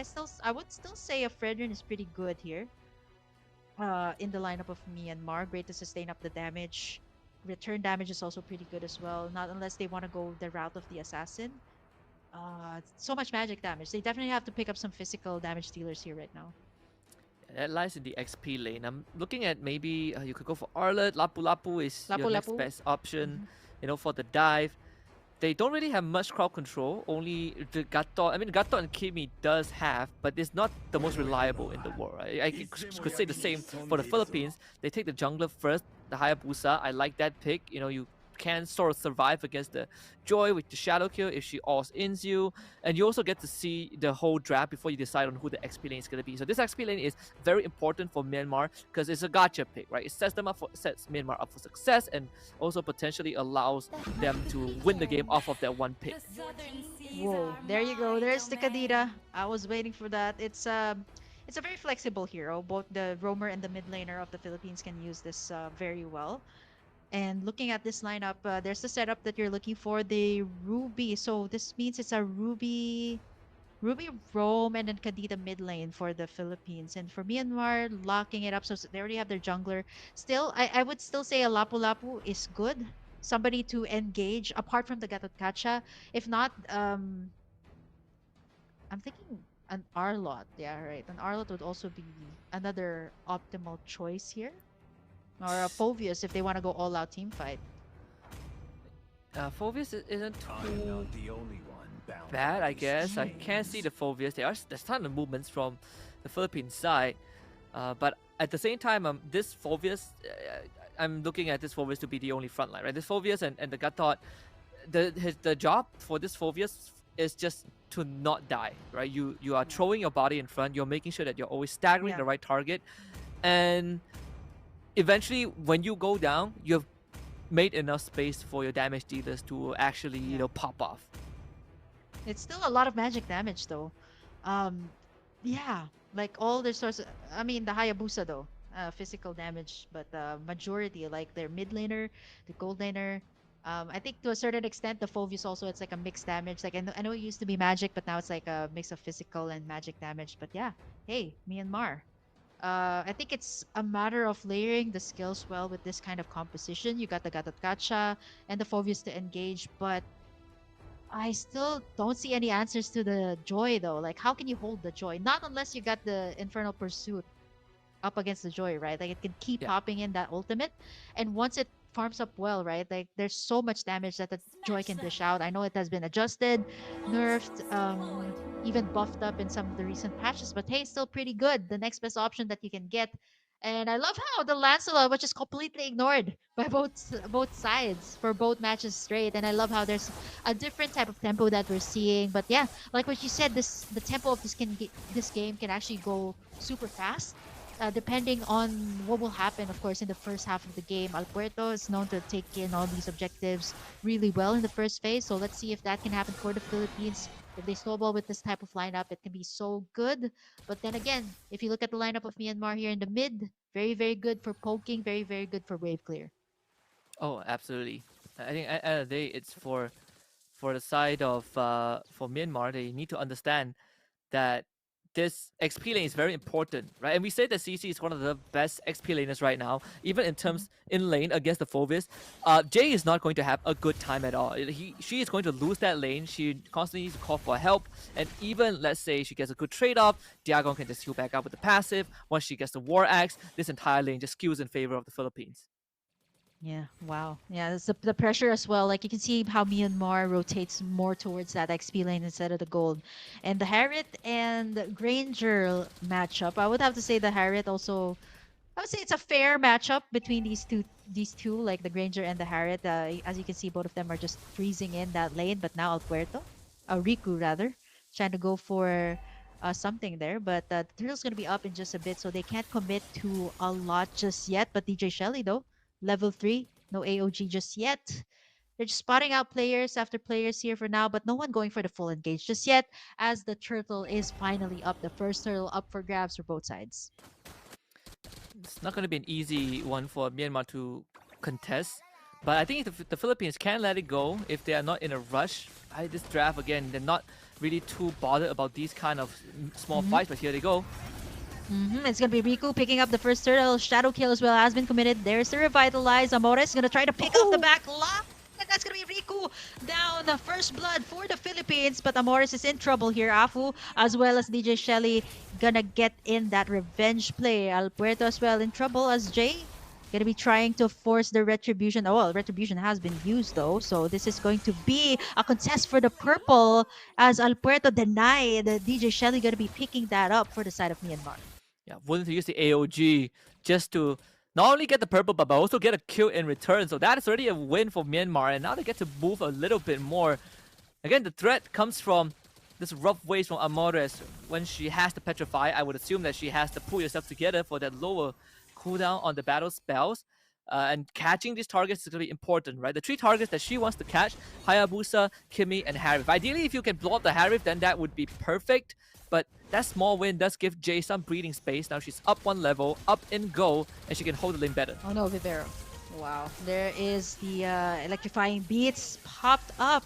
All of those resources, Amores as well, gonna get caught in between. She does have the thalassophobia there just to sustain the damage coming out from Riku. But this is also Myanmar showing their aggression from the start. And the Kimi, as I say, it's such a lane bully up against any members. But right now, they're going as well, facing the threat of James. What? Eternal Pursuit Flicker out as well. Level 5 for Jagon, but that's going to be Jay one level ahead of the XP lane. But here comes Alberto as well up top, popping in the electrifying beats. She should be able to take down Jay. And there's the clapback. Turtle is up in 17 seconds. Philippines showing some signs of life here up against Myanmar. Pretty unfortunate that Diagon ended up going down. I think she could have been a bit more patient and wait out the Sinus mark from Jay to expire before engaging again, because she's constantly allowing this forward to reset the passive and use his abilities, and that's how they got the kill. Oh, Vivero! Wow! Oh, onto Riku! They I am offended, and now here's the signal to go all the way in. Afu, a little bit too low there. Spence and the knock-up, as well as the dance coming out from the Harriet. Vivero goes down as well. Now it's Digon and Amores with El Puerto. Gonna try to find an angle, but it's gonna be Jay securing the turtle for Myanmar once again. It's a win, I think, for Myanmar. Get the turtle, they get a couple of kills. Vivero going down for the third time, and a bit unfortunate that Perez overstepping, walks up and Kiko QT just two shots her. And this is a way closer game compared to game one. Myanmar, they definitely have resetted the mental and coming into this, utilizing this Phobius very, very well as that brick wall. But on top of that, DJ Shelly is becoming a big problem. Yeah, even Kiko Cutie right now popping in the Zaman Force onto Jagon, forcing her to use the Vengeance. But here comes Jay as well once again. 4 members. But that's going to be a turret down bot as well as down top.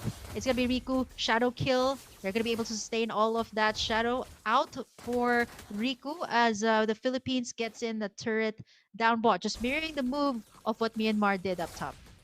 Shutting down the strongest lane of Philippines is already a big win for Myanmar.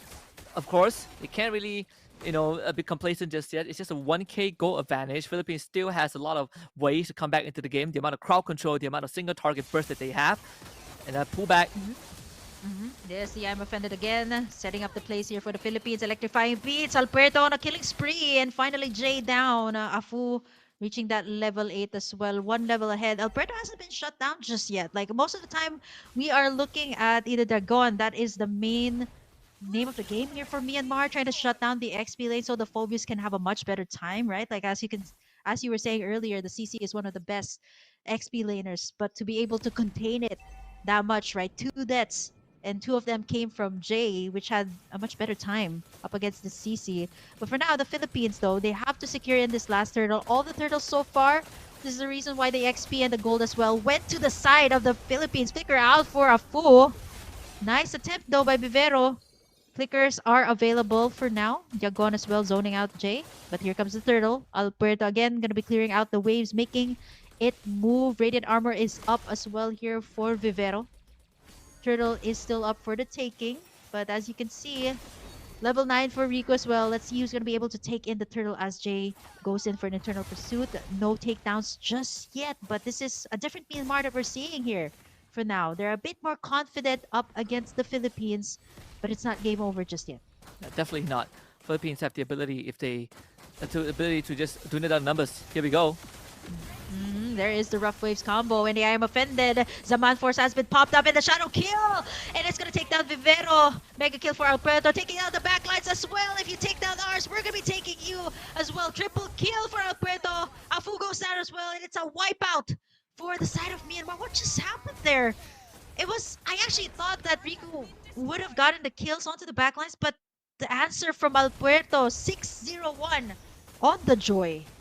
It's just fantastic stuff from marvelous play from the Philippines. You gotta give some credit to Amores too, with constant knockups, with her ability, and Alberto's patience in that fight. When she finally unleashes the electrifying beast, it essentially just gave 3 members of Myanmar a 10,000 voltage, voltage surprise. And that's Malefic draw for Perez. 6-0 for Alberto. Holy Crystal out. The first Lord has just spawned. Whatever lead that Myanmar has completely vaporized off of that Mm-hmm. team fight. And now it's Philippines in the driver's seat, and they have more than enough abilities to blow up whoever they catch. Let's say if they somehow were able to just one-shot this Gato and Phoebus, the fight essentially ends because then there's nothing from Myanmar's side to keep Philippines under control. Yep, the Blood Wings has been purchased as well here for Afu. Extra damage coming out from the side of Myanmar, but this is where it comes into play, right? So much magic damage, so Vivero can actually already sustain that. But speaking of Vivero, there's the setup, there's the AOG, and they're gonna be knocking up the players one by one. A double kill for Riku, the shadow kill, but Alberto still comes up on top. But that's gonna be two for the price of one. I would definitely have to say that's Myanmar. What just happened there? The AOG, Zaman Force, El Puerto is still here, the Lord is still up for the taking, but I think it's a bit too risky to go away and dive in for the steal. That's going to be the gold swing back to Myanmar if Alberta does get shut down. But that's going to be Myanmar taking in the first Lord of this game. Once more, Jay is the savior of the team, just surviving for way too long. See, the Philippines, they had the idea they needed to take this Phobias down as fast as possible, but unfortunately, it was not fast enough. So Jay just kept on bonking them with the monolith, just keep on staggering them and healing up with her abilities, and in the end, stalled out the fight enough for Myanmar to finally take over. And that's what Jay has to do. Keep repeating that process, and Myanmar will have a good chance of winning. Now, with this lore, they are going to be able to wrestle back control of at least the game for now, right? The Philippines are putting in a lot of emphasis on keeping this mid-tier one alive. Yeah, Vivero is going to be the one to set up the plays. As you can see in her stats, she's the one that needs to be frontlining and setting up the plays here for the Philippines. And I think that's what's really good about the lineup here of Myanmar, right? They can just go for the counter engage after Vivero goes in for the I am offended. So it's a matter of, again, positioning from the players. But right now, it's going to be Myanmar under control right now. They got the Lord. They should be able to take down the outer turrets here of the Philippines. So it's still the first Lord. So I wouldn't say this is a lot of damage, but at least a lot of pressure on the turrets. But El Puerto as well, making sure that the side lanes are moving. So she's going to make some split pushes happen for now. But the score is a bit even out right now. 10-11 with Myanmar still leading the charge. The Lord is still up though. They haven't cleared that out just yet. They're cutting down the waves on the mid side, making sure that the super minions come in here so that they can take down at least this mid turret. There's the I'm offended, but there's the AOG from the backside, but a little bit too deep into the base of the Philippines. They have shadow kill to add up to the damage. They're gone, able to stay, but not for long. Jay again with the power moves there, but that is going to be a W for the Philippines. They're gone for the price of 3. I would have to say the turret right there just saved the lives of the Philippines. 14 kills right now, clapping back up against Malaysia, Myanmar.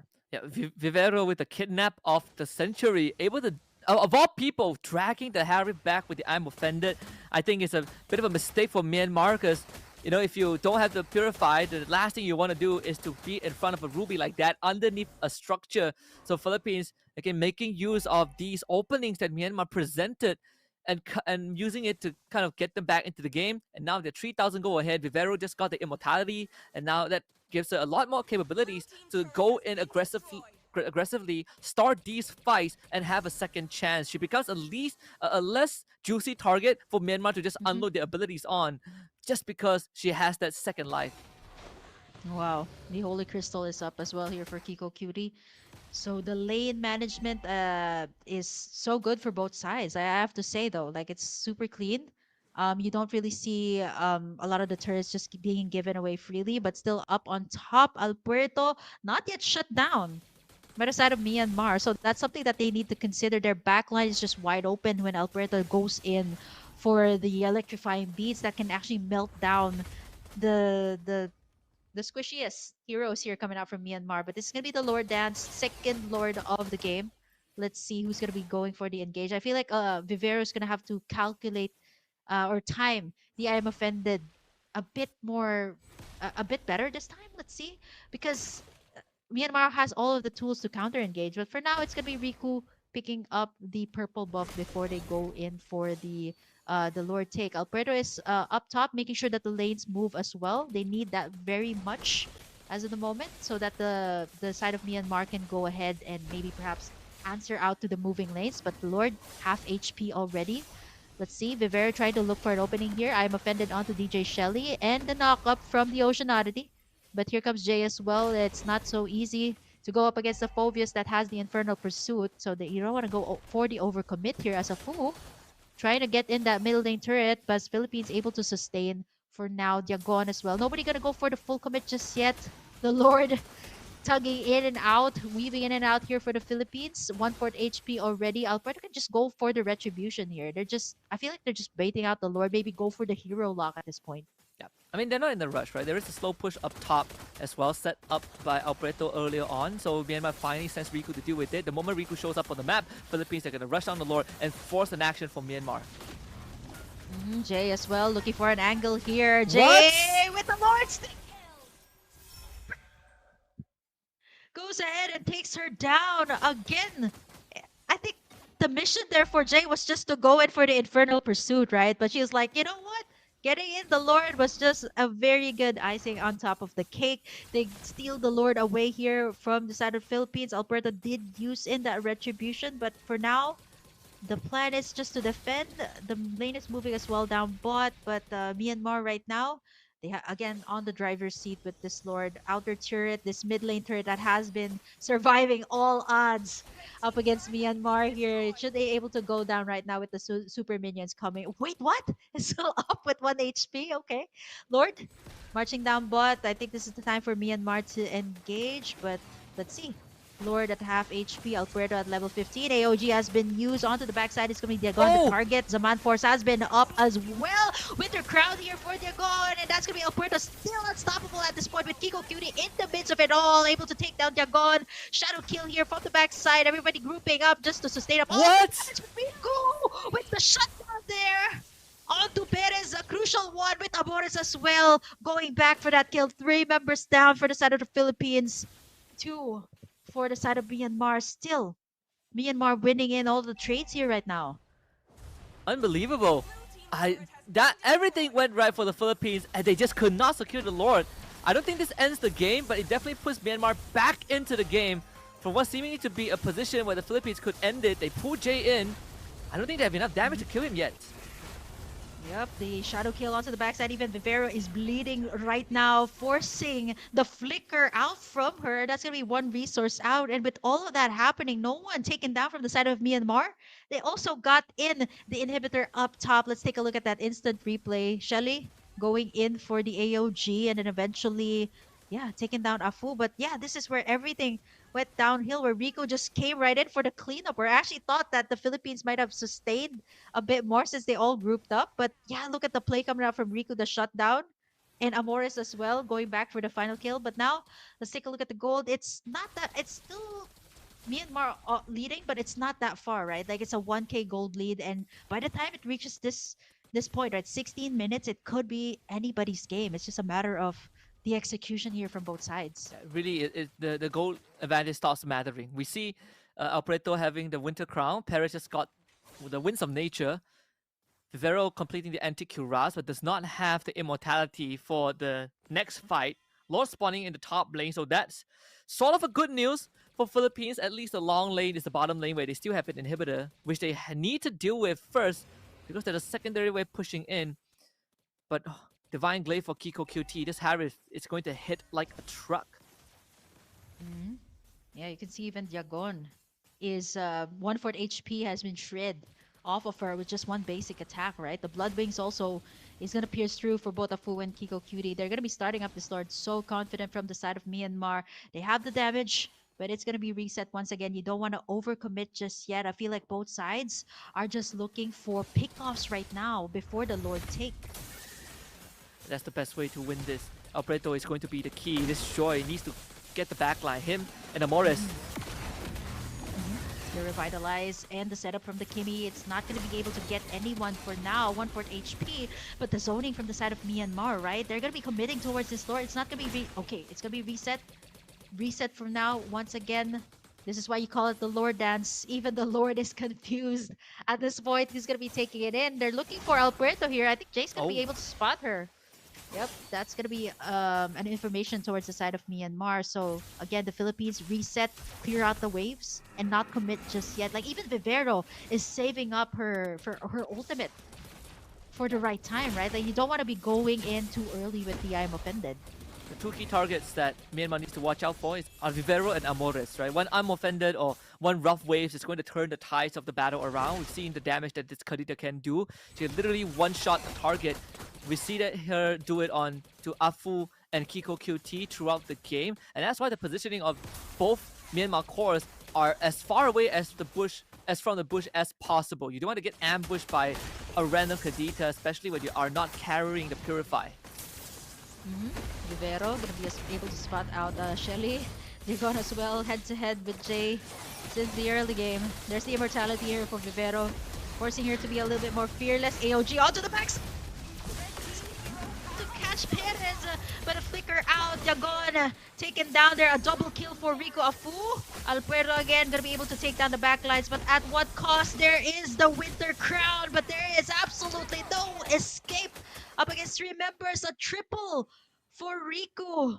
3 members down for the Philippines, with only 2 down for the side of Myanmar. Their damage dealers, but as long as Rico is up, they should be able to take this Lord. The shutdown by Rico as well onto Alberto is definitely huge. The gold swing is gonna go to this Hayabusa. I'm not even sure if this is a wise move coming out from Paris. Maybe try to go and attempt for the steal, knowing that the Lord also has a lot of damage, but she has to be a bit careful here. 1/4 HP left. She doesn't have Wind of Nature Okay, too, Shadow so Kill. Yep. She does have the Wind of Nature. Trying to go for the outplay, but it's still gonna be DJ Shelly and Riku reaping in the rewards. It's gonna be 8 seconds before Alfredo is up. So nice attempt though from Perez, but it's still Myanmar on the driver's seat right now on this Lord. yeah, trying to buy time for Alberto to come back to life and get to the Lord pit, but I don't think it's worth it. I think you just let the Lord go and defend, but they are going to try.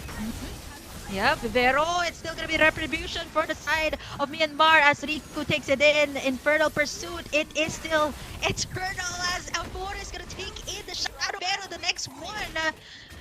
As Jay just goes in and in, like apart from Riku, it's just Jay making all of these plays with the Infernal Pursuit, which makes it so hard here for the Philippines. And now with only 2 left to defend, Fairness is coming out in 5 seconds. They're gone, forcing to sustain up all of the damage with the Vengeance. Is that be enough? Winter Crown to buy some time here as Alpuerto goes all the way back in, bleeding from the damage. But out from the side of Myanmar, Jay gets taken down, but that's as much as the Philippines can take because there's still a Lord up top. Without Jay, it becomes a lot more doable, right? Immortality is there for DJ Yeah. Shelly, but she doesn't have much health to work with. Oh, if only Paris has, like what, 10 more stacks of Sky Piercer, that would have been an instant execution. You have popped the Immortality, but again, without Jay, this defense becomes a lot more possible. Apart from that, DJ Shelly has been so on point with the AOGs here. Taking down the back lines, assisting the members of Myanmar to make the plays, but now Riku try to go for the assassination onto the back lines. So there's the curtain call onto Kiko Cutie and Afu. Immortality is being popped in the Winter Crowns. The gun still goes down. The Lord is still up. Vivero Perez left to defend, but Riku is still trying to go for more. Base is still up, but it's gonna be a double. It's not enough as minion waves pour in. It is gonna be Myanmar forcing out a game number 3 up against the Philippines. Unbelievable stuff for Myanmar. It all started with one Lord steal. The second Lord of the game, but it should have went into the hands of the Philippines, somehow stolen by Jay, and from that point onwards, it was all downhill. And I think the worst part of this entire game was that the last 2 important fights where started with Philippines getting a lead because Amores was constantly finding key targets. She was blowing up Kiko QT and Afu whenever she catches them, but unfortunately the rest of the Philippines could not follow up because you have Jay in their face. So this MVP is definitely going to be the Phobias. Just a world-class performance from this XP laner of the Myanmar team, giving Philippines such a big headache from start until end, and including that Lord steal that turned the entire game on its head.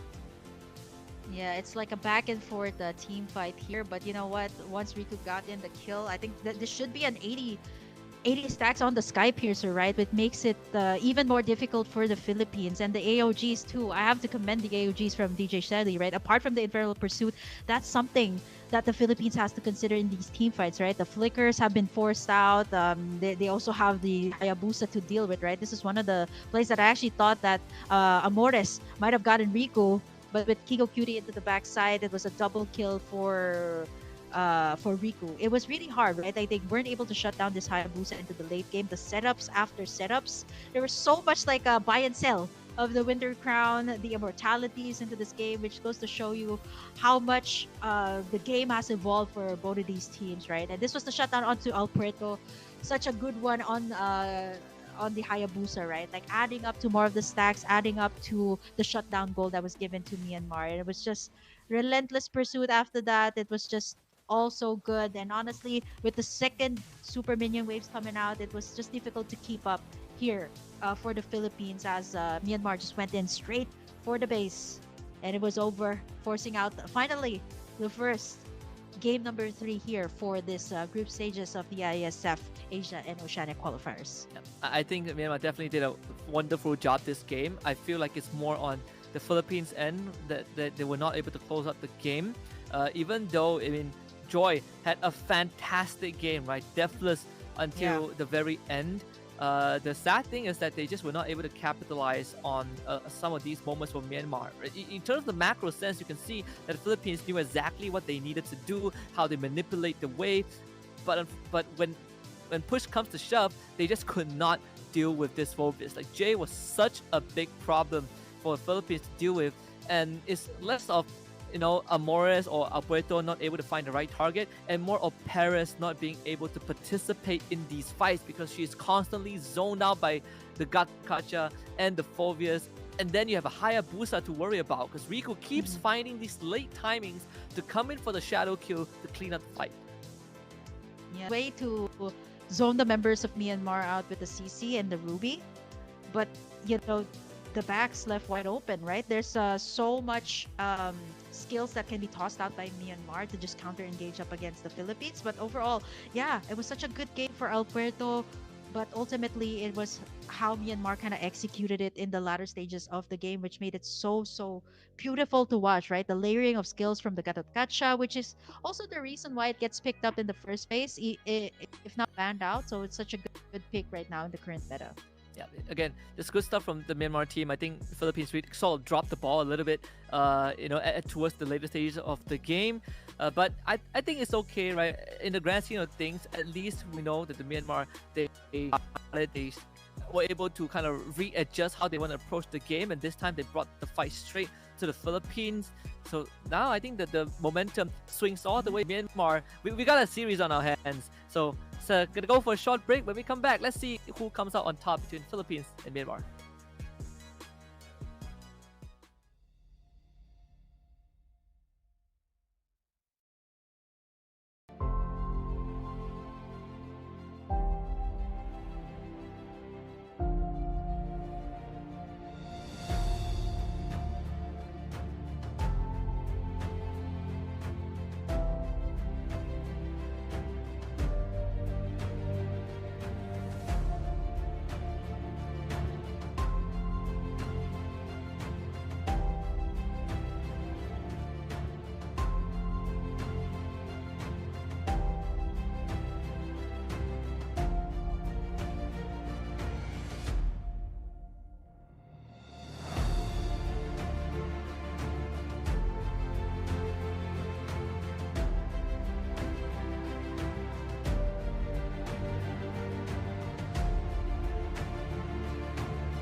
You're still watching IESF, the Asian Oceania qualifiers with me, Kim, and Husky, bringing you guys to our first game number 3 of this MLBB Women's. Well, it's just the first day, but it's going to be the first series that we got in our hands. So, Philippines versus Myanmar. Again, it's going to be a reset when it comes to BO3s. This is going to be a clean slate. Takes this last game, we'll take it all.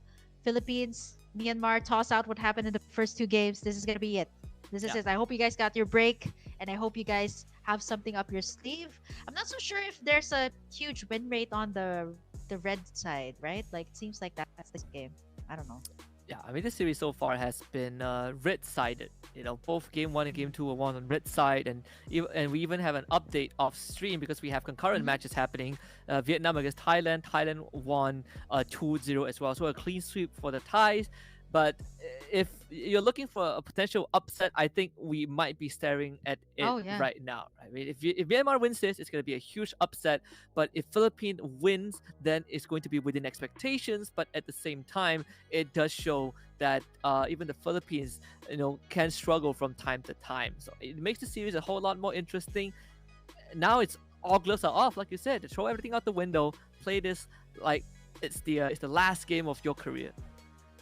Yeah, I mean, it's just, I love how the rest of the world is keeping up with I would have to say Philippines, Indonesia, put Malaysia in the map as well. Like, they're just keeping up with the meta, and it just goes to show, right? They're keeping up with the meta, forcing out game number 3. So Philippines still on the blue side, getting in the power pick. Earlier, they picked up the CC first. So I'm not so sure if it's going to be something in the ban list. So Philippines right now banning away the Kimi and the Zushin still on the staple ban, which leaves open other pickups as well. For Myanmar, it's almost constantly, always, all the time, a ban on the Yisunshin, the Bakshi centered towards the jungler.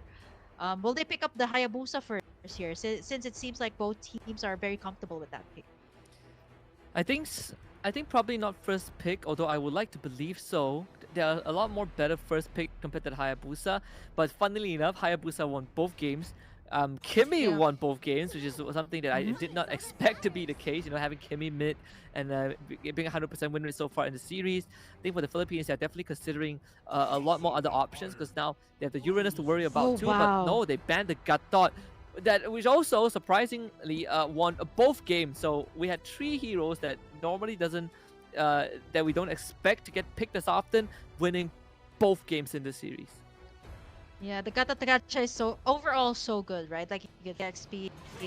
It's good for baiting out skills from the players. Like in game number 1, the flickers, almost all the time it was Perez that was taking in all of those AOGs, and it was just so beautiful to watch, especially if you're Myanmar. But for the Philippines, this was a constant. But I was actually wondering if Yagon was comfortable with this here. But I know this is in her hero pool, so they pick up the Uranus first. Again, I would have to say this is very flexible. We've seen a Uranus jungle. I'm not so sure if that's still going to be the case if they pull out full utility here for the Philippines. But that leaves other options like still want to see a Lapu-Lapu though. Yeah. Kalea is still open here for Myanmar, or Lancelot, which I've been hyped earlier, but everybody seems to be setting that aside and ending up something else. Better yet, this Uranus picks becomes even stronger. The fact that Myanmar banned out the Baxia, right? So you don't even have the natural anti-heal from Myanmar's side. So they're gonna go for the classic, a very, very safe approach. Hylos and Farsa, you cover a lot of bases, good flex, good front line. A Selena comes out instantly from the Philippines. Wow. Amore's specialty. Yeah, it's her specialty. And the Irrital almost immediately right after that. So I guess it's all according to plan. Mobile lineup as well. And with the Uranus in front, there's Vision also. So I think with the mid lane matchup, right? Like the Selena, then again, it feels here, right? Like you have to get those abyssal arrows right to be able to get in the targets. You need the piercer as well. But the CC was also open, by the way, and Myanmar is going to be picking that up. Great in the laning up against the Uranus as well. But Myanmar now going to the second phase of the ban. We still have our assassins up. We still don't know who's going to be the junglers for both sides. Yeah, so both teams really getting some power picks for themselves. Like you said, jungler is going to be the main focus. And obviously Myanmar, they have the first choice, right? Being on the red side, so they could theoretically ban up junglers and pick the best for themselves. It started by banning the Jawhead first. We saw how Vivero's Jawhead was a pain for Myanmar to deal with, so they don't really want to deal with that. Completely respectable, I think, if for the side of Myanmar. And you also take away these pickups, right? You already have a Selena you have to worry about. You don't want a Selena Jawhead. Yeah, it's absolutely lethal, but with the Hylos also in play, right? That's something to kind of calm you down. Like, yeah, you do that. You do have the front line. The Selena, though, I'm just a bit worried about the wave clear here, right? Like, I mean, it was adjusted. Like, there's a bit more wave Selena, but it's still not as good as a Farsa, right? And in terms Mhm. of range, the Farsa has much better range than the Selena, which is more of, again, centered towards single target pickoffs. It seems to be the name of the game here for the Philippines, and maybe put all of their cards onto Perez this time with the Iritel. So now Myanmar, they might just corner out Vivero here, if not um, maybe corner out Alpuerto with her hero. So it seems to be a constant ban on the X-Borg, which seems to be something that both teams are actually might be comfortable with. Just making sure that the comfort piece gets kind of removed from the equation. But that still leaves all of our power junglers kind of in the pool. Hayabusa, Lancelot still in there. Philippines, you ban out the Harif. Granger is not a problem because you said Irithel as a decent counter. There's no more 1-1. They could consider banning. I mean, if they are worried about a safe pick, there's always the Claude that they can Claude and Yeah. Carry are probably the next two down the line. Moskov too. There's still the Moskov. We haven't Yeah. seen that. They'll ban the Bruno as well. Oh, Okay, Bruno. I'm okay with Alright, that. yeah. Very strong early game hero.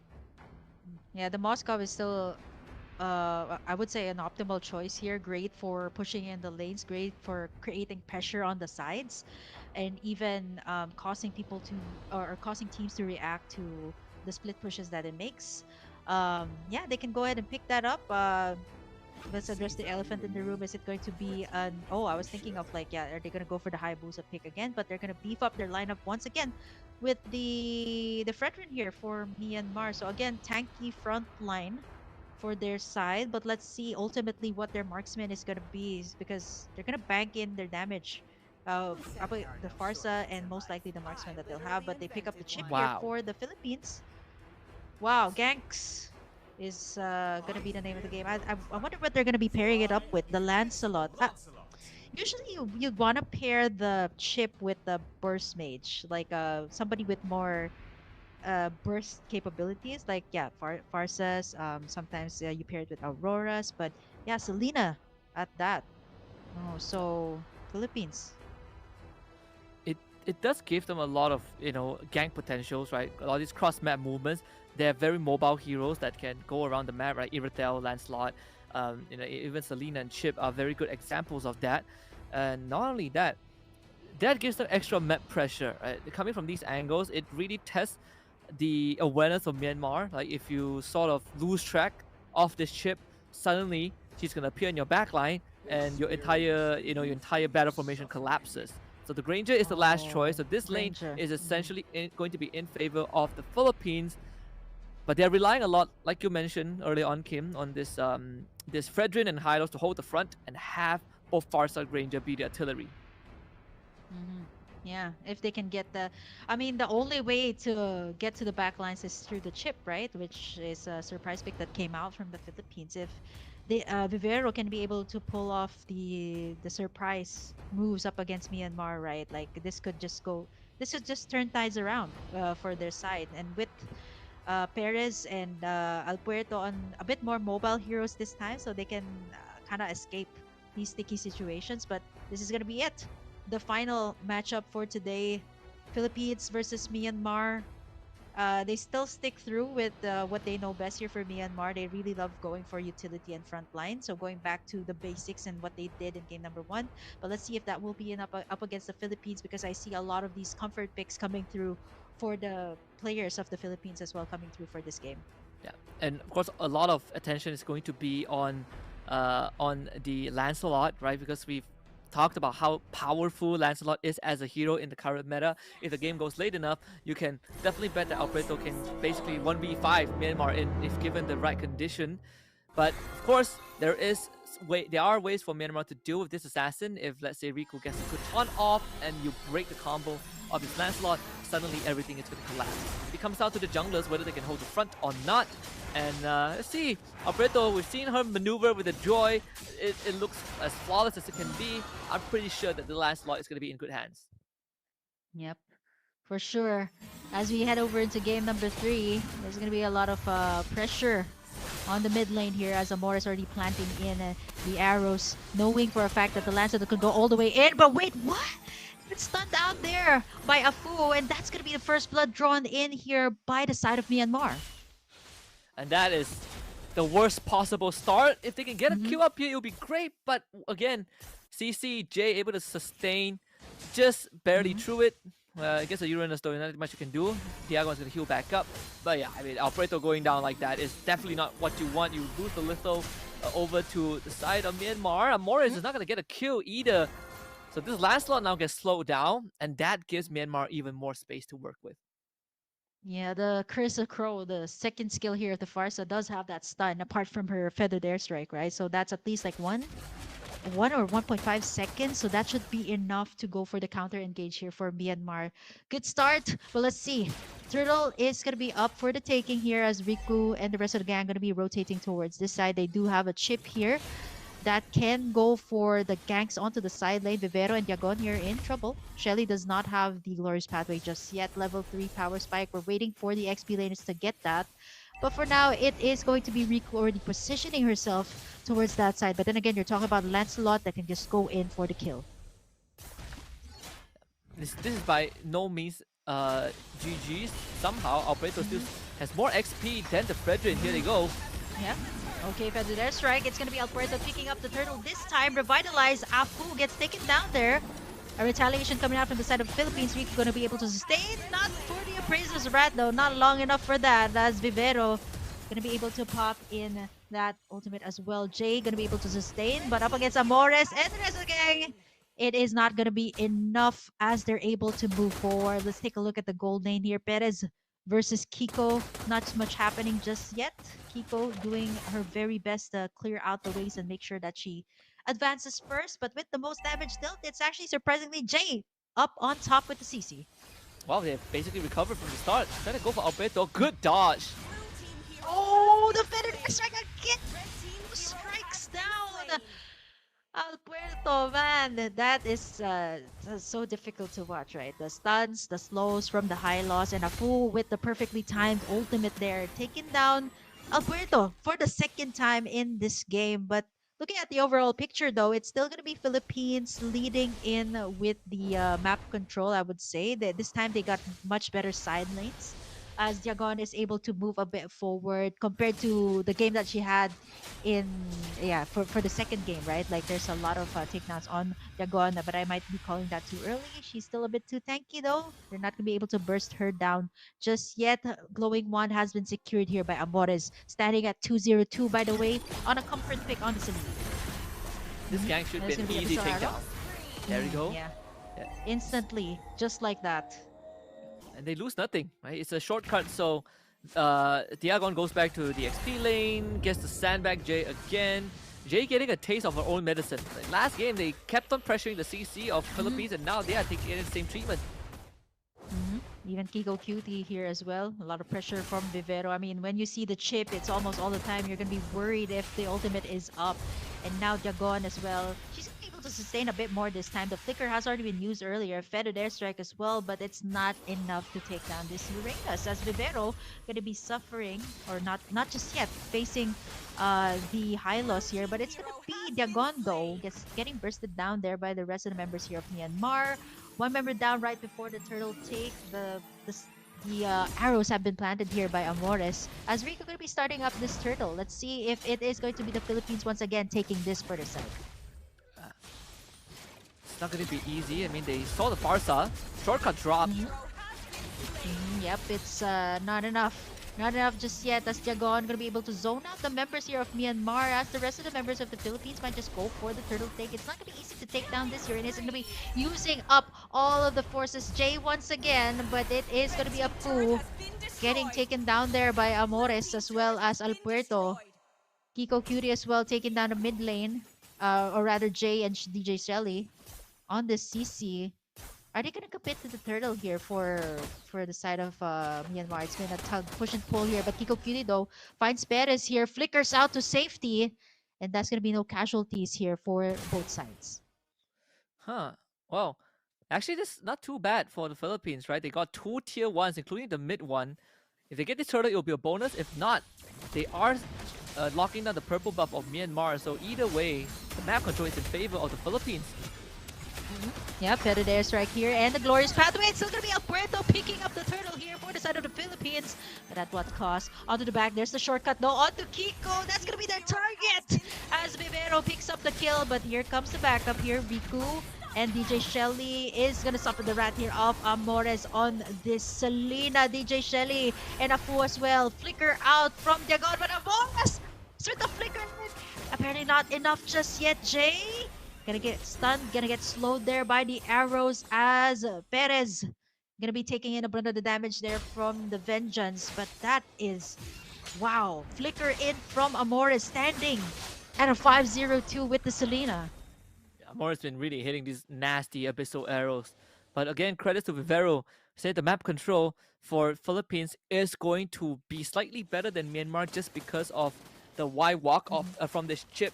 It can be anywhere she wants, and with the shortcut, bring her teammates across the map. So for Myanmar, they have to be able to establish presence, but at the same time, watch out for all these off angles that the Philippines have been utilizing to catch them off guard. This CC basically has collapsed, right? The lane is in shambles, but it doesn't put Jay out of commission just yet. She can still do a lot of damage. If she ties down the right target, it could be devastating, because tying them down allows Fredrin and Farsa to really follow up. Myanmar just needs to find the right opportunity.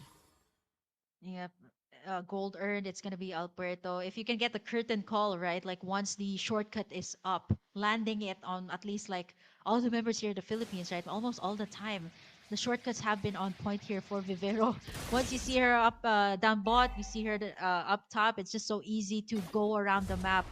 And right now, pressure in on all of the lanes here for the side of Myanmar. Last turtle is gonna be up in just a few. So let's see what Myanmar will answer out. That's gonna be the turtle cam being focused there up on screen. It's gonna be Alberto starting up this turtle. For the rest of Myanmar, they do have the ultimates up, but there's the threat as well of the Selena. Vivero as well trying to look for an angle here onto Kiko Cutie on the backside. Turtle's gonna be reset once again. Pickoffs are gonna be crucial. Let's see if they're gonna be able to find something, as Diagon gonna be able to take the turret down bot as well. So Philippines just making it move time and time. Macro Gaming, conceal play here onto Kiko Cutie, and is Kiko Cutie the target here, as they're gonna be able to take her down, and the rest of Myanmar is in confusion what to do next here. Jay, Fedder strike committed there by Afu. They're gonna be able to sustain, but they got what they wanted. If this is what they were doing compared to in game number 2, it's the exact same thing here, but a different type of flavor coming out from the Philippines. Yeah, again, this chip has so much value. Diagon also doing a fantastic job. Comes through the shortcut and instantly goes to work, disrupts all of the Myanmar players, making sure that they are not able to participate in the fight, and also ensuring that her teammates get out of it safely. So that's a free lore, and look at where Vivero is. Set the purple buff, got spotted out by Jay, not a problem, because now they are so far ahead. Every single abyssal arrow is going to lead to a potential kill, and no one can take down Diagon. There's Brixers. And that's gonna be the shutdown onto Amores. A little bit too deep in. Diagon goes down as well. And that's what you get with the clapback of a Fredrin. A whole lot of damage, the shutdown, a bit of the gold swing going towards the side of Myanmar, but they still have the Lord here for the side of the Philippines. So at least some pressure onto the second tier. Vivero gets spotted out there by Kiko. They know their targets very well, so Jay gonna be forcing Vivero to back away for now. They're able to go in with the shortcut. As now Jay gonna be the center, the primal target here of the Philippines, suffering a lot of damage there. But Kiko Cutie is gonna be able to free hit everybody. Flicker out, shut down onto Jay as Perez goes in for the rampage. A double kill. Afu. Kiko Cutie forced to back away. There's still the Lord, by the way, here for the side of Myanmar. And with Afu and Jay out, the second tier turrets are sure to be gone here. In a normal situation, this would not have happened, but because they had a chip, so the moment their teammates revived, the chip just brings them in with a shortcut as if they lost nothing at all. In fact, that's a net positive, getting 2 kills and an inhibitor. I think Myanmar can still defend this, but they've lost a lot of tempo just off of that fight. It's just tempo, but you're gone. Oops, that's gonna be a lot of damage coming out. Feathered airstrike onto the backside. Vivero forced to flicker out, but not to safety. As it's gonna be Riku taking her down, but the rest of the members here of the Philippines gonna be able to take down 2 inhibitors for the prize of 2. Still them standing on top. Still the Philippines with the gold lead right now. Myanmar somehow was able to stop the bleeding. But it's again a lot of damage being dealt. 2 inhibitors down. The next Lord up and on the top lane. So that's going to be a bit of a headache because the Philippines can just set up. The long lane will always be in the favor of the Philippines. And not to mention Almores's Selena will always be a threat. And the lesser map control you have, the more dangerous Vivero becomes. Alberto. Uh-oh. Oh, a bit too deep in. 30 seconds before the Lord is up though. So this is gonna be able to contain the Philippines for a bit. So I don't think they're gonna go for more shortcuts for now. But 35k, still Philippines in the lead. But without Alberto, I don't think they're gonna commit to more of these shortcuts. Not unless it's gonna go towards the Lord. Yeah, pretty unfortunate when the jungler just walks it down. They saw Perez, but Perez should be able to get away with the heavy crossbow. So that's a heavy crossbow for Glorious Pathway, an ult for an ult. But again, we talk about how the bottom lane, the long lane will always be in favor of the Philippines. As we get a bit of a pause, I believe this is going to be called by the Philippines just to make sure that Yeah. Alberto is not going to Okay. walk it down Yeah. the lane again. Going to Mhm. make sure she's okay because Yeah. this Lord fight, if anything goes wrong, we might see a repeat of Game 2 when Myanmar comes back just because of a Lord. Yep, we're gonna have to wait on this one, but it's again, this is looking really deadly, right? The chip setups here of Vivero, and at the same time, the Fredrin's Appraiser's Rat. Every time, you go in for the shortcut, but again, Riku has to sustain that much, right, before casting out the Appraiser's Rat. But it's still not game over just yet. The gold is not too far off just yet. Like 4K, that's probably like at least 1 or 2 shutdowns from the side of Myanmar. And like what you said, right, it can swing towards the other side. So momentum still towards the Philippines, but let's see. After the pause will be unpaused in just a bit. It's going to be it's not going to be an easy thing. I think even for Myanmar, right, in the state, they need to get a Lord still, and even if they do, it doesn't guarantee them any sort of a chance to win. It's more of an equalizer. They only got 1 turret so far, which is in the bottom lane, and that bottom lane it's also where it's also where they lost an inhibitor. So at the end of the day, for Myanmar, this fight is to keep them in the game more so than it is to win them the game. But you can see that they are scaling up. This Ranger is getting a lot of damage. The CC is also able to contribute a lot more. The Fredrin and Hylos, they are quite a menace if they are able to keep on keep on holding the front. But not to mention the Farsa burst damage. Like if you are able to control the Lancelot, that completely eliminates the threat of a backline dive. And Myanmar, they have some good ideas in how to make it happen. It's just preventing, just that they need to stop Vero from suddenly appearing on top of Riku and then just bringing the whole cavalry to take care of her. Yeah, this is the second Lord also for both sides to take in. So I think for the Philippines, if they do take this one out, right, like one shortcut could just be it, could just seal the deal here for Myanmar. But then again, like what you said, if it can be a steal for the side of Myanmar, it can be an equalizer or at least stop the bleeding for their side because the Philippines has been creating all of these good shortcuts time and time again coming out from Vivero. But let's see if they can hold out. Again, it's gonna be a Fredrin up against a Lancelot when it comes to the objective takes. when it comes to the Lord dance. So let's see. Ultimates, it's important to bait it out right before the Lord, right? It's going to be difficult once these ultimate skills even are baited out. But I think for the Philippines, most of the time, the shortcuts are almost all the time reserved for Kiko Cutie, and nobody but Kiko Cutie in this game. Yeah, and that's what makes it so complicated. I think for Myanmar, they got so many things that they need to take care of, and in MLBB, I think right now, even in the current state of the game, it is not impossible to come back from having no inhibitors, but being in that spot itself, especially against a comp that has something like a chip, some that has heroes that are very good at managing side lanes to constantly create pressure. It kind of changes the dynamics a little bit, right? Because now you have to worry about your side lanes getting pushed in, but at the same time, you also Myanmar also does not have the best heroes to wave clear. I mean, they have heroes that can do huge amount of damage, but in terms Yeah. of wave clear, as the game goes on, it is going to start really, putting some taxes on them, and they're relying a lot on Granger and Farsa, who Mm-mm. generally don't want to be alone in the side lane just because there's a chip on the enemy team. Yeah, I think we've seen it in some of the clashes here, right? Like let's say Kiko Cutie or even Afu is left all alone. You kind of expend out all of your resources once the chip is out, right? The flickers, the wings by wings, the dash out. So it's very difficult to go head in here, or even the positioning is going to be really difficult because you don't really know where the chip is going to be out, and most of the time Vivero is hiding on these bushes. So that's going to be another checklist for Jade to do, right? Like apart from zoning out the members here from the Philippines, you kind of need to check where Vivero is going to be coming from.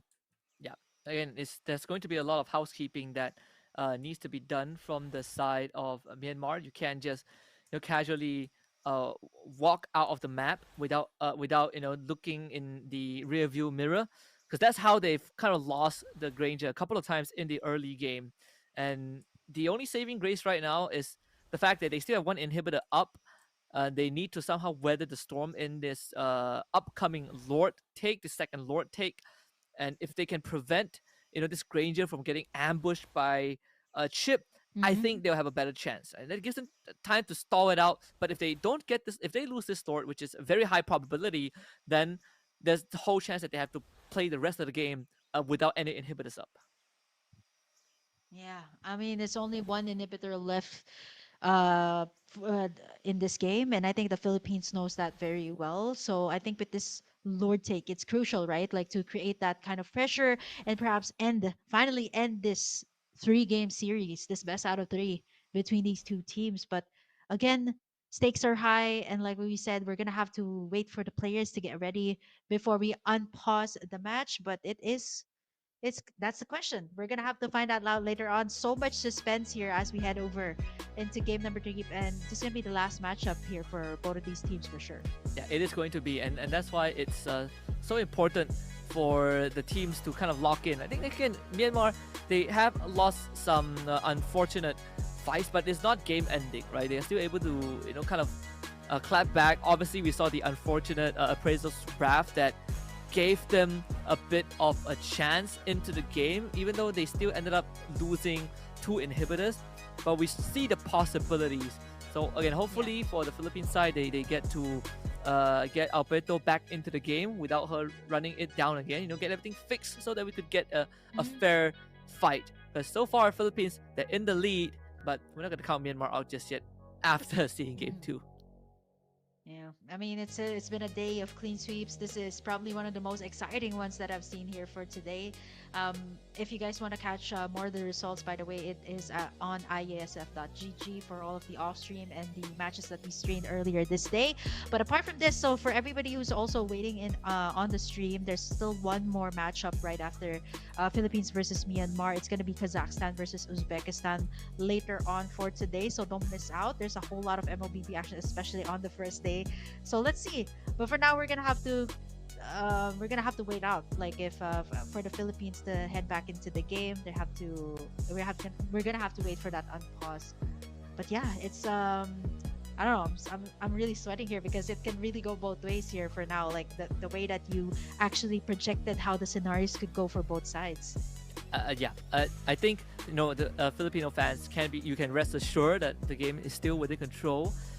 For now, just based off the state of the map, right? I definitely think the chances of them to win is higher than Myanmar. It's just Yeah. on the off chance that a bad fight, then suddenly Myanmar has a chance to kind of come back into the game. Like this veteran actually isn't the easiest to take down. We saw the amount of resources that needed to be committed from the Philippine side just to get rid of the front line. So if they are not able to do so, if they're not able to do so, suddenly Myanmar has a chance. And I think the key goes back to Vivero on that chip. The chip has to be able to create an opening amongst the chaos and have this Selena as a supporting cast. If not, then I think Myanmar's chances will be slightly better despite being at a goal disadvantage. Yep. And this is it. Perhaps the final showdown. So it's gonna be Amores laying down all of those abyssal arrows and abyssal traps to just create the vision here. And it's honestly annoying, right? Like you're trying to get into the team fights, you get stunned even. A whole lot of damage coming through as well. The minion waves have been cleared up top, so let's see the Lord Dance. This is gonna be long once again. You got a Uranus, you got a Hylos, and you got even a Fredrin here to sustain the damage. So let's see, it's already 1/4 HP here for the Lord. A push and pull between these two teams. And look at where Vivero is. If anyone shows up, if they send a Granger, which I think they are, Art? there's a backdoor chance here. And Philippine knows Backdoor it. plus a kill. Perhaps a kill onto Kiko Cutie. So I think this Lord is just a bait. So they're not gonna commit just yet, right? It can backfire. Yagon gonna be able to spot out Riku there. There's so much minion waves crashing in, and that's gonna be it, right? That's the way to let Myanmar go back into their base, knowing that 2 inhibitors are down. Philippines secured in the second Lord of the game. So let's see how they're gonna play this out, how they're gonna close out this game, because as far as we know, right, Myanmar still has all of the tools to keep up with the Philippines in this 13-minute mark. Yeah. Again, good awareness from Myanmar. Because if they just sent the Granger, I think that game ends with the backdoor. But they had Oh, DJ yeah. Shelly accompanying the Kiko Cutie, and understanding that their hands are tied, so they are forced to give up the Lord. This could lead to all inhibitors going down. It's not going to be an easy defense, but Myanmar, I think they have a chance to do it. Although with all these 3 ways pushing in, it will be a tall task. Let's see what happens. Yep, it's gonna be Myanmar gonna tug in the Lord onto the side, just making sure that they buy a little bit more time. There's the feathered airstrike. Even Yagon is bleeding from the damage, the burst damage, but the shot spiked. And now here comes the glorious pathway. This is the opening that they were looking for. Flicker out for Yagon. Riku goes in for the Appraiser's Rat, but the flicker in time to just evade all of that. The crucial pickoff onto Perez. And now they're going to try to fight back here, knowing that their main damage dealer is not going to be there. So for the Philippines, they've at least created the pressure. But for Myanmar, they have successfully defended. But let's not forget, there's going to be a whole lot of super minions. At least 1 or 2 come in right after the Lord. They defended the last inhibitor, and I think that is the icing on the cake. I believe that Jay used the curtain call, and Perez got caught with someone else and just got ran down by the CC. So Myanmar hold the fort, didn't lose their last inhibitor, even though it's with a sliver of health, but the fact that the structure still stands now gives them another chance at life. At this game. Wow, I mean, this is what you say. It's really a different ball game, a different piece when you say it is the final game. The game equalizer for both sides, the series equalizer. And this is honestly what I love about best out of threes, right? You can bring out the best of each of these teams. So there's a possibility, again, with the inhibitor turrets down here for the side of Myanmar, a possibility for a possible split push here for the Philippines. Knowing how this next Lord is gonna go up, but since the minion waves are gonna favor, still their side, there's a possibility for that, but I feel like there's too much at stake here for the Philippines to kind of pull off that type of play. Not unless they kind of have Myanmar's eyes all set up on the Lord, so that might be a far-flung idea, but Vivero, again, still not leaving Paris up to the all alone here. So I think it's a matter of, again, pickoffs. What the Philippines wants is just to create the pressure. As you can see, like the minion waves, they're making sure that it moves right before the Lord take. Yeah, and there's a slow push up top, so someone has to deal with it, and Vivero is on standby. The moment a face shows up, Vivero is gonna pounce, you get a kill, maybe 2, perhaps win the game from there onwards. Wishing Lantern for Afu. There's gonna be no defense top. The wave is pushed out, so another Lord for the Philippines. Diagon though, getting caught there in between. Forced to pop in that Radiance. Amores does find a fool. You see Vivero as well. The glorious pathway has been used. And the thumbs up. It was an almost there for the Philippines. But yep, Myanmar still has to defend up against this Lord, marching on the mid lane as the Philippines continues to create in the pressure after pressure. Look at the minion wave management here. So clean. They want to make all of the minion waves come crashing through the base here of Myanmar. This is a coup de grace for Philippines. I'm not sure how Myanmar can defend this unless they somehow assassinate Perez once more. Yep. And it's going to be the defended airstrike onto Dragon, but the Philippines has their eyes set as Alpuerto Arrow. go in for the back eyes of Fu! And Rico goes down! And that's going to be 3 left to defend here on the base of Myanmar. Will it be enough? DJ Shelly going to be forcing in, tanking up the damage, but I think this is going to be it. The Philippines finally closes out this series with a 2-1 up against Myanmar. Such a valiant effort though from both sides. So you can see that it's just the continuous evolution of Mlbb in all of the regions. And I honestly love how these females can keep up with the current meta. Kudos to the Philippines. Good win. GG and nice try though to Myanmar. Let's take a look at the highlights here. Again, congratulations to the Philippines. Great fight put up by by the Burmese. As much as this game was, sort of not within their control, you can see the resilience, right? The idea of the awareness of Myanmar and trying to make a comeback into this game. If they weren't so far behind from the get-go, they would have had a very, very good shot at winning against the Philippines. But I gotta say, that last fight, big credits to Amores landing the most important abyssal arrow of the entire fight onto Afu. If that Farsa didn't go down, maybe would have seen that game extend for another Lord's worth of duration. But still, all things considered, Myanmar, they did show us what they are capable of. But at the end of the day, it's the winner that counts. Philippines makes it true, but the fact that they did it in a 2-1 fashion is gonna give the other teams out there some bit of reassurance that even the best in the world can lead. Yeah, and this just goes to show that it's gonna be a whole lot more teams coming in just like this, and the Philippines just started out like that.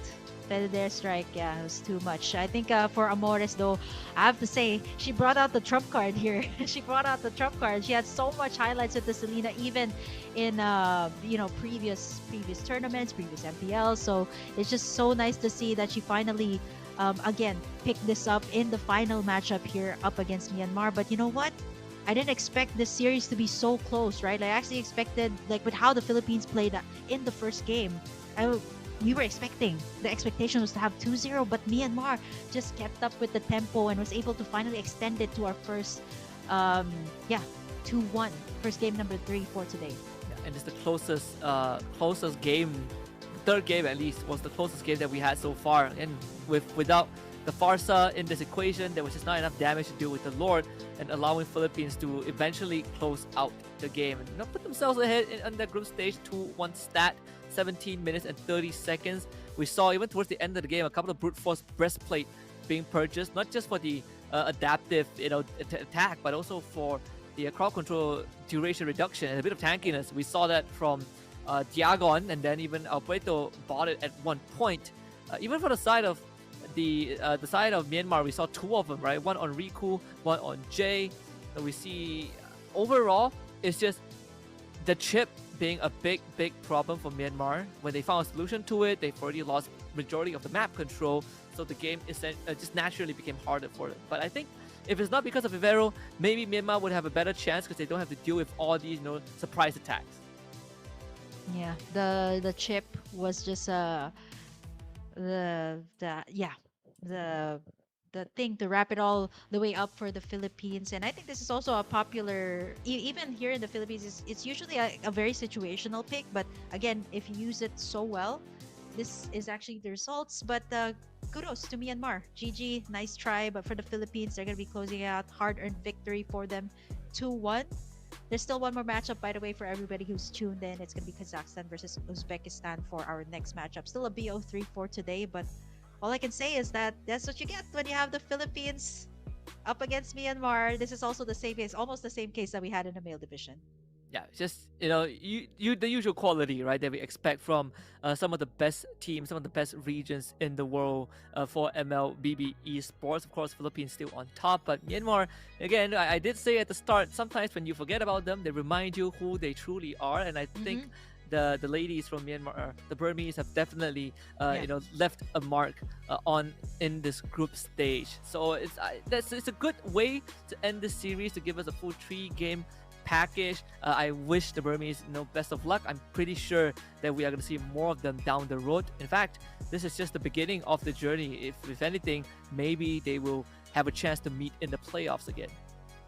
Yep, I'm pretty sure a lot of the Filipino fans, even the Burmese fans, are looking forward to that. This was pretty much shades of what we've seen in previous World Championships or whatnot, but it's just really a treat to see peak MLBB like this, even in the women's scene. So I'm looking forward to see more of the Burmese, and hopefully, there's a whole lot of respect from the Philippines for the Burmese team, definitely both the male and female division. So we're looking forward to see more of you.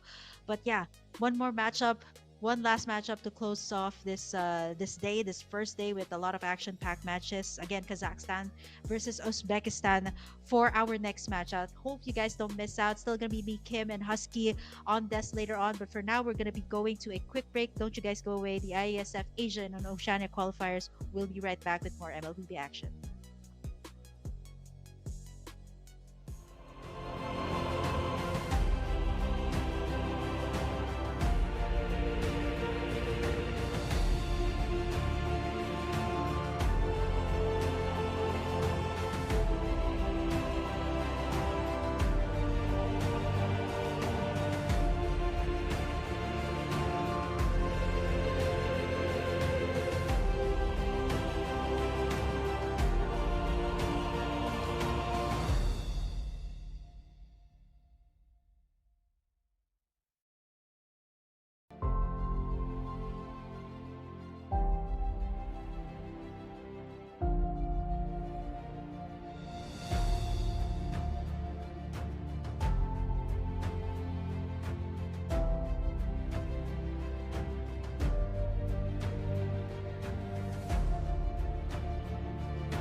We're back after that short break. Welcome back to the IESF Asia and Oceania qualifier. Still with me, Kim, and Husky, bringing you the action for the final matchup for today, Kazakhstan versus Uzbekistan in our final BO3 of the day. So many things have happened all throughout the day. I mean, I've been here from start up until the finish, so it's so nice to see the ladies once again duke it out, of course, here in the qualifiers. But how are you feeling, Husky? This is our last series of the day. Yeah, I'm still feeling energetic for more after watching some quality ML earlier on between the Philippines and Myanmar.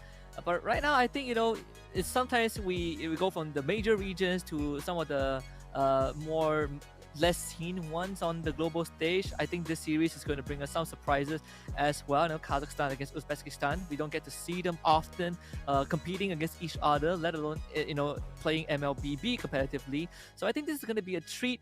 It's sort of like a dessert, right? A palate cleanser to see what the other side of the world has in store for us. Maybe they know some metas that we don't. Kazakhstan and Uzbekistan. Last time I've seen them was also in day number 1 for the male division. And yeah, there's a lot that you can say when you see how the banning phase and the picking phase is going to go. Let's take a look at the team roster here for Kazakhstan. It's going to be Nile, Blinked, DD, did I say that right? Dex, Primal, Roar, Sai, and Lanayir. That will be playing for the team roster of Kazakhstan. Yeah, and if I remember correctly, like even in the men's division, for these regions, even the men's division, I think it was Kazakhstan in the men's division that had a decent record. I gotta check it in a little. Gotta check it just to make sure. But overall, I think we have no. It was the women's division, right? Kazakhstan in the group stage, they did have a 2-0 victory. They basically just almost clean swept everything.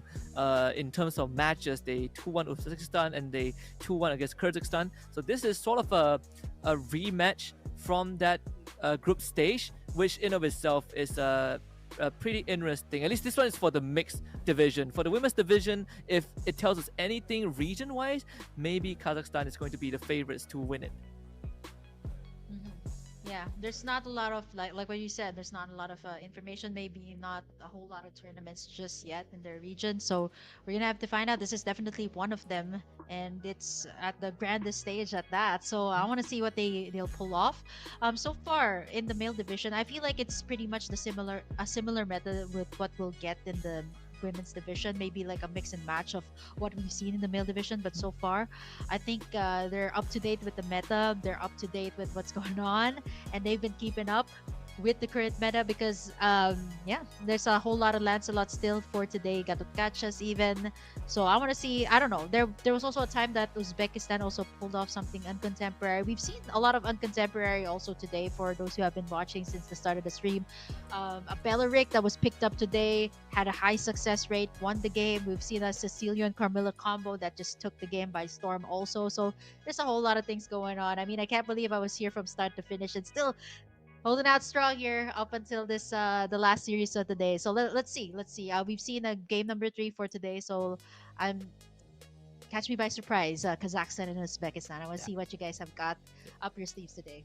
Yeah, again, totally, very very excited to see what they have in store for us, right? If in the other divisions if the other division is any indicator, then maybe Kazakhstan, like I said, is going to be the favorites. But I'm not going to put it past Uzbekistan. I think a lot of times when we kind of watch competitive Mlbb, we sort of overlook these regions, right? Because we don't have enough info on them, but that's how they kind of surprise us every now and then. So Mlbb is defined by the draft. We're gonna head into the draft, and right at the bat, we are seeing clear signs of priorities, right? CC Bruno first phase ban, bit of a surprise, but I would assume it's the comfort pick of Kazakhstan. But no Haya, no Yishun, no Arlet, and the Kalaya first pick. So Lancelot's still open.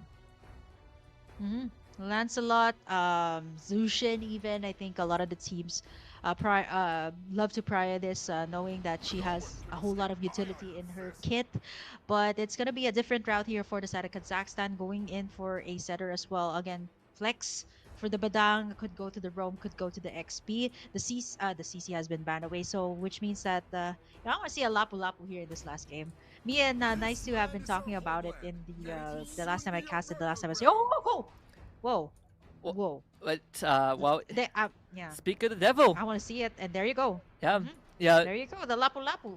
Ask and you shall be, ask and you shall receive, right? Lapu Lapu. I mean, I've also talked about the Lapu Lapu in the previous series where where I want to see this hero. It's such a powerful hero right now. Great diver, great damage, and just strong laning. Sagittarius And we got see the my Irritate being picked arrow. up by Uzbekistan. Like this, I mean, the teams are incredibly decisive on who they want to pick.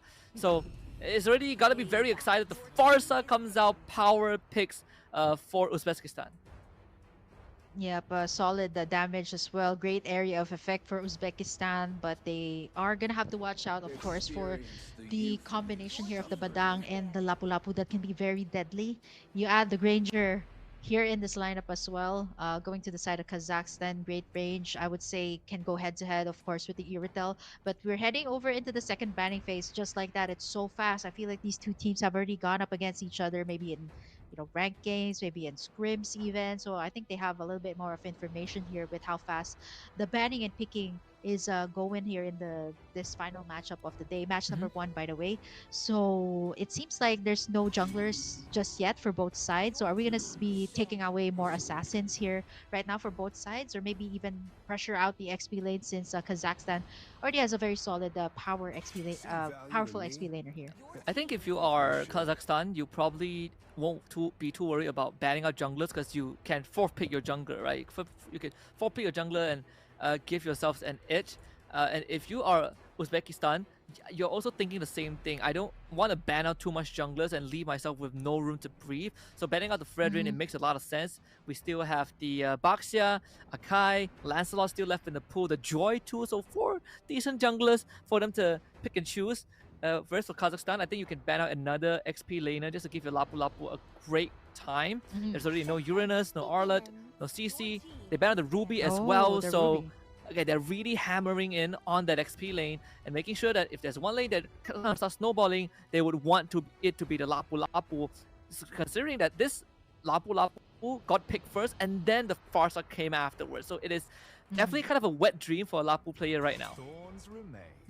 Yeah, the Lancelot comes through as well for the final ban here of Uzbekistan. Honestly, really difficult to deal with the Lancelot, especially in these objective takes. And if you want your XP lane to win, you definitely wouldn't want somebody like the Lancelot, stealing up the objectives from afar. But looking at Kazakhstan here, are they going to be beefing up their lineup with, a utility type of jungler?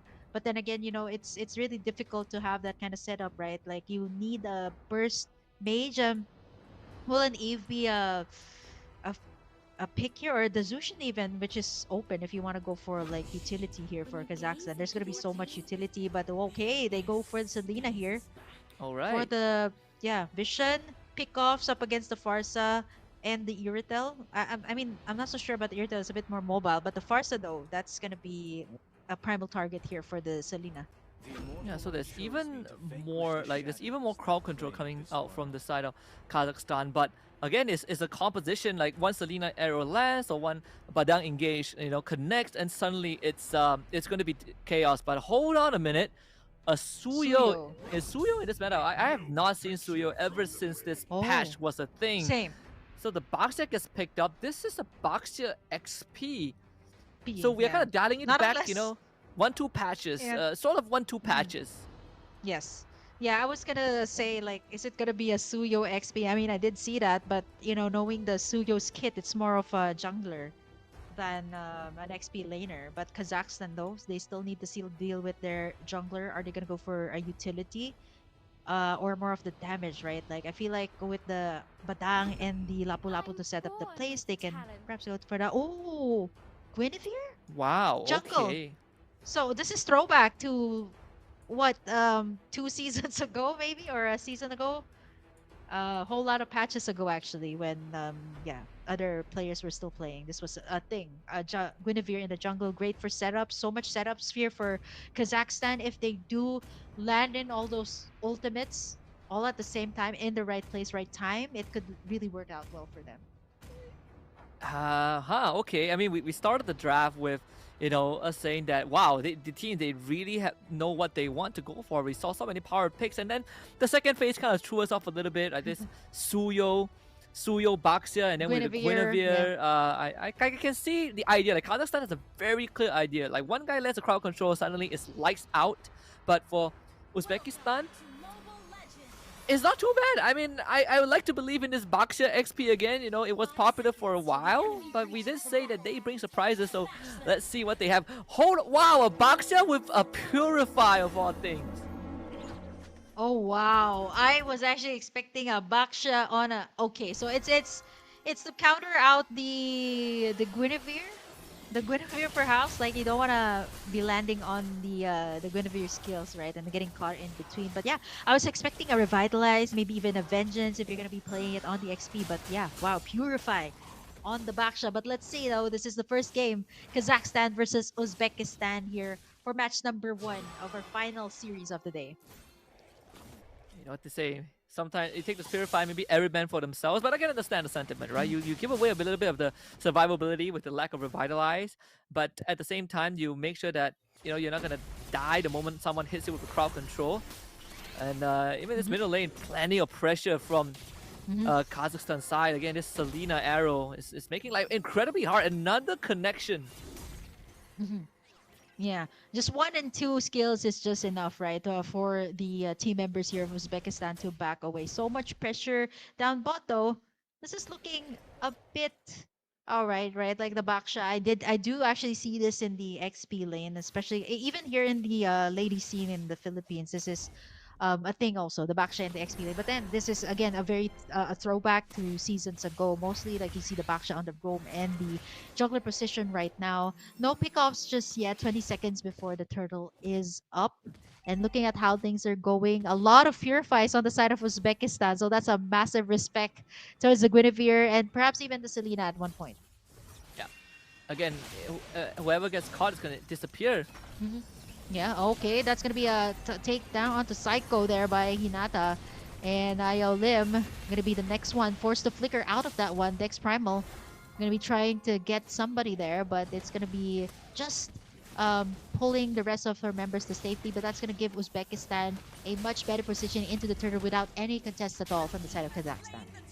A bit unfortunate from Kazakhstan. Psycho sort of overextended and they didn't really know where the members of Uzbekistan are at. And here comes the the retreat? invade. Actually taking the purple buff away, and unfortunately, Nialim is just late. Yep. Forced to use the bravest fighter out, and now Iron as well.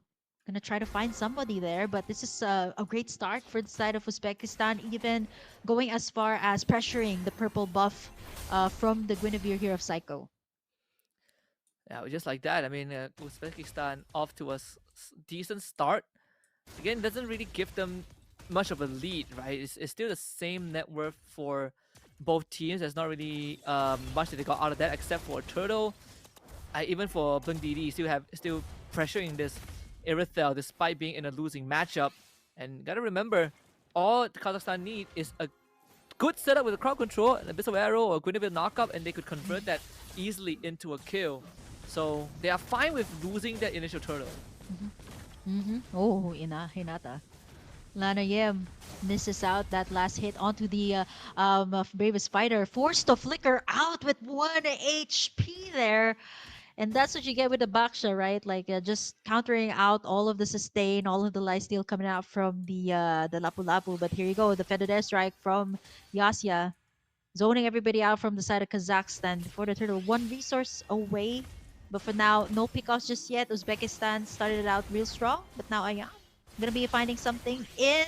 Gonna get the Tsunami Slam there, and Psycho gonna try to find in a target here, but it's gonna be Iron, Hinata, and the rest of the gang gonna be sustaining all of the damage there, forcing Kazakhstan to back away once again. This is a thing that happens time and time from Uzbekistan. They're poking a lot of the members here of Kazakhstan, giving them a much better opening to all these objectives like the turtle.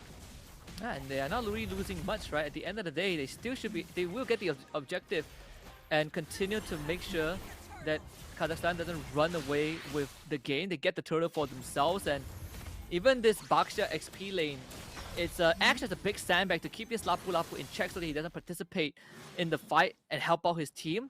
That severely slows down the tempo of what Kazakhstan wants to achieve.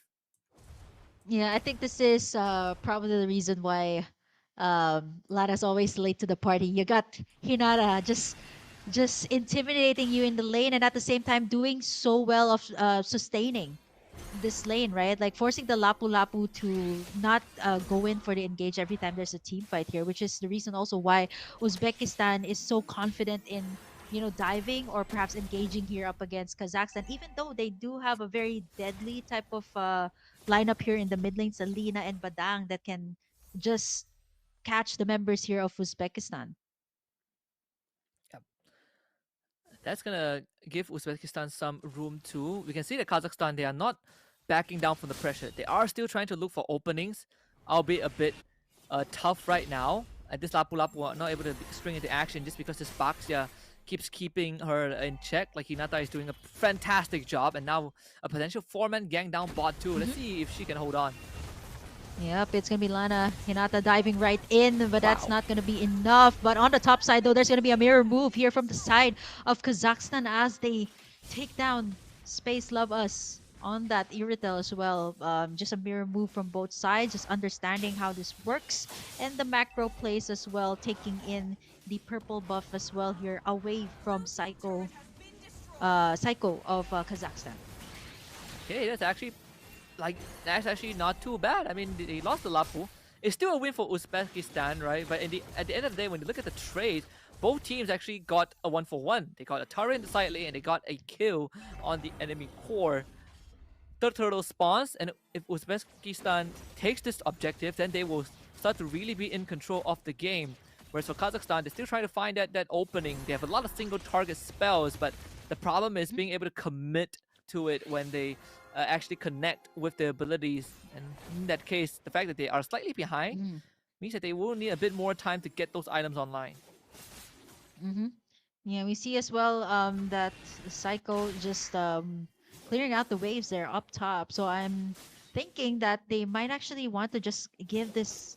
Are they gonna give this turtle? No, Psycho's here already, so it's already at 1/2 HP. That's gonna be Lana starting it up there with the tempo, feathered airstrike from the backside, and finally catches a glimpse of Yasya there, setting up the place, but it is going to be Lana getting bursted down there by Hinata as Psycho. It is all according to plan, getting in the turtle, but it's going to be landing into two members. But fortunately enough, they do have the Purify. That's what the Purifiers are for. A double for the Iritel. 5-2, but Kazakhstan did get the turtle though. They did get the turtle, and that's a consolation prize.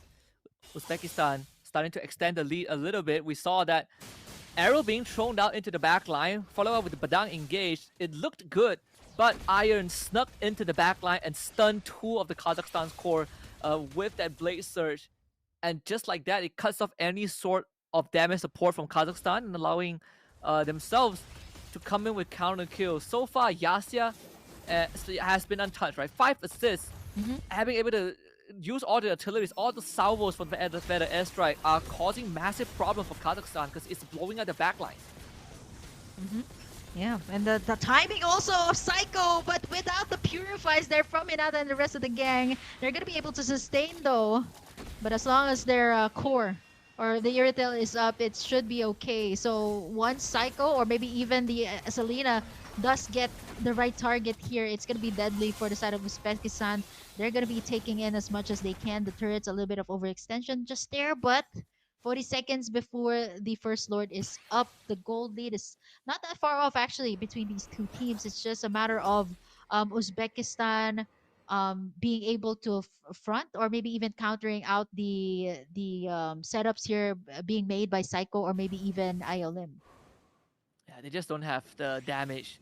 It's the same scenario as Myanmar against Philippines game 1, where you have a lot of crowd control, but you don't have the damage to kind of make use of it, right? Like that's going to be quite a problem because your primary damage now comes from the Granger, right? Everyone else is Mhm. sort of like bursty, very cooldown reliant, so only Granger can kind of consistently throw out damage. And without that Granger in play, you are not going to have enough output to eliminate your targets. So I think for Kazakhstan, they need to somehow find a way. Like once the Sky Piercer comes online, they need to somehow feed it into the machine to make sure that this Granger is going to be in a good position when the game goes late. Okay, that's gonna be Hinata. Not gonna be popping that Purify just yet. she's able to sustain. This Baksha actually feels like the jungler right now with how fast they're rotating with this Baksha. It's they got the lane contained up against the Lapu Lapu, and right now I think for Kazakhstan, the main key is just getting again the layering of skills here from the Badang, the Lapu Lapu in play. But we haven't seen that just yet because Uzbekistan has been taking down turrets after turrets. We've seen them catch glimpse of each other, but nothing just yet. Turquoise Puissance not yet committed for now as Kazakhstan backing away from all of the things here. And there's the setup from the Kalea, but it is going to be the Granger bursting everyone down. Blink DD. There's a lot of damage coming out from the members here of Kazakhstan as well. Blink DD. Good Gonna stuff. be able to get a triple kill there onto Space Loves Us. And that's gonna be 3 members just like that. And you were talking about the Granger, and that's the opening that they needed. And checking the KDA here of Blink DD, that's gonna be 302 on this Granger, left untouched, just pushing the lanes up on side, which gives Kazakhstan a much better positioning on this turtle, or on this Lord rather. That's just the best case scenario. The Granger literally got 30 Sky Piercer stacks off of that, right? A triple kill, fat go injection, and a team fight win that gets converted into a Lord. Kazakhstan cannot have asked for a better chain of events. Now they are in control of the game. And also gotta give props, we say that they have a lot of crowd control. We saw what happened with this Badang, with this Selena, a good kidnap mid. The Badang goes down, but still, it's a support for support. Kazakhstan still has control of the game. Yep, it's gonna be a duel between these two teams. At least they can take out the outer turrets here after this Lord take for the side of Uzbekistan. It's just absolutely amazing how all these purifies are up every time that either the spatial migration lands or maybe even the abyssal arrows lands on these heroes of Uzbekistan. But there you go, second tiers are being taken down one by one here for the side of Kazakhstan is something that they definitely need because Uzbekistan has been creating so much pressure all across the map. And Linkdiri already active on this Granger, already online with this Granger, just farming up really, really well and having the most gold earned as of the moment here for the side of Kazakhstan. Yeah, definitely activated. If they can keep this Granger alive, then that's all they need, right? The Sky Piercer stacks, the more he gets, the more she has, the easier it is to take down all these front lines that seemed impenetrable back then. But the good news for Uzbekistan, they still keep the inhibitors up. Another fight. Oh, there's the feathered airstrike, and Space Lovers forced to use that Purify out. That's one resource out, and there is the Tsunami Slam coming out from Saudi Fly. That's going to be one for none trade. So that's the best clapback that Uzbekistan can have for now. So once the Kalea does have somebody, burst it down and then wait for the next move to happen. They can't just overcommit in any of the team fights as long as the purifies are not up just yet, especially for the Farsa and for the Iridel. Almost a solo kill onto Iron by Psycho, who was one level down. Honestly, I think Kazakhstan, they kind of committed a bit too much, right? They gotta remember that there are 3 purifies on the core targets of Uzbekistan. So if you want to commit so much, you have to make sure that the target instantly gets blown up, or you play tug of war, you push and pull, you bait at the purify, you back off, and for the next 90 seconds, you try again. And in that case, they full on committed and allow a easy Tsunami Slam. So that was pretty unfortunate that they lost the Lapu Lapu in the process. But again, they have the map control, and because that they recovered from a slow start, they are going to be able to control the map regardless, as long as the Selena is around. Yep, 9.5k lead as well for the Granger of Blink DD. As you can see, it's almost a full item already. Right after those 3 kills, it was just a momentum swing going towards this Granger, which hasn't been shut down just yet. But the minion waves are just so good. They aren't forgetting about the macro play here, which actually really helps out both sides of the teams to create pressure on the side lanes. And here comes the Lord. The Lord is up here for taking the second one here for both sides. Half HP already. They're doing their best to burst this down as fast as they can. But then again, there's so much crowd control. It's going to be Iron picking that up for the side of Uzbekistan. Bravest Fighter has been committed. But they're going to have to back away from this one and defend up against this Lord. And that's going to be Uzbekistan successfully securing it for their side. Yeah, a free Lord too. They saw Cycles on the map and they instantly run down the Lord. Very good decision making to bring them back into the game. And Kazakhstan also cutting their losses, not wanting to commit unnecessarily. Understanding that if they commit and they lose the fight, suddenly its inhibitors going down. And they have some tools to deal with these waves. And it's not the end of the game just yet. Even for Blink DD, it's going to have a Mhm. Badang to support her for any of these rotations. And they already are dealing with the Lord Psycho and Lana Yim in the bottom lane. I don't think Uzbekistan can get too much structural Mhm. damage done. Yeah, there's also a really fast rotations from the XP, right? From Hinata and Soji Fly there with the Kalea. But for now, they're going to try to get as much turrets as they can. The Lord is still up, by the way. Psycho's going to be taking care of that one. But for the rest of the teams, since the minion waves weren't cleared out that fast, they aren't able to convert that much. There's also the threat, also, of course, from the setups, from the CCs here from the side of Kazakhstan. So they don't want to overcommit just yet. And as you can see, Lord bursted down here, but in control, it's going to be Uzbekistan. They might actually try to contest for this purple buff. Actually, Uzbekistan got nothing out of the Lord. No structures, nothing. Yeah. They couldn't manage, the waves were not set up properly. Kazakhstan Hmm. responded very early on, and they were able to basically nullify whatever advantage that the Lord would have brought. So we're back to square one. Purple buff would go over the cycle, not a problem there. Kazakhstan making sure all the housekeeping is well done, and I think the bottom tier 2 is still going to stay up. Hmm. So at the end of the day, if you're Uzbekistan, you got a free Lord, but you're not able to convert it into any sort of a meaningful lead, now gives Kazakhstan more time to reset the state of the map. Holy Crystal up for Psycho. Hmm. That's huge, especially when you land that spatial migration onto 3. But then again, there's the purifies, right? Like I feel like at this point they should either bait out these purifies before the Lord take either for Lana, right? Like the bravest fighter, or maybe even the abyssal arrows here from the Selena could bait out all of these purifies coming out. This is also the reason why Psycho isn't able to land in any of these combinations just yet, because the purifies are almost all the time always up. If not, it's Soji Fly going in for the tsunami slam, and then they just respond to that. But for now, even playing field up against both sides, but it's still going to be Uzbekistan with the gold lead. But now bottom though, Hinata gonna be having a 1v1 here up against Psycho. Not so sure if she has the okay, she still has it and is able to make the minion race. They're gonna force this out though. Fettered airstrike, a lot of the ultimates being faded out as the Lord is up in just a few seconds. They're able to take down the second tier finally, something that should have happened earlier on. As the rest of the members here from Uzbekistan gonna try to go in for the engage. Lana once again popped in that bravest fighter a little bit too early there. As Fly looking for the next target here. They're gonna try to go in first on this Lord, knowing that the rest of the members here of Kazakhstan are a bit far off from the map. So it's again gonna be the Lord take. They're gonna go in for the full engage once again. 30% has been committed. Fly not gonna be able to get a whole lot more. They got what they wanted, the Lord. The pressure, this time the minion waves are coming through. Oh, Oh, oh, and again, this is gonna from INM, but there's gonna be the shutdown onto Blink DD at that Iron. A double kill picked up. ILM. That was actually a very nice setup, but unfortunately, the damage wasn't there just yet. It wasn't such a fast response. The feathered airstrike Psycho, but the purifiers are still up. And Lana gonna try her best, flickers out to safety after the spider. There's still the Lord marching down bot as the rest of the members of Uzbekistan. They're gonna try to clear out as much as they can, take as much as they can, and convert this to more turret takes for this side.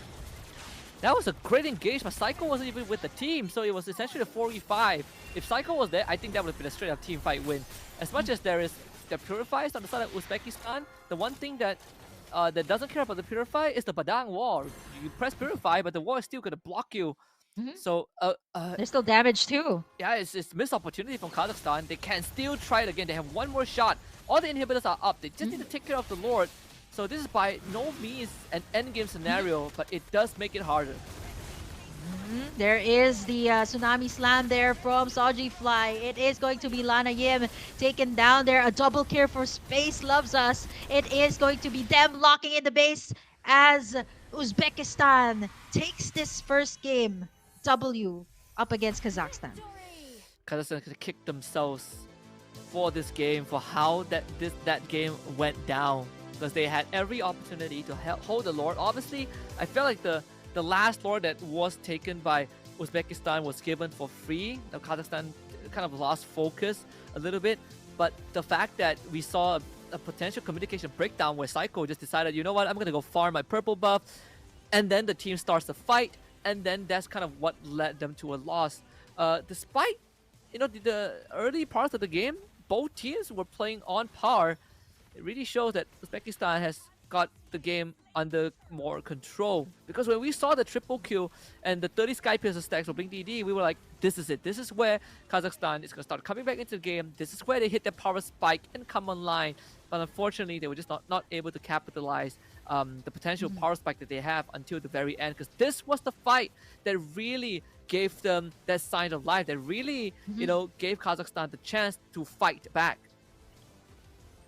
Yeah, this was the setup from Mlbb, and almost immediately Iron just goes all the way in, picks up that double, and at the same time, turrets after turrets are falling. And apart from all of that, I would actually expect a bit more of aggressiveness coming out from Kazakhstan with this kind of lineup, but there's so much hesitation in this game. I think they wanted to play it a bit more safe, but with how Uzbekistan could control the tempo, it was difficult to find the angles. Apart from all of the purifies that was available here for Uzbekistan, that's 3 members from their side with the purify. So it was also difficult to get the layering of combos that they wanted to happen here for the side.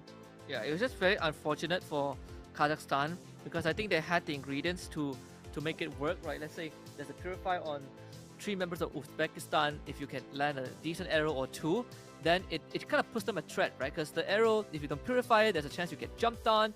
But I feel like it's just the overall kind of handling of the later stages of the game that needed a bit of polishing because they were giving Uzbekistan a bit too much space despite having a Selena to work with, a Selena and a Badang to work with. And that's kind of how Uzbekistan took advantage of that, and they got 2 free lures back to back and were able to win the game eventually. It's a support farce at this time. I actually didn't notice that. Such a clean game for both the Suyo, right? Like, which we were questioning, wow, this is like patches ago. It's patches ago, throwback to what happened before.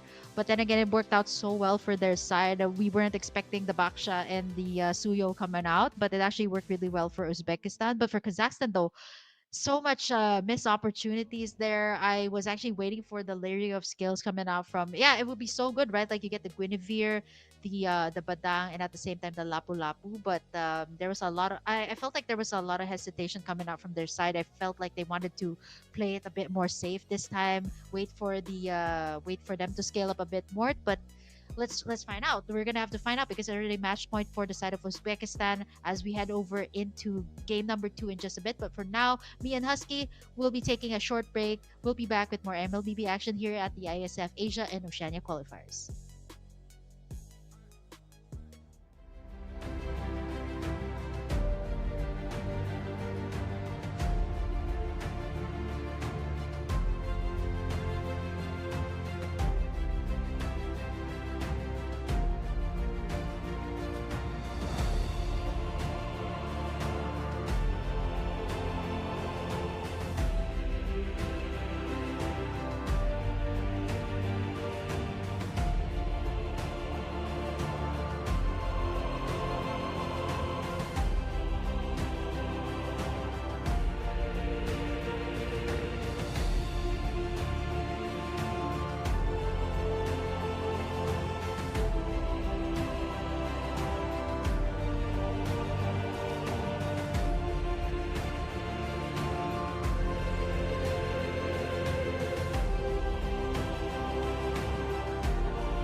is the match point for Uzbekistan and Kazakhstan for our final matchup, final series of the day. So we're going to have to find out if Uzbekistan will close this out with a 2-0 or if it is going to be Kazakhstan forcing a game number 3 once again. We've seen a game number 3 for the previous series. Still with me, Kim and Husky, bringing you the action here for our second match. Yeah, and I gotta say, both teams have shown us something unique, right? In terms of they go for the meta power picks, but they also have some unique flavor. In the Baksha XP lane, didn't expect to see that.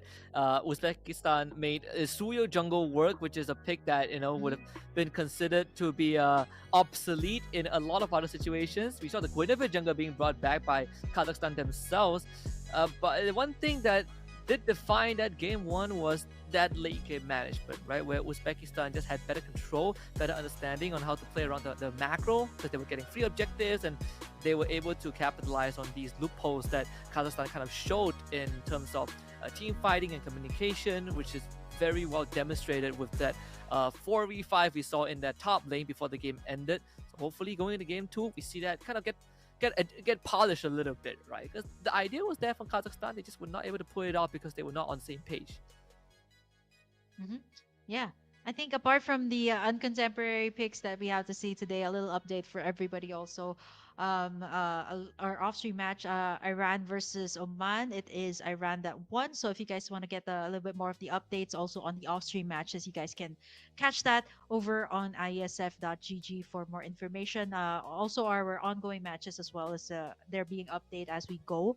But for now, heading over into game number 2, Husky, are we hoping to see more of these uncontemporary picks or maybe even shades of what we've seen in the previous seasons? I hope to see more of that because it just gives you so much openings or stuff to talk about during the game, right? Like usually you'd see a very contemporary lineup, what fits the current meta, but rarely do you see the teams pull off something like this. Yeah, Guinevere in the jungle, Suyo in the jungle. This is so much throwback to what we had before, and it honestly was utilized well. It was a I would say a tight matchup, but eventually closed out really well. I hope to see a little bit more of the aggressiveness that I hope to see in Kazakhstan in game number 1 with the lineup that they have. Hopefully they do have that since it's already a match point, and I think it's different when you say it's match point, right? Like you have to bring out the A game, you have to bring out your ace cards, the trump cards. This is time to bring it out. Yeah, I think if anything for Kazakhstan, they I don't think they need to change too much, right? If they want to go with the same play style. Maybe not the Badang, maybe a Jawhead would have been better in that game one. But either way, the only difference maker, like I mentioned earlier on, I think was just that late game management where I felt like Uzbekistan were more in sync in how they want to move around the map and how they want to take on these fights. But for Kazakhstan, they just need to kind of be more aware of, I think, the map, right? Because they don't give away free objectives. I think it's a good way, it's a good start. If they are giving away lords like that, then you're always playing on the back foot, which was kind of what put them behind in the first place. So I want to see if they have more interesting picks. I definitely wouldn't mind seeing more picks that kind of throw us off our game, because that's kind of what makes it interesting in the first place. Yeah, but so many things that we've seen today. Game number 3, for a lot of these teams. There was a possible upset earlier for Philippines and Myanmar, but obviously that didn't happen. We're heading over into game number 2 here for Uzbekistan, Kazakhstan. Almost immediately, like what they did in game number 1, super fast bans. It almost knows like. It feels like they know what they're going for, but then again, they pull something different off in the second phase. So I'm not so sure if it's going to be the same route that they're going to take here in game number 2. Again, they start off with Your the team is banning. Arlet, no Bruno, no CC, Hayabusa gets banned out again.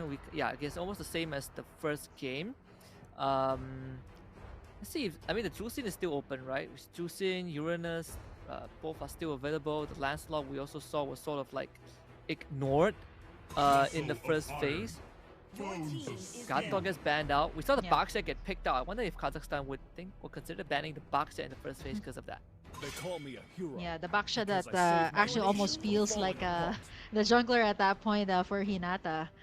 Picking that up for the XP lane, by the way, not as the jungler role. So now the Lancelot, even in the matchup of Philippines and Myanmar, right? The Lancelot was almost always open every single time, but nobody picks it up. They actually always either pick up the Kalea. Payback The time. Farsa Prio pick as well comes through here for Kazakhstan. Will they also go for once again the Lapu Lapu for this matchup? A very solid XP laner, I would say, or maybe perhaps pick up something different on the XP, the Uranus that worked out well for the Philippines. Great sustain, also great frontline, great for zoning, or the Your team something like a wins. Phobius to go in for the full engage, which actually was a problem for the Philippines Sagittarius in guides their my matchup up arrow. against Myanmar, where the Infernal Pursuit was just too much to handle in the team fights. It just kept resetting. But Uzbekistan, knowing also what they're comfortable with, locking in the Iritel, the only difference is the Farsa is not in their hands. They lock in the Baksha here as well, which Wow. is, I would say, flexible, flexible pick. Yeah, still a very flexible pick despite there being a Kalea already. The fact that they've already shown that what they could do with the box in the Your team indicator, right?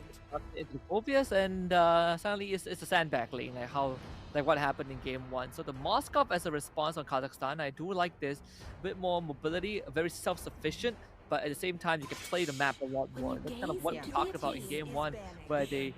where they were losing control of the map. And now with the Moskov, you can kind of play cross map and join the fight whenever you need, whenever you want. Your With team the is SOD, banning. Selena and Lancelot getting banned out as we now tap into the jungle pool. But for Uzbekistan, even if good junglers are banned out, they still have the Baksha as a fallback plan. Yeah, the Baksha The or the immortal one Fredrin is chose also, me to by the way, still vanquish the open. That was shadows banned out in that plague this game number world. one. And there you go. The respect also onto the Suyo that really worked out well for Uzbekistan in game number one. I mean, who would have thought that Your was the team case, is right? If you're talking about the previous patches, yes, definitely it is more or less in the first phase. But yeah, you wouldn't expect to see it in this current meta. The Fredrin also, the ban coming through, expecting this might actually be the case for Kazakhstan going for a utility.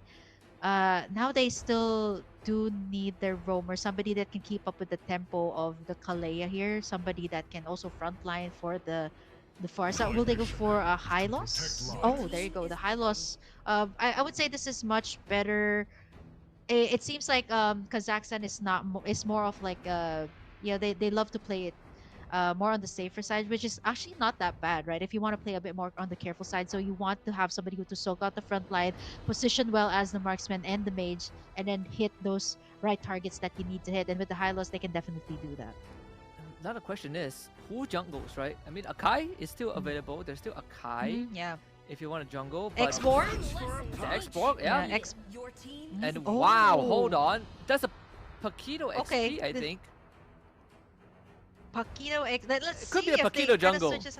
Right? It could be a Paquito Yeah, jungle. Wouldn't be surprised. yes. Yeah. I mean, with how they play the Baksha on the XP, it's also a great way to contain the Phobius if you're talking about, lifesteal, if you're talking about sustain.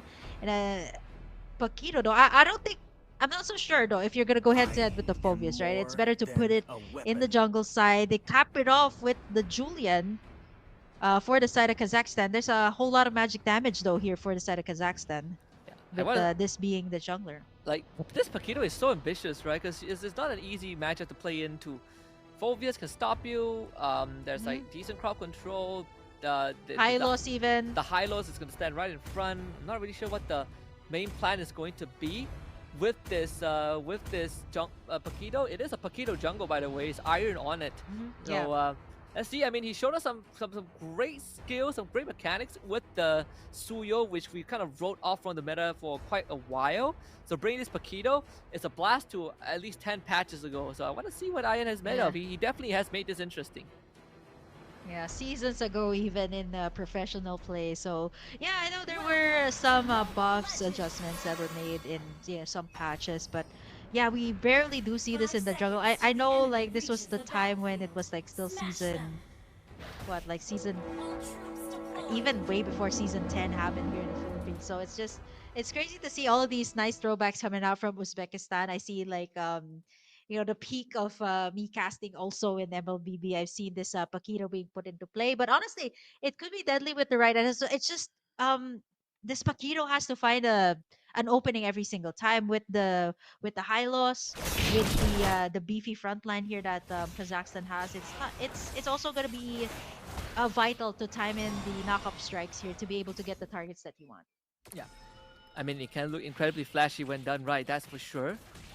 And of course, Paquito and Julian, especially Julian, right? You technically unlock your full kit at level 3. So Yeah. that's sort of like what makes Julian special. Before Suyo was a thing, at level 3, you essentially have your ultimate already. So you can kind of make these early off-tempo plays, off-tempo ganks. Mhm. Obviously, compared to Suyo, Julian isn't the is slightly worse at that, but at least Mhm. your man fighting capabilities is always gonna be there. Yeah, there's a whole lot of purifies here too. This time Hinata is on a vengeance, so that's gonna be yeah, purifies up of on Yasya, and Space loves us, of course. Care of yeah, the stuns from the Farsa, even the Infernal Pursuit. So crowd controls here are gonna be negated, but yeah. The timing of the ultimates also are going to be important, as the first turtle is going to be up here for the taking. 15 seconds for both sides. Hinata again doing Hinata things up on top, able to contain that Phoveus. And it's actually, I think, a little bit ahead. Not unless, they get a pick off onto on Lanayim here, but mid lane though, Yasya and Ayawim.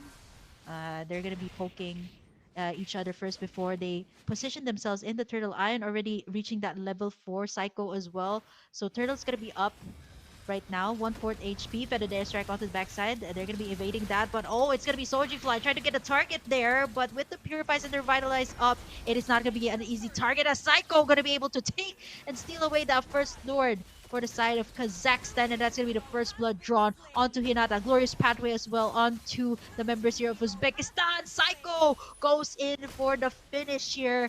And the purple buff to take in as well here for the side of Kazakhstan. Great start from Kazakhstan.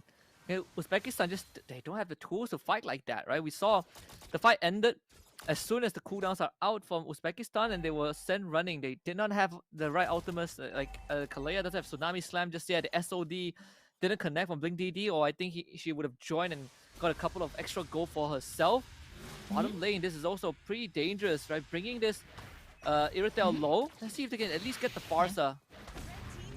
Okay, the knock-up strike there, and Yasya to finish it off. That's gonna be a clapback. Hinata as well on the top side, getting a solo kill on the online game on this Fovia. So level 4 power spike has been hit. So Uzbekistan just going in for those solo pickoffs when they do find the members here of Kazakhstan either off chart, in a very open position. They can actually take them down. The knock-up strike plus the combo here of the Kimi can be absolutely lethal. The purifies have been used up already here for Yasya, so that's something that Uzbekistan needs to consider. Taking a look at the items here, everybody on their way towards at least the first or the second item. Get a pick off. They should be able to kill Mhm. this without any Mhm. repercussions. No Yep. way. Hylos just got away like Yep. that, and they lost Yep. the Kalea.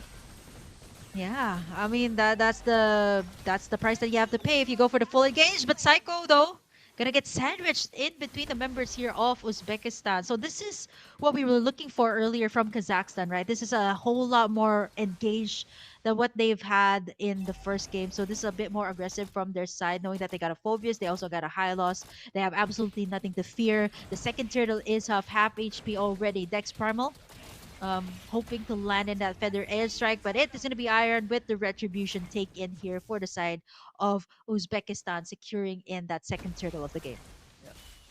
Good try. Now it's recycled down. You need to.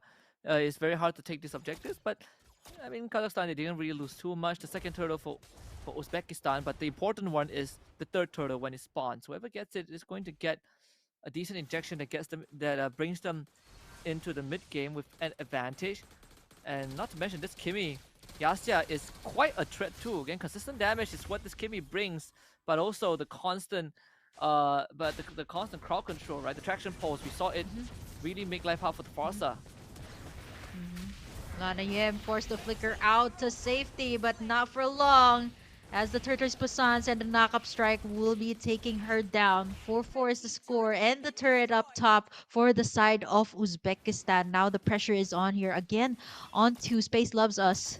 Iolim trying to find an angle with the glorious pathway. He has the purify there just to evade the potential threat here from the side of Kazakhstan. They want Blink DD to get this lane. AOG as well committed. Feather airstrike. Dex Primal taking down real low, but Yasha as well getting assassinated there on the mid lane as Iolim Iron as well try to go in for the kill, but that's going to be the revitalized popped up by Iolim.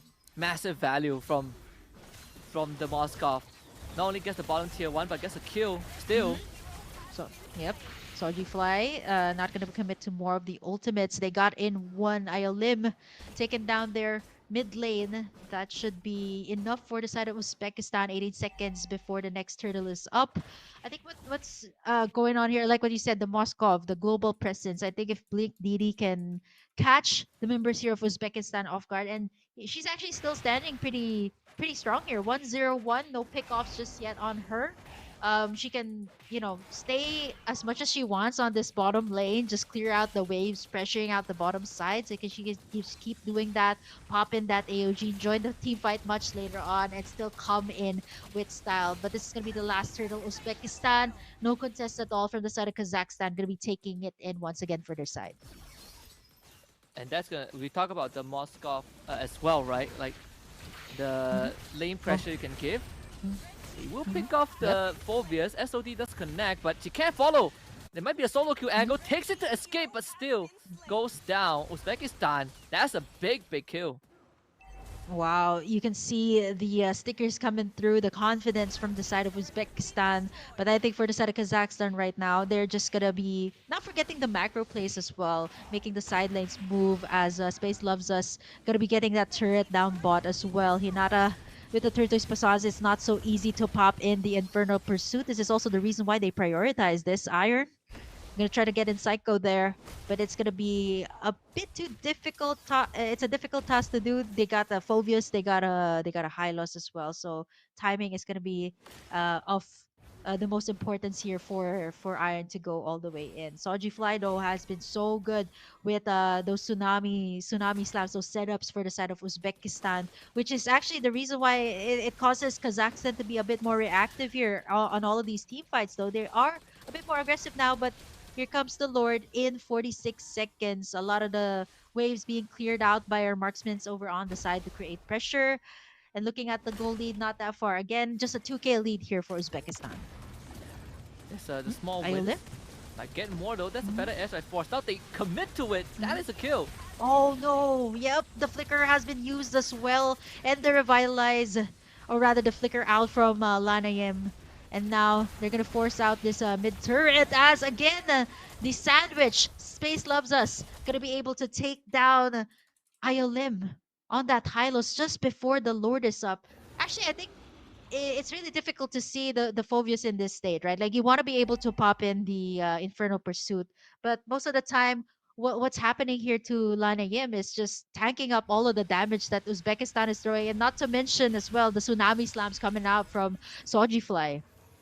Yeah, we see Dex Primo starting to have a very rough time. Like all these traction pulls, especially when she doesn't have the Purify available. And even if she does, it's going to force the Purify out if she's using the Feather Airstrike, and then suddenly a traction pulse flies towards her. And you have to worry about Soji Fly's Tsunami Slam too. Even without the Flicker, it is incredibly dangerous. Uzbekistan, despite having a slow start, now are in the lead with the Lord in their possession. And if this tier 1 goes down, suddenly they lose control of the map. Dex Primo getting the Blood Wings online. And a lot is going to be on the shoulders of Psycho and Blink DD to start playing that side lane. They have the advantage in manipulating the waves, but if they can't do that, then it's going to severely impede what this Moskov can do.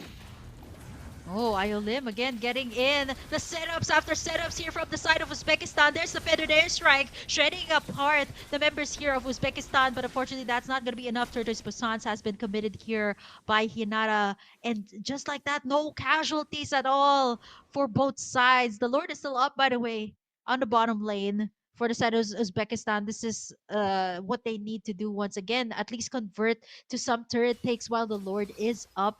10 minutes into the game. Let's see how this will pan out for them. I think they should be able to take down this mid tier though. Yeah. The Lord didn't really yield too much except for a mid-tier 1. So still only a 3k goalie for Uzbekistan. Not too much. The SOD does miss. I think DD needs to escape. Oh, the setup from the Kimi onto the backside. The space loves us. Gonna be free hitting the members here from the side of Kazakhstan. The fitted airstrike just stops the bleeding though for a bit. A 1v1 duel up top. Iron up against Psycho. The knockup strike, but the lifesteal is just too much. When you don't get the combo, it is gonna be Psycho there getting in that solo kill up on top and taking a look at the damage deals. It's actually Dex Primal there, right? Like you see the damage, the magic damage amp up right after the Blood Wings, but it's still not enough to shred apart the backlines, right? For the side of Uzbekistan. Yep. And we have a winner in the 1v1. Again, this Julian is just a bit stronger. If Iron unleashes his full combo and can't take out the Julian, that is lights out. Then he just loses because his skill goes on cooldown and he loses damage. So something to take note, to keep in mind for Uzbekistan. Yasha just got a Sky Piercer too, a bit late into the game, but can pay off if the fight gets extended, right? Helps them take out these front lines that Sogdifly kidnaps with the Tsunami Slam. So at the end of the day, it's still a net positive if they can put it to good use. Yeah, I think at this point is they're gearing up for a fact that they can actually get in those kills, right? With these clashes that are happening time and time again in different lanes, and even here Hinata is just relentless on the chase here up against the key members here of Kazakhstan. But having the lanes being managed here by Blink DD for the side of Uzbekistan, the most that they can do is actually clear out the pressure on the sides before the Lord is up for the taking. And I think with how things are going, the mid lane down here for the side of Kazakhstan, it's going to be much easier for the side of Uzbekistan, not unless there's going to be engaged here with the with Iolim's Glorious Pathway. Not been committed just yet, knowing that there's going to be the Tsunami Slam to answer out to that. They're looking for Blink DD or Dex Primal. Soji Fly just containing in that side. A Psycho, gonna get caught there from Yasha. And the Glorious Pathway has been committed. Feathered airstrike from the backside. Lana Yim gonna take down Iron right before the Lord take is up. Psycho gonna get blasted down here as well. But there's 2 members left here. The Lord is still up, by the way. Just a few more HP, but they're not gonna mind that as they go for the pickoffs after pickoffs. A double for Blink DD and the Lord to take in for the side of Kazakhstan. Yeah, Blink DD saves the fight again, the SOD, because if Blink DD wasn't there, there was a universe where Yasha could have cleaned up the fight with the Sky Piercer. The members of Kazakhstan were all so low, but Blink DD shows up and basically just destroyed all of them. So this Moskov, a literal game saver, brings Kazakhstan back into the driver's seat, gets the Lord, and right now Uzbekistan needs to, again, rethink how they take these fights, especially Iron. He is not going to have enough damage to one-shot Psycho. Maybe you can do it to Blink DD and Dex Primal under the condition that Blink DD doesn't have Winds of Nature and Dex Primal's Blood Wings have already been destroyed. If not, then Iron is just a crowd control bot with a knockup strike. Uzbekistan, they need to change this attack plan. Is it Yasha and Space Lovers that needs the actual space to deal damage? Iron, you can't just all in and throw your life without anything in return. Yeah. The turrets are going down one by one now with the Lord take from Blink DD. Turning the tides around here up against Uzbekistan with their backs against the wall. They still need to take this down, but this is the time to engage for the side of Kazakhstan. The Glorious Pathway and even the Feathered Airstrike to peel apart the members here from the side of Uzbekistan. There's the Shred, there's Lanayim trying to go for more, but the Tsunami Slam will take her down as they go for the retaliation here onto Psycho. They're taken down real low. The Lord melted down. The AOG is gonna land but not gonna connect. Uzbekistan gonna successfully defend their base for the price of 2 here for the side of Kazakhstan. I still say a great pressure from the side of Kazakhstan. It is gonna be a matter of the engage right now. There's gonna be the next Lord up for the taking. 77 seconds before that is up. But we'll have to find out. It's now Kazakhstan on the driver's seat. Yeah, it's a win for Kazakhstan for sure. They throw 2 bodies for 2 inhibitors. And the Lord's going to be spawning bottom side, so the long lane will be in favor of Kazakhstan. Not to mention that they have a Moscow. This is Moscow's favorite spot to be in, where you have control of the lanes and you are in the lead. So now they have multiple win conditions, right? It's either Blink DD goes for the back door, or he sets up the side lanes, and if the fight happens, he joins with the SOD. Mm-hmm.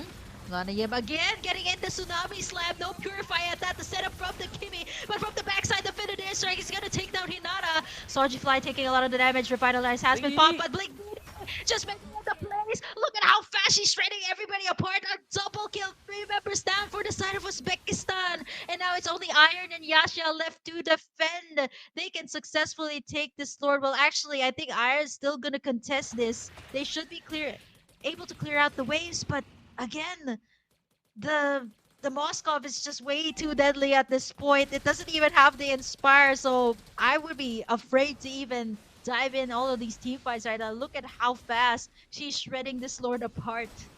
The biggest difference maker was the timing of the Winds of Nature. The moment the SOD connects, Space Lover just press her Winds of Nature without Oh, what? checking if Pink DD was the there. feathered airstrike. This Wow. this is the free Lord. Uzbekistan clearly losing composure in this game. This Paquito jungle, we did question it from the very beginning, and we are seeing like why this Paquito jungle is not going to work out once this game goes late.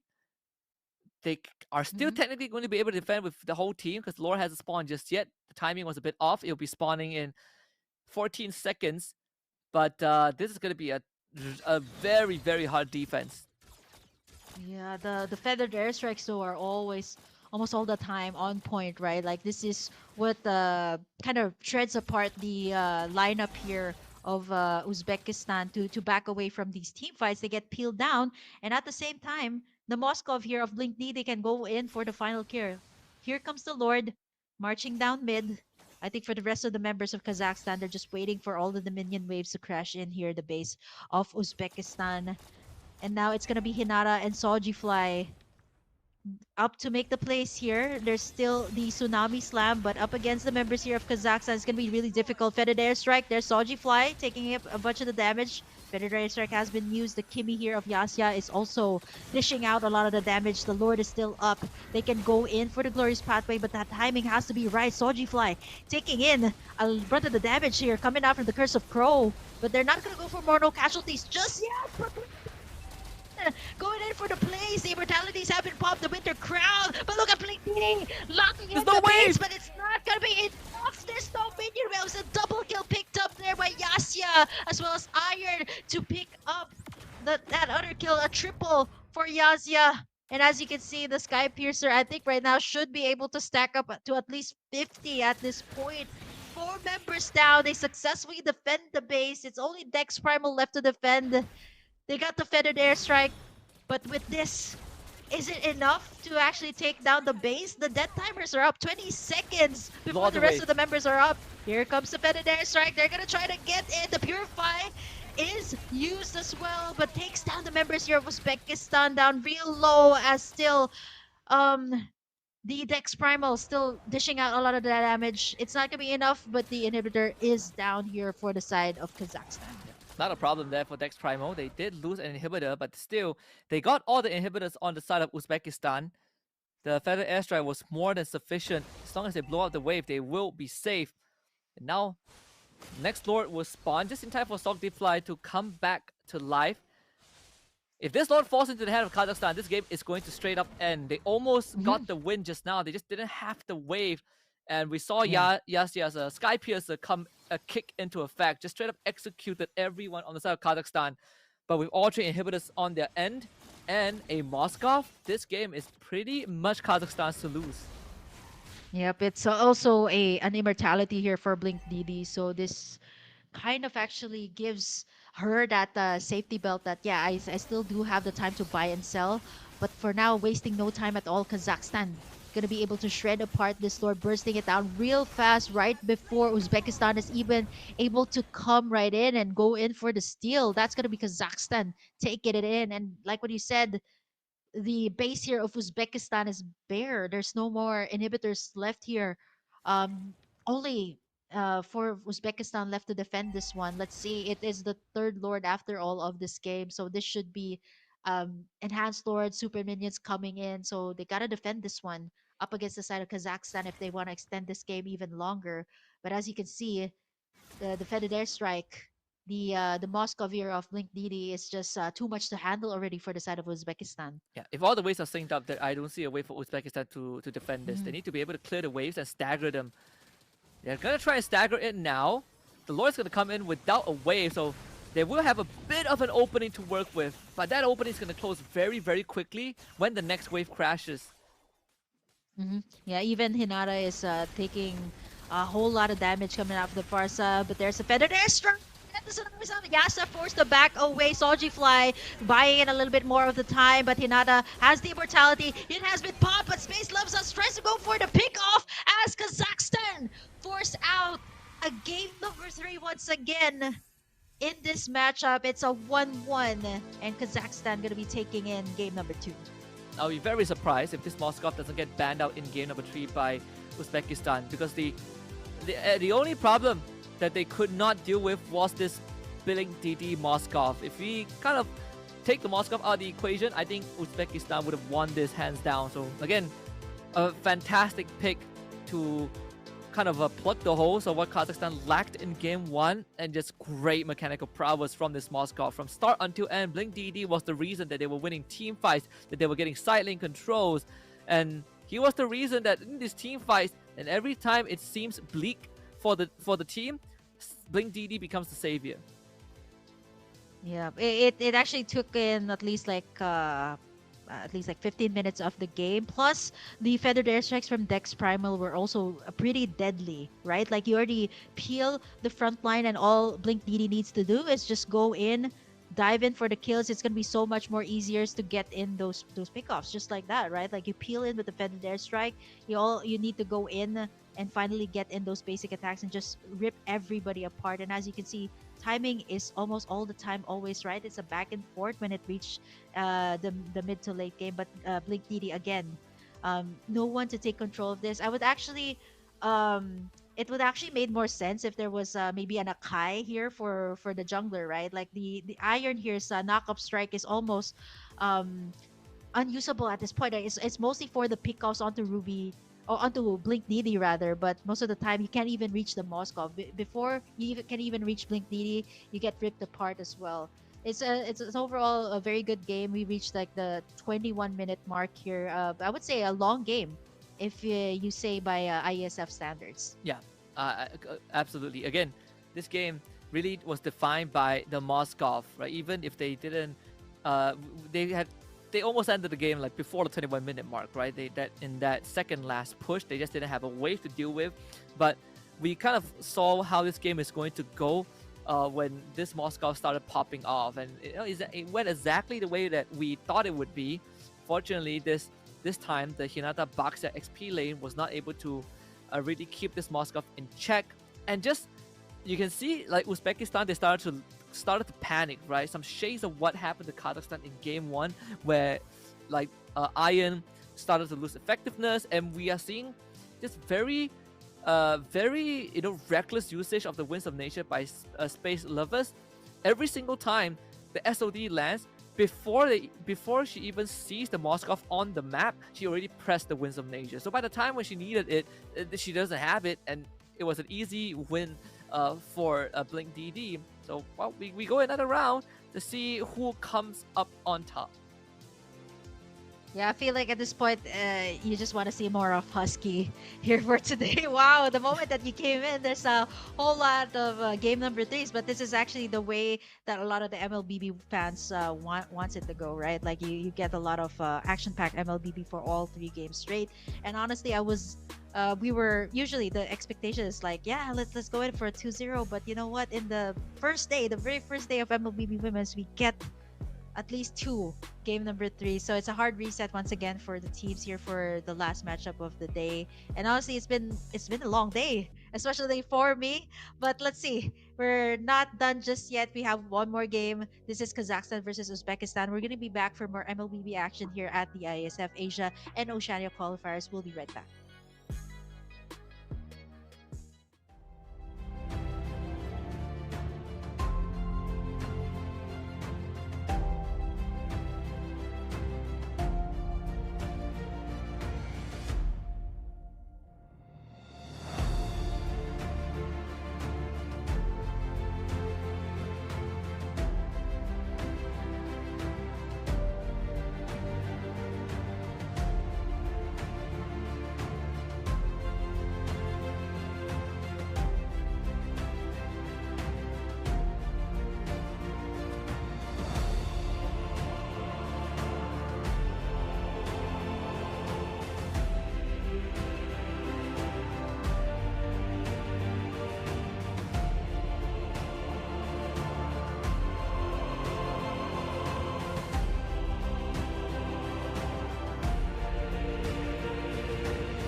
There you go. After that short break, hope you guys caught up with all of the action that's happening here. I mean, it's a back-to-back three-game series. It's still me, Kim, and Husky bringing you guys the action for our final. This is for sure the final match of the day as we head into, as we kind of wind down for today. But we're not going to wind down without one last match. We've seen a lot of comfort picks come out, repeat picks actually from the side of Uzbekistan. But I think for this game, like what you said, let's see if the Moscow will either be banned away or actually get picked up here by the side of Uzbekistan. Yeah, I think for my philosophy is actually very simple. If I don't have an answer for a pick, I might as well get rid of it. Or if they have a Moscow player, I think they can pick it up themselves. But clearly, Moscow was a big problem in the previous game. On top of everything else that they already had to deal with. The bans so far are still the same. We see the CC, Bruno, the Arlet. So I don't expect it to change too much. Ishin did get banned out. We saw the Lancelot getting completely ignored. Previous game, Uzbekistan did go for Fredrin ban in the 5th slot. The Gatot ban as well. So their opening sequence is still the same, right? It was still the same from game 2. Let's see if that changes. They have gone for Kalea first pick twice. It has a 50% win rate. And if they go for the Kalea, I can expect Kazakhstan to go and take the Farsa away. Yeah, not unless they want to start up with the Farsa, right? Which we've seen with the other teams actually do. And yeah, this was Kazakhstan's answer to that. So which leaves this with Kazakhstan maybe perhaps stealing away the Kalea that Uzbekistan has picked up twice, by the way, in this entire series, or maybe perhaps go in for their jungler already, or maybe steal away some of the picks that Uzbekistan has been repeating since game number 1, the Baksha, that's very flexible, and then yeah, they're gonna go for the Hylos Moskov combination that works so well. Not gonna be stealing away anything that Uzbekistan has. Why not? Uh, there's nothing that was like this. Actually, had a very good run in game number 2, which actually brings us to this situation, game number 3. So yeah, they started off real strong. Let's hope that they can power through this pick. Uzbekistan right now they can go ahead and pick up an XP laner, maybe to go head to head, or not unless they want to go for the Baksha pick here once again. Yeah, they are going to take the Phobius and Kalea, so actually not bad, right? I mean, Kalea Farsa is a kind of a very standard pick, and this Moskov 100% is going to have the Purify, so I think it's also very smart of Kazakhstan to instantly take the Moskov for themselves, just in case it gets stolen or get banned out. Now I think here you could technically pick your XP lane. You could pick a glue. I think a glue is not too bad, and then you start banning out some junglers, and then you pick the best possible options for yourself. Or they could pick the Lapu Lapu, you know, to have some dive onto the Farsa. There's still a lot of sustain here for the side of Kazakhstan. They pick up a Phobius this time for Uzbekistan. I would still say that the Baksha is still something to consider in the jungler position, right? Like great for roaming around the map since they have a very mobile lineup here. They got the Farsa with the Wings by Wings that can really go lane to lane. But right now, Kazakhstan just taking out options here. The junglers that were picked up in the previous game, the Julian and even the Suyo that worked really well for the side of Uzbekistan. Okay, so going to the jungler, I hope they don't ban the Pakido, because I don't think the Pakido is a problem at all. I think you can leave it open. They ban the Granger to protect that gold lane. So there's a chance that we see the Iratel again for Uzbekistan. That would be like their comfort from the previous game. If not, then perhaps what else? Perhaps a Harif. We haven't really seen that just yet. The Kimi is still up for Kazakhstan if they wish to go for that. We've seen the Kimi be sort of an answer for immobile heroes like like a Phobius and the Farsa to a certain degree. Yeah, I was gonna say, why isn't the Zushin being picked up? It's actually open in the first two games, and no one just like they chose to go for mostly the Kimis and the Farsas for this particular series. Kazakhstan, The Fredrin is still open here if they want to beef up this lineup further. They got ways to engage with the Glorious Pathway and the Bravest Fighter. So to add up the Fredrin to the lineup here is an additional way to soak up the damage and then maybe pick up a really good Burst Mage to add up to this lineup that scales really well for the side of Kazakhstan. Among the Yeah, planes I exists agree. equal Or they could take the Iesf. which Plenty of was zone crowd imagined. control, right? The Iesf Farsa matchup, we haven't seen that for quite some time. So it's pretty nice to see it back in action again. Let's leave them room for the jungle last pick too. What else? I mean, the Baksha is kind of still up if Mhm. Kazakhstan wants to consider that. I think they have plenty of leeway to work with compared to Uzbekistan right now, who has to complete that draft and are looking for a strong jungler and gold laner. Mhm. The gold laner that can go head to head with the Moskov, right? We've talked about the perhaps like the mage um, gold lane that can go head to head with this Moskov. If you want like a Claude with a little bit more mobility, but it's gonna be really hard to pick up that Claude. Okay, somebody to shred apart the front line, but in terms of the range though, I would have to give it to the Moskov here. Has a much more global presence, but if you want to take down the front lines, this is definitely the way to go. The carry to add up to the lineup of Uzbekistan. And like what I said, the Baksha, that is a much better choice when it comes to the jungle. And Kazakhstan locks in. Instead of the friend ring that's actually still open, they go in for the export that can also dive in the back lines with the last insanity. Alright, so the export jungle against the Baksha jungle. And thankfully, Uzbekistan, they do have the carry. So the carry is going to be very important in these fights. The game, as the later the game goes, right? Because she's going to be the only person that can reliably shred to the high lows, the Lapu, and the export. Pretty even draft from both sides. I'm liking what I see here, right? We both have coverage from both the early until the late game. Mhm.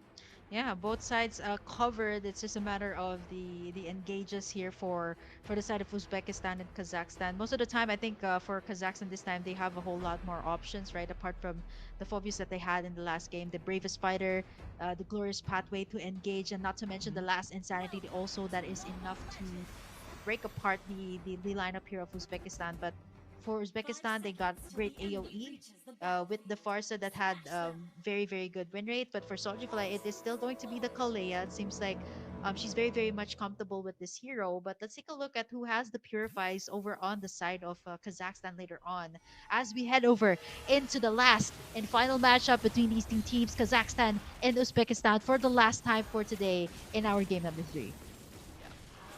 One way or the other, one team will walk away as the victors Mm-hmm. of the series. Of course, in export jungle, you generally have very fast clear. I mean, just like the Baxia. But I'm happy to see the Sieve again. We talk about the new passive that she got, where instead of a new passive that she got, where instead of getting Mm-hmm. ult charges, you basically gain extra shield whenever you hit someone with an ability that can't stack, which is pretty nice. They kind of move the ult mechanic to a passive, and it also gives her that lane priority when you pair her up with someone strong like a Hylos. Yeah, the poke, the peel that the Eve has. I think the last time I've seen these two go head to head was yeah, ages ago again when it extended to a very very long matchup, and that's what you can get, right? Like with two mages that have more of the range, a lot of the pressure as well onto Space Loves Us. Kazakhstan knows for a fact that the when it comes to the range, right? Like the carry still needs that time to scale up as compared to the lineup here of Kazakhstan that can go for the full dives here up against the carry. So there's that pressure. Blink DD, at least a level up ahead up against Blink DD. See how this is going to play out in the turtle fight. I would expect Kazakhstan to have slightly more control. It's because you have an export and a Lapo on your side. They did point out that they have plenty of dive. Yasha needs to be incredibly careful. That's why she has the flicker to reposition if ever. It will slow down her level 4 take, so Kazakhstan gets priority over the turtle.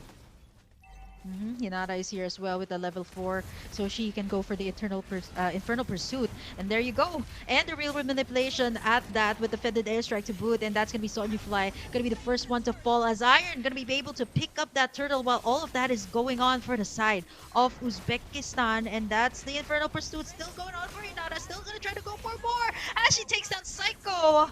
Ayalim, though, does take her down. And Iron, the only one left to defend, does not have the rollout just yet, as Dex Primal and Lanayim will be the one to take her down for that. Two for the price of one there for the side of Kazakhstan. Oh, actually went better than I thought for Uzbekistan. Iron doing a lot more damage than expected. In fact, the Psycho ended up going down. So 3-4-2, Turtles 2 goes over to Kazakhstan, but it's not too bad for Uzbekistan considering that they were able to get 2 kills off of that, especially the one on the Psycho. So there's no goal advantage, sadly, for Kazakhstan, despite them having a on paper better team fight. But that also allows them to kind of keep up with Uzbekistan. Like the gold lane is going to be static for now. Both gold laners are not going to interact in any meaningful way. Yeah, they know that this is going to be the late game scaling for both sides. So it's a matter of playing safe, maybe perhaps wait for your team members to kind of respond towards that lane. But right now the turtle is going to be up in just a few seconds, down bot as well. You don't see Lineam overcommitting towards the bravest fighter. It's just going to keep on resetting here the ultimate of the Phoveus. So looking at how this is panning out here, a lot of pressure from the side of Kazakhstan here on the carry. I would actually do the same, right? Like without the range, with only the flicker out, this is definitely going to give the Moskov a little bit more of an easier time. But once the carry does have the items, it's going to be a bit more harder. Turtle is up here for the taking for both sides. It's Uzbekistan that got the first one. Let's see if Kazakhstan will actually try and take this one out. The Phoveus is here as well. Hinata, Lanayim as well, trying to follow up here onto the team fights. No one committing just yet. The second turtle, again, the dive potential is there for Kazakhstan. Here they go. Yep, that's the real manipulation. And the last insanity, it's going to be Soji Fly. Then the first one falling, Hinata with the internal pursuit. But with so much of these crowd controls coming out from the side of Kazakhstan, they are going to be able to pick up the kill. Dex Primal goes in for another. Space loves us. Despite all of that, was able to survive it all, getting in the corrosion site as well. But the turtle, it's going to go to the side of Kazakhstan. Yeah. I mean, good stuff from Blink DD again. We said this Moskov was a big problem in game 1. Just now we saw the SOD collection. So another kill going over to Blink DD. I believe that Space Lovers also got one just now. But this time is a lot more beneficial for Kazakhstan because they did get the turtle and they got some pretty big kills too. And we're starting to see the power of the draft. Just the dive alone from this export is forcing Yasia to be a lot more careful in her approach in these team fights. Of course, Yasia still hasn't gone down just yet, but they have to always be worried of Psycho, Lana Yim running at them in a team fight. Yeah, plus Dex Primal's RWM also has been so on point. Even the first and the second skill coming out from the Eve is way too deadly, way too much control for the side of Kazakhstan. And as you can see, the pressure here up top as Blink DD gonna be able to take in that lane. And even with Psycho's presence here, it's forcing Space Loves Us and Yasia to actually back away. But here comes the setup. The Firaga armor is still up though, I'm not so sure. And that's gonna be down though. Psycho, Fetid Airstrike, it's not gonna land as Psycho's still able to escape all of that. Iron is here as well with the retaliation with Psycho down real low. Glorious Pathway on the back side, but they're not gonna commit for more. Revitalize has been used as well to keep Psycho up. It's still Kazakhstan that's leading right now with the gold. Final Turtle is up for the taking for both teams. Can't believe Psycho got away with that. He's gonna get his Firaga she's gonna get her Firaga armor back up. Have the last insanity and ready to contest this turtle again. But it seems like Iron will be on the case and he might lose another in the progress. They do. Oh. Yeah. Turtle is actually going to get taken in there by Uzbekistan. It happened all so fast because our eyes were all on that team fight. And I think what's really making it hard here for Uzbekistan to actually land in those kills is this real world manipulation. You got the glorious pathway. There's just so many things that you need to consider first before diving right in. The Baksha is a good answer to all of the sustain. But right now, the positioning here from Space Loves Us, and again, even Yasya here, they have to make sure that they are in a safe spot before they land in or click in all of these ultimates that Kazakhstan, they have so much of these good ultimates that is good for zoning, not just Lanaim, even Psycho and Ayolim with this high loss. It's just a lot to take in here for Uzbekistan, even though they have a good amount of damage with the heroes that they have. Yeah, pretty hard to just walk up forward. This RWM is also posing to be quite a problem because Hinata and Iron can get deep into enemy territory, but once they do, both Yasha and Space Lovers is gonna get zoned out by the box. So Kazakhstan essentially has the tools to separate the battle lines of Uzbekistan. Gotten the mid and bottom tier one, all tier ones in fact of Uzbekistan are down, and unfortunately for Sucklify, there's not really any good targets that she can pick up until Space Lovers gets incredibly fat, and that's where they can Hmm. shred the front lines. But before that, grabbing a Hylos isn't Yep. worth it. Grabbing the X-Borg definitely is not going to be worth it. Yep, and even this, right? The mere presence of Iolim and Dex Primal here is just enough to make Space Love us rethink or reposition herself in that situation, right? One glorious pathway is deadly enough as the Eve and even the Moskov here can go in for the kill, but right after that they also do a mirror move up top here for the side of Uzbekistan, taking that turret up top, making the lean move as well. So with this Lord take, let's see. It's Kazakhstan that has the much better positioning as Ayolim and even Psycho doing the zoning here for the side of Kazakhstan as Blink Didi just taking down that Lord without for the side of Uzbekistan. It's a little bit difficult to go in as Ayolim popping in that glorious pathway and the setup here from Soji Fly. Lord is still up with half HP. Iolim taken down real low with Infernal Pursuit. The immortality is still up. Hinata goes down here. Psycho still has that SOD! second chance, that second life, and it's gonna be her taking up that Lord take. A maniac from Dex Primal on the backside. The real world manipulation enough to manipulate, to control the members here from the side of Uzbekistan and that team fight. We were also focused on the Lord, but the damage, the zoning, the control from the side of Kazakhstan was just way too much. And even Psycho at that, the immortality was popped. It was enough to buy time for her to secure the Lord with that retribution after the immortality was out. Yeah, we should say that the impact of this Eve is going to be a big difference maker, and we saw just that. And not only does she get shield from abilities, the cooldowns will also reduce. So more spell cast, more damage from Dex Primal, who was just pelting away at Uzbekistan. Not to mention Blink DD with another good SOD that allows her to infiltrate the backline and essentially just take out the remnants, the survivors of Uzbekistan. Then the immortality from Psycho also allowed Kazakhstan to fight for a bit longer. They ended up losing the high lows, but they got all the tier 2s of Uzbekistan, so that is still a win for Kazakhstan. Yeah, this is also surprising, right? The flickers hasn't been used as much by Dexter. I think just once in this entire team fight, considering that there is a Baksha, even a Phovius to kind of zone you out. But look at that! Just one real world manipulation like that, enough to take down somebody as tanky as Hinata. And now with 12 kills here under the belt of Kazakhstan, some minion waves coming right in. Kazakhstan might actually force this out without the Phobius in play.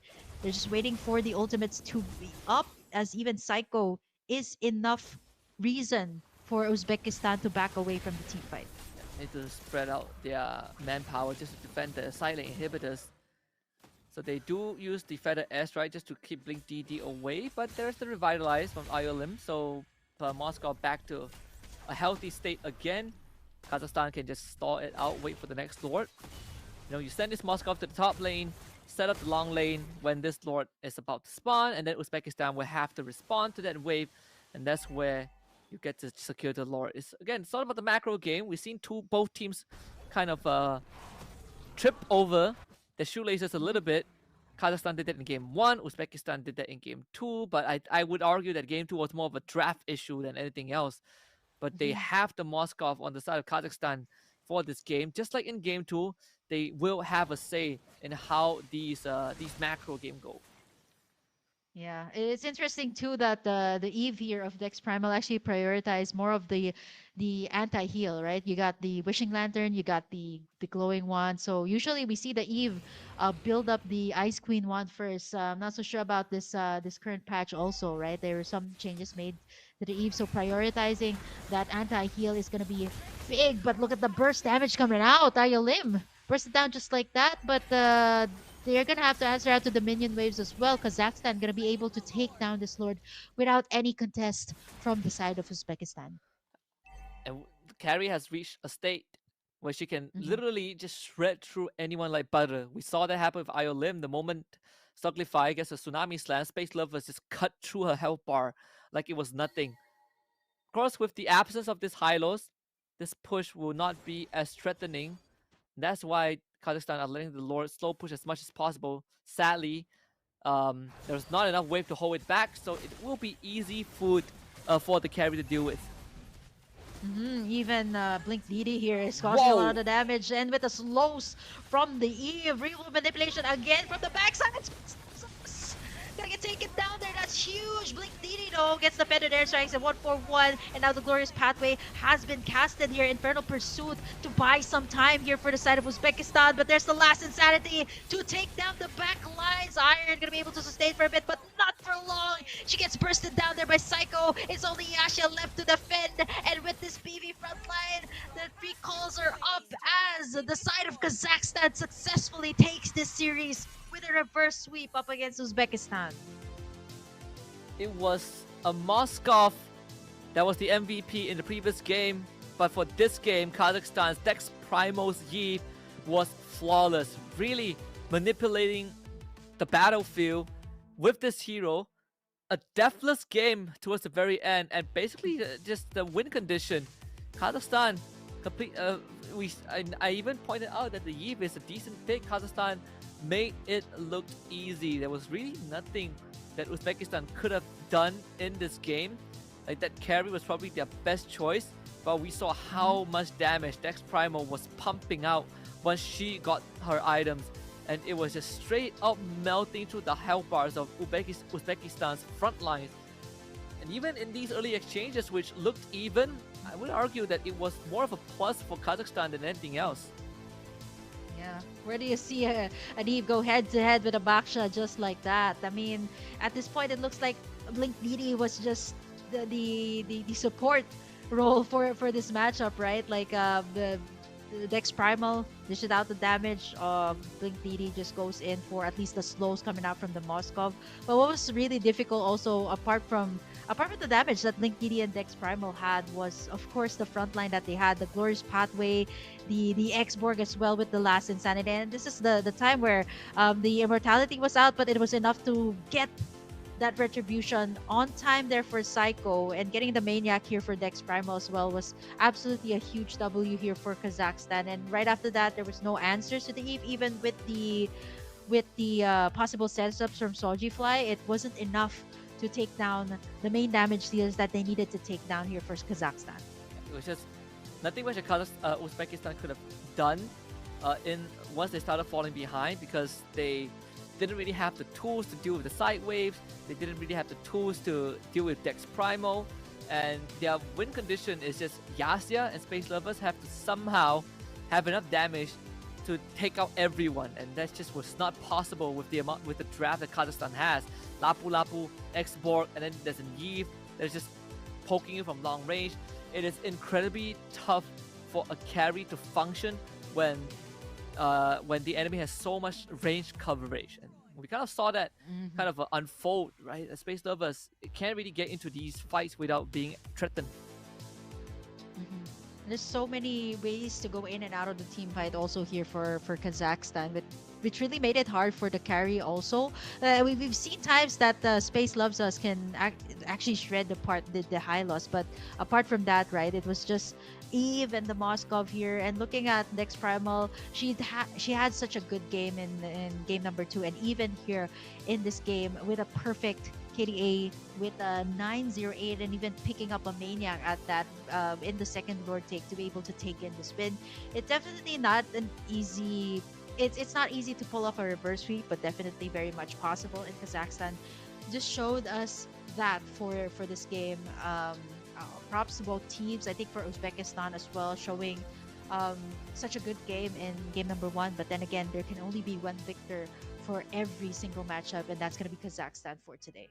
Yeah, again, kudos to both teams, right? I came into the series with expected to be surprised, and they definitely have surprised us with some clean, some very precise MLB gameplay, but also adding their own flair to it, right? They bring us back down memory lane with some very interesting jungle picks. In fact, we've seen like the Paquito, the Julian, the Guinevere, even the Suyo, 4 jungle picks that you will probably never see in the current meta, at least not by the top tier teams. But here they are showing us that these heroes can still work. Even the Baksha XP lane was kind of proven to be effective. So really kudos to both teams for giving us such a good fight. Obviously Kazakhstan with the reverse sweep definitely made it worthwhile.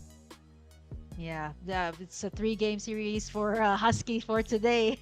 Definitely got a whole lot of MLBB action for you, and of course for all the MLBB fans, and of course on behalf of Realize earlier on, me, Kim, and Husky, it is the day done, all wrapped up in a nice bow there with 2 back-to-back. Game number 3 is getting more of the women report this week, so stay tuned on IESF. There's going to be a whole lot more of games for this week, so stay tuned. Same time for more MLBB action. For to see you guys, good night or good morning, whichever part of the world you're in right now. But this has been it for the first day of the ISF Asia and Oceania qualifiers. See you guys tomorrow for more action.